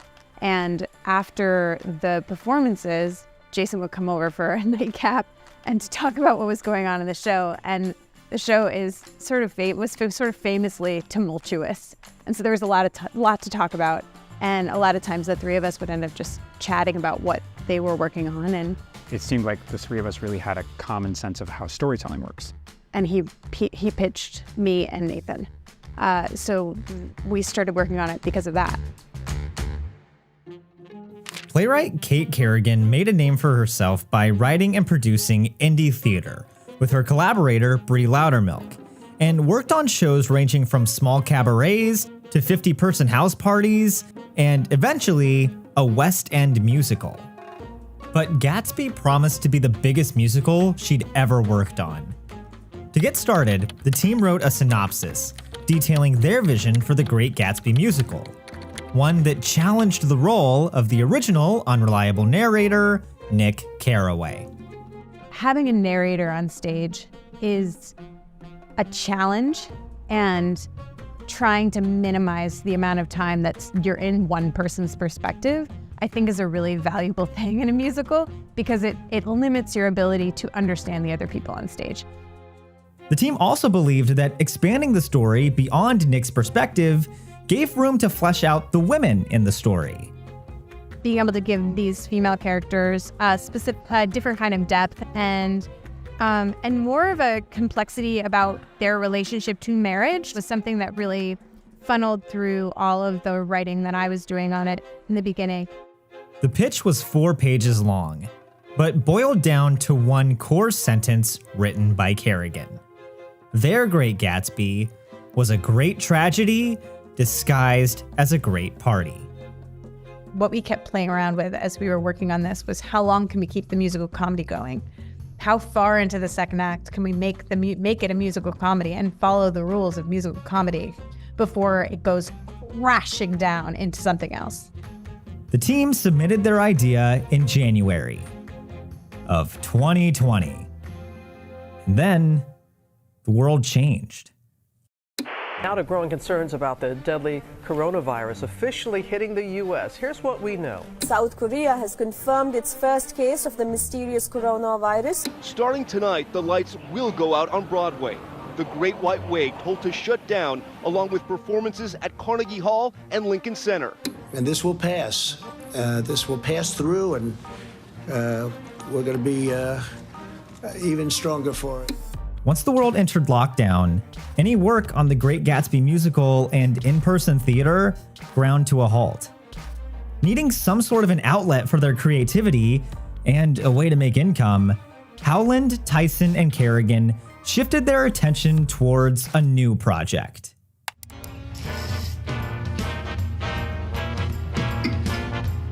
If no one is coming to the theater anymore, well, then we have no choice but to bring theater into their homes. The first thing we wrote together was a killer party, which was a streaming thing we did during COVID because everybody was stuck at home. And so that gave us an opportunity to sort of work together for the first time while beginning to develop this project. In the span of just a few weeks, the team miraculously wrote a full-length 90-minute musical. Upon the virtual musical's release, Jesse Green, the infamous head theater critic of the New York Times, gave the show an uncharacteristically positive review, calling it cheerful and slapdash and silly enough to compensate for an almost total lack of coherence. Green praised Howland's peppy synth-pop score and the enthusiasm of A Killer Party's director, Mark Bruni. Howland and Bruni originally worked together on Beautiful, the Carole King musical, in 2014. And in a case of chicken or the egg, the Great Gatsby musical found their director. They had written about 4 songs and a treatment, and they sent that to me and said, "What do you think?" And I heard those 4 songs and went, there's something really exciting here. This is an incredible challenge to take on this great American novel in great American musical form. With cases of COVID rising, the only way the team could safely communicate was through computer screens. Easy to do for a completely online musical, but a little bit more challenging for one meant to be an on-stage extravaganza. Using Zoom and calling in from 3 different locations, the team brainstormed and experimented for months. Even once vaccines became more easily available, international travel was still restricted. At that point, the show was direct to South Korea. It's a big book over there. But because it was in the middle of the pandemic, we could never go over there. We could never develop it over there. So we just started doing stages of development here. And then we did a table reading for the first time. And it was just in New York. And we had a bunch of actors read the roles, and I played all of the demos. The actors didn't even learn the music. It was just about reading through the script and having Jason play the songs. Which is a terrible way to present material because nobody's actually singing, so you're just waiting for the song to be over. The Paper Mill Playhouse came to see a step of the project and said that they wanted to do it. And we talked to Mr. Shin and said, it'd be so much easier for us before it gets translated, if we could kind of figure out how the show works and how it moves and, then bring it to South Korea. And he said, yes. On March 27th, 2023, just 3 years after their initial pitch, the Paper Mill Playhouse in New Jersey announced The Great Gatsby would receive its world premiere that October. But producer Chun-Soo Shin wasn't the only one with the idea to turn The Great Gatsby into a musical. Soon, the show came face to face with a machine.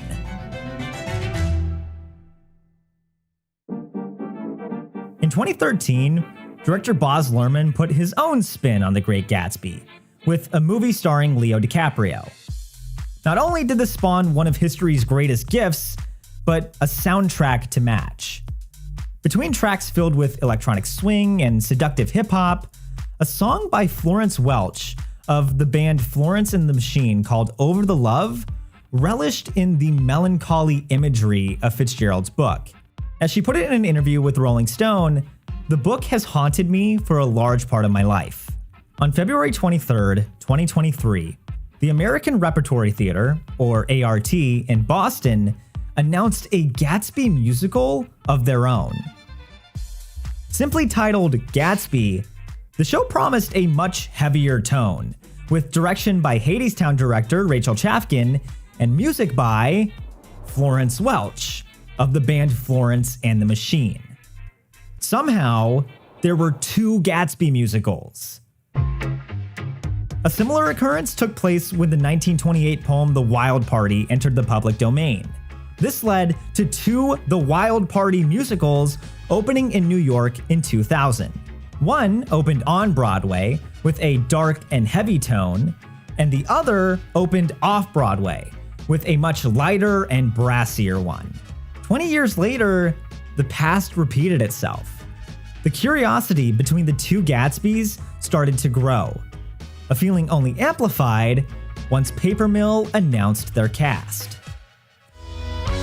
Dude, this is not a dream.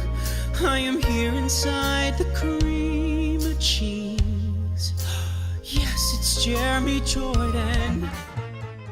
The star of Paper Mill to Broadway musicals like Newsies, Jeremy Jordan, also appeared in A Killer Party. And so when I found out that Jason was writing this musical, I was like, get me on. Jordan went from cream cheese to cream of the crop when he jumped into the role of Jay Gatsby for a New York workshop in December 2022. A party that unfortunately did not keep roaring on. Didn't get to finish it because I got COVID in the middle of it. I was like, well, that's that. But then they asked me to come back for Paper Mill. So there you go. I mean, who else do you want as Gatsby? There's a suaveness and a debonair quality, and I just look at him and go, like, is this it? Or is he kidding? With the role of Gatsby filled, the team just needed to find his green light. Actress Eva Noblezada was burnt out. On July 10th, 2023, the actress announced plans to leave the Rachel Chafkin-directed musical Hadestown, where she spent 5 years as the lead character Eurydice. As she stated in a Playbill article 2 weeks later, the relentless 8-show-a-week schedule was taking a toll, and it was time for her to realign with what she wanted to reimagine for herself in her life. The same day the interview was published, another article announced her newest role. She would become the first actor of Filipina and Mexican heritage to play Daisy in the musical version of The Great Gatsby. and she'd do it at the Paper Mill Playhouse.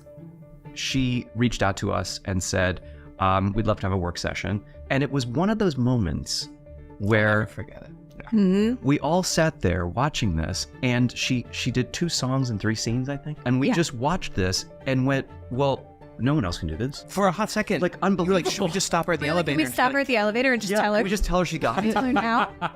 I write down OTW on my sheet, which is off to wardrobe. It's just like, done, of course. Daisy Buchanan is a nightmare dressed like a daydream. At least, that's what the book's narrator, Nick Carraway, wants us to think. But Kate Kerrigan viewed her as more than a siren with a voice full of money. If you think about her just as a human being and where she is in 1922 and what her life is like and what her options are and what her options probably were when it came to getting married, it's a different experience, and you have the opportunity to examine that. There's a lot about her that's very complex, that's very unlikable. So I'm really excited about that because she's a very beautiful character. It doesn't make her a likable character, so to me. So I'm excited about that, though, that complexity there. Another thing that always intrigued the creative team was how relevant the story was to modern times. The divide between the haves and have-nots was growing. The world was coming out of a global pandemic with the Spanish flu, technology was progressing at a pace nobody felt they could keep up with, and racial tensions continued to grow. When I first read the book, some of the tropes and some of the themes and some of the language turned me off completely. The racism, simple as that. Like, if I can't find myself or my people in a story, sometimes it's very hard for me to relate. And what I like to say is, we're making the musical a little more colorful than the book would have been. And it's very important to me to have faces and bodies and lifestyles on the stage that might not have been talked about maybe 100 years in the book. The relevance to today also found its way into the music. So much of the story of what happened in that novel feels exactly like what's happening right now. So I really wanted to figure out a way to bring modern production and the kind of songwriting that I like to do and mash that up with a 1920s approach to horn writing and early jazz. During his work on Beautiful, the Carole King musical, Carole King herself asked Howland what he planned to do with her music. He responded by saying, "I'm going to make the audience feel the way they did when they heard your songs for the first time." He planned to do the same thing with The Great Gatsby. On September 28th, 2023, the cast and crew assembled at the New 42 Studios in New York to start rehearsals for Paper Mill. Unlike the novel, where it takes 60 pages to finally meet Gatsby, the musical opened with Gatsby himself.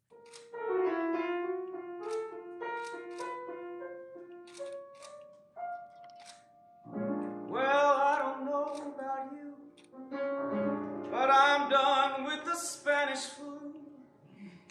It's 1922, come out of your closet. Making changes to The Great Gatsby wasn't new. As pointed out by Fitzgerald scholars James L.W. West and Anne Margaret Daniel. In Owen Davis's 1926 Broadway play, Nick Carraway was also no longer the narrator. There was no trip through the Valley of the Ashes, no billboard with the painted eyes of Dr. T.J. Eckelberg, and Gatsby didn't even display his shirts.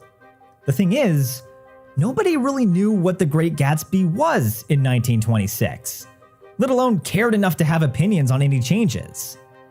The creative team of The Great Gatsby musical in 2023 didn't have this same luxury. As the rehearsal clips found their way online, it became clear that everyone had an opinion. Some were upset that Gatsby appeared so early in the show. Others were just thrilled to see Jeremy Jordan again. Some called out the lack of jazz music, others called it jazzy.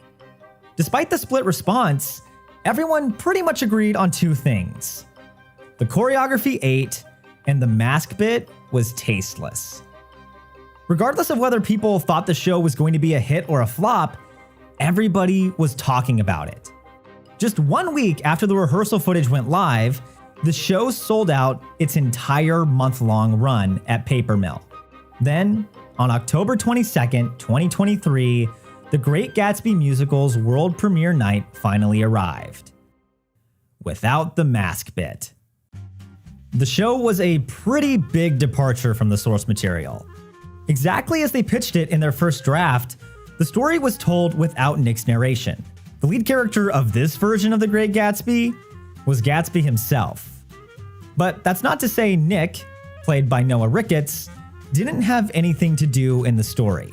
Much like Owen Davis's play version in 1926, the Paper Mill Gatsby took their own twists, including Nick and Jordan Baker getting engaged, Wilson working in cahoots with the mobster Meyer Wolfsheim, and a very different death for a now pregnant Myrtle. It wasn't as drastic as in 1926, where Myrtle is accidentally killed by Wilson in a shootout at Gatsby's mansion, but it was still pretty different from the book. Given the changes, many on the Gatsby team were nervous about what the critics would think. But for the most part, the reactions from the press were pretty mild. The most biting reviews came from TikTok. So I know the Great Gatsby musical has been getting some hate on this app.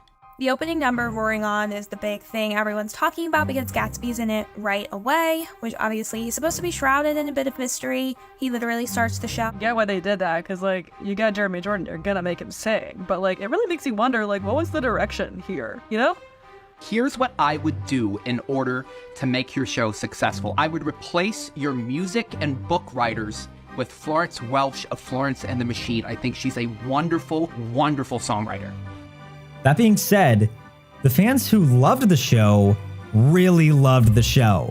I went to the first preview of The Gatsby at Paper Mill Playhouse, and y'all, I loved it. If you like Phantom of the Opera and Beauty and the Beast, you'll love this show.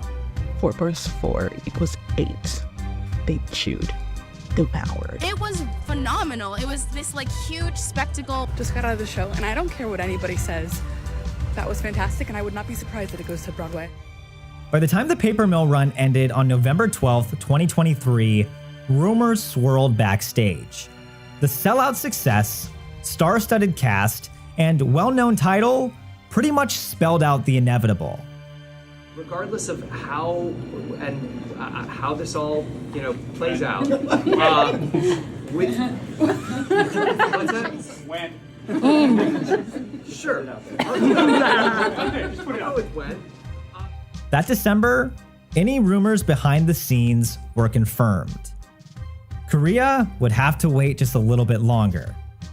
First, they needed to go to Broadway.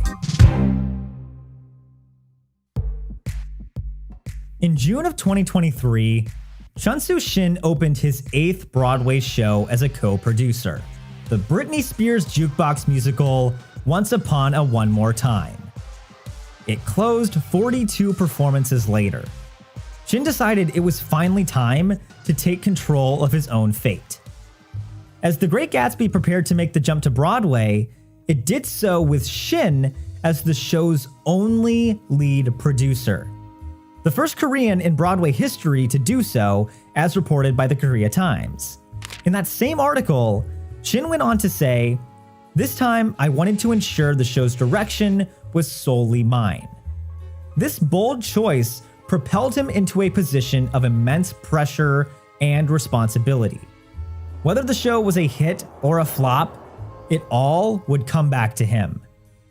As Shin set out to find investors, the creative team got to work on an even bigger task: fixing the musical. After watching the show every night at Paper Mill, the creative team generated a hit list of all the moments they wanted to tweak in its next iteration. We didn't want the expectations to be too terribly high coming out of Paper Mill. We wanted to have a game plan for how to surprise the audience when we got to Broadway. Looking back, Kerrigan realized that cutting Nick's narration in favor of introducing Gatsby right off the bat worked to an extent, but it also hurt the larger themes of the story. She saw that The Great Gatsby wasn't just about Gatsby. It was about everyone's perspective of him, and most importantly, it was a story about class, something that didn't come across at Paper Mill for one big reason. They didn't have Nick Carraway as an observer. We we're trying to start with the character who actually wants something, and Gatsby is the one who has the big dream and has something to sing about. There was a feeling that perhaps seeing him pull the strings and activate the story might be a way to start the show. I think we found out after Paper Mill that there's something inherent in this material about the mystery of Gatsby, and prolonging his entrance was an important element in terms of getting us on board with Nick's journey. Keeping that in mind, the team agreed on their solution. They needed to rewrite the entire first 20 minutes, and they only had a month to do so. In an extreme case of Murder Your Darlings, the creative team spent countless hours rewriting and restructuring everything. They wrote a new second scene to make the characters appear more careless. They replaced a song for Daisy, added new lines to build up to the mystery of Gatsby, and they completely rewrote the spectacle-filled number called New Money into an 8-minute odyssey through the mansion, building the anticipation for the big reveal of Jay Gatsby. A reveal the team felt was made more impactful by a change to the show's opening.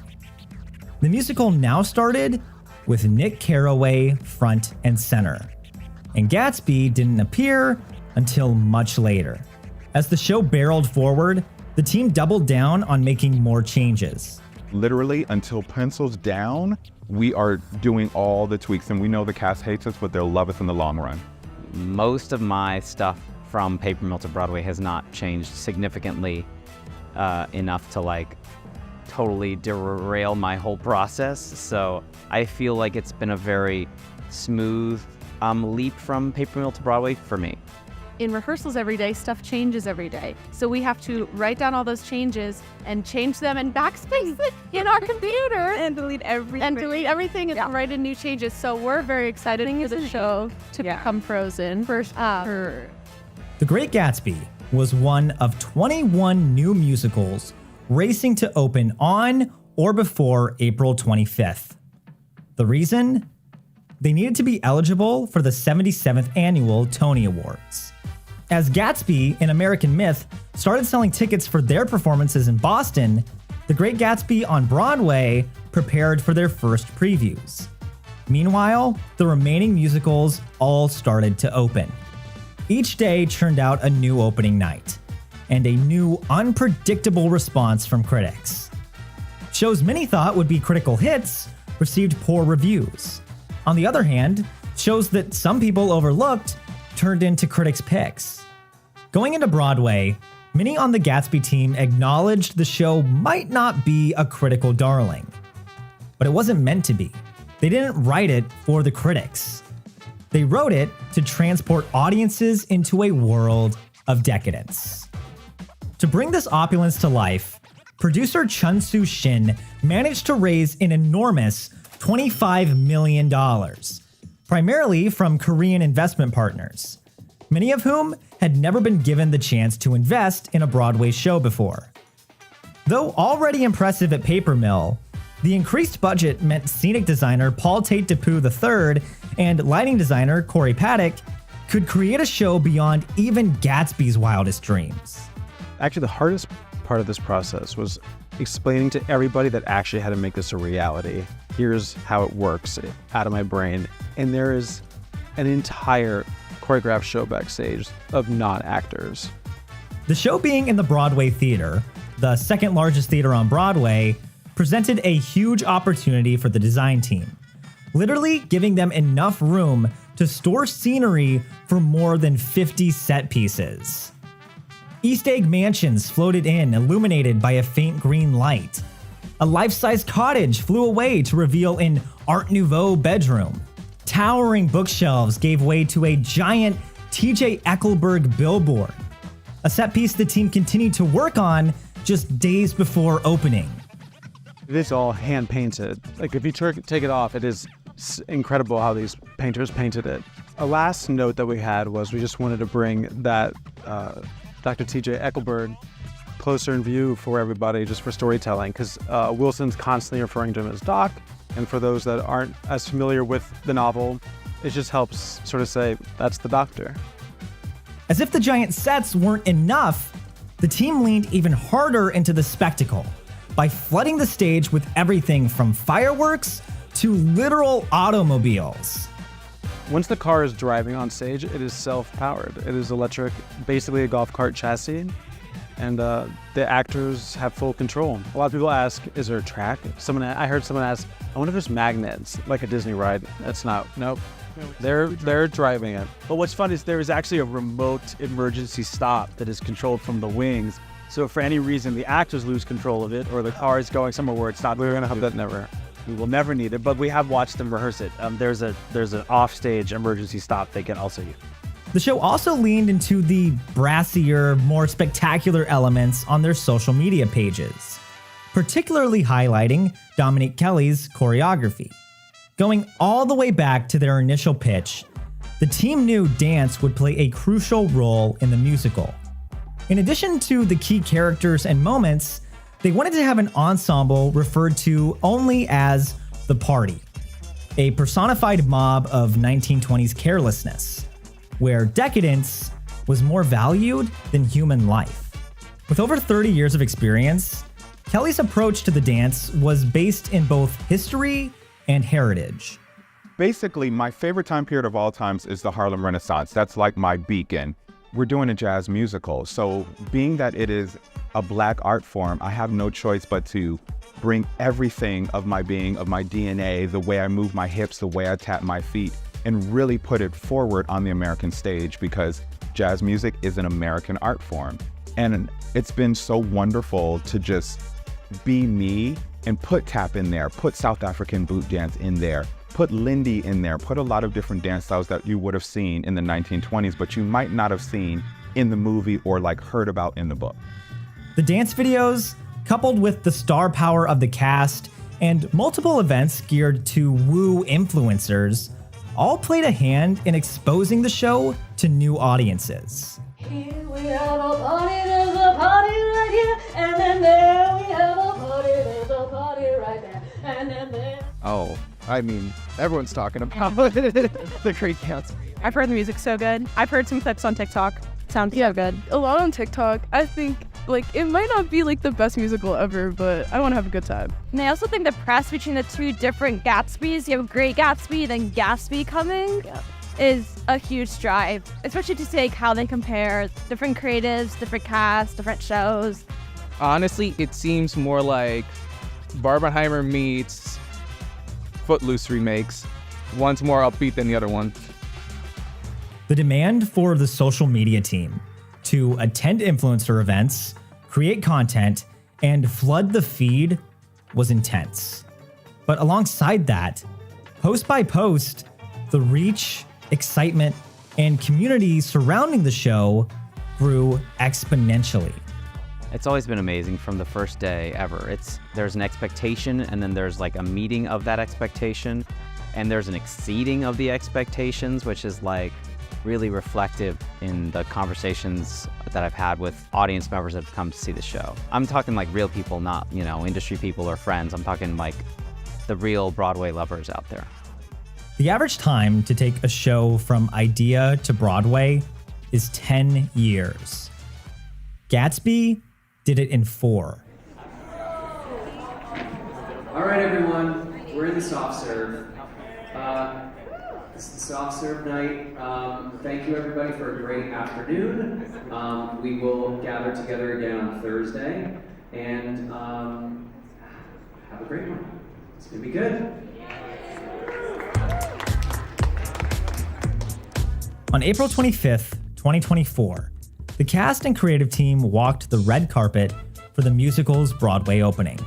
The show journeyed through the peak of a global pandemic, intense fan backlash, a big rewrite, cast sicknesses, set malfunctions, a crowded Broadway season, and a severely divisive critical landscape, all just to stand in front of 1,700 people and tell them a story. When the curtain came down, the entire team Ubered to the restaurant Tavern on the Green for the after party. The show ended at 9:07 p.m. The reviews came out 1 hour later. Once again, everybody had an opinion. New York Post critic Johnny Oleksensky compared the over-reliance on spectacle to watching King Kong the musical in the same theater 6 years prior, stating, "But now, a monkey isn't captive, it's your favorite novel." New York Times critic Laura Collins Hughes noted that the decision to shy away from the book's darker elements in favor of a good time hurt the show. On the other hand, Adam Feldman of Time Out found the show delivered more than any other new musical of the overstuffed Broadway season. And Kobe Castle of Theaterly declared it was modern-day American musical theater at its finest. Out of sight from the rest of the party, the social media and marketing teams assembled. An hour after the reviews came out, The Great Gatsby's social pages posted 3 photos back to back to back. Each one emphasized the same thing, what the team wanted to focus on since the beginning. The Great Gatsby on Broadway was a giant, crowd-pleasing musical.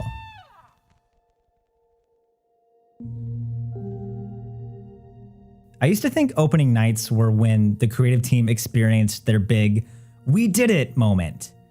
The big payoff for years of hard work where they reflected on everything that led them to this moment, surrounded by flashing lights, cameras, and celebrities. This isn't the case. Really, it's the week before critics flood the internet with their thoughts, before people start speculating on award nominations, before everyone chimes in on what they think the future of a show will be, before there's just so much noise. The closest you can come to the feeling that a show is done is when the team sits in a quiet theater, watches the crew break down their workspaces, and finally decides to stop making changes. I'm proud that we still like each other. Yeah, totally. after this whole process, and that people are showing up and sitting in the seats and watching what we're up to. I just thought about, I think we had our first meeting about this over Zoom during the pandemic. Yeah. So 4 of us, 4 people in 3 different locations. And now, if you just do a 360 right now and you look at the 150 people that are now working on this show as we speak. Yeah. The thing that we've created is really beautiful. It's like the best and worst part about musical theater is that you have to collaborate with other people. I'm really excited about people who come in with a relationship with the novel. I'm excited to hear what they have to say about it. I'm excited for them to grapple with that and have their opinions, because that's what we do when we care about something. I hope that we give them what they wanted out of The Great Gatsby. Whether it's a spectacular blockbuster movie, an opera with giant white chairs, or a flashy Broadway musical, every single version is someone else's idea of what The Great Gatsby is about. Every version, besides the show Gats, which read the book word for word, isn't an adaptation though. It's an interpretation. You can agree with it, you can disagree with it. You can love it, you can hate it. But it's their take on it. In his lifetime, F. Scott Fitzgerald published 4 novels, 164 short stories, and 1 very bad play. And yet, 84 years since his death, we only really talk about Gatsby. What is it that keeps pulling us back? On the surface, it looks like a beautiful love story, but underneath, there's something much more complex. It's not a story about characters or plot so much as it is a story about time, a story about longing, a story of wanting something so bad you'll do anything to reach it, a story of dreams and the price we pay to pursue them. We keep coming back to Gatsby because we connect to it. It taps into that desire we have to prove ourselves, to reinvent ourselves, to build our own legacies. to run faster and stretch out our arms farther. As long as we continue to care about the Great Gatsby, its green light will continue its siren call. And so, we beat on.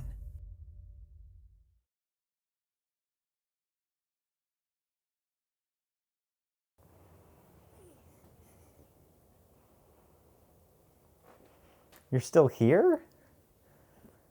The video's over. Go home. Go.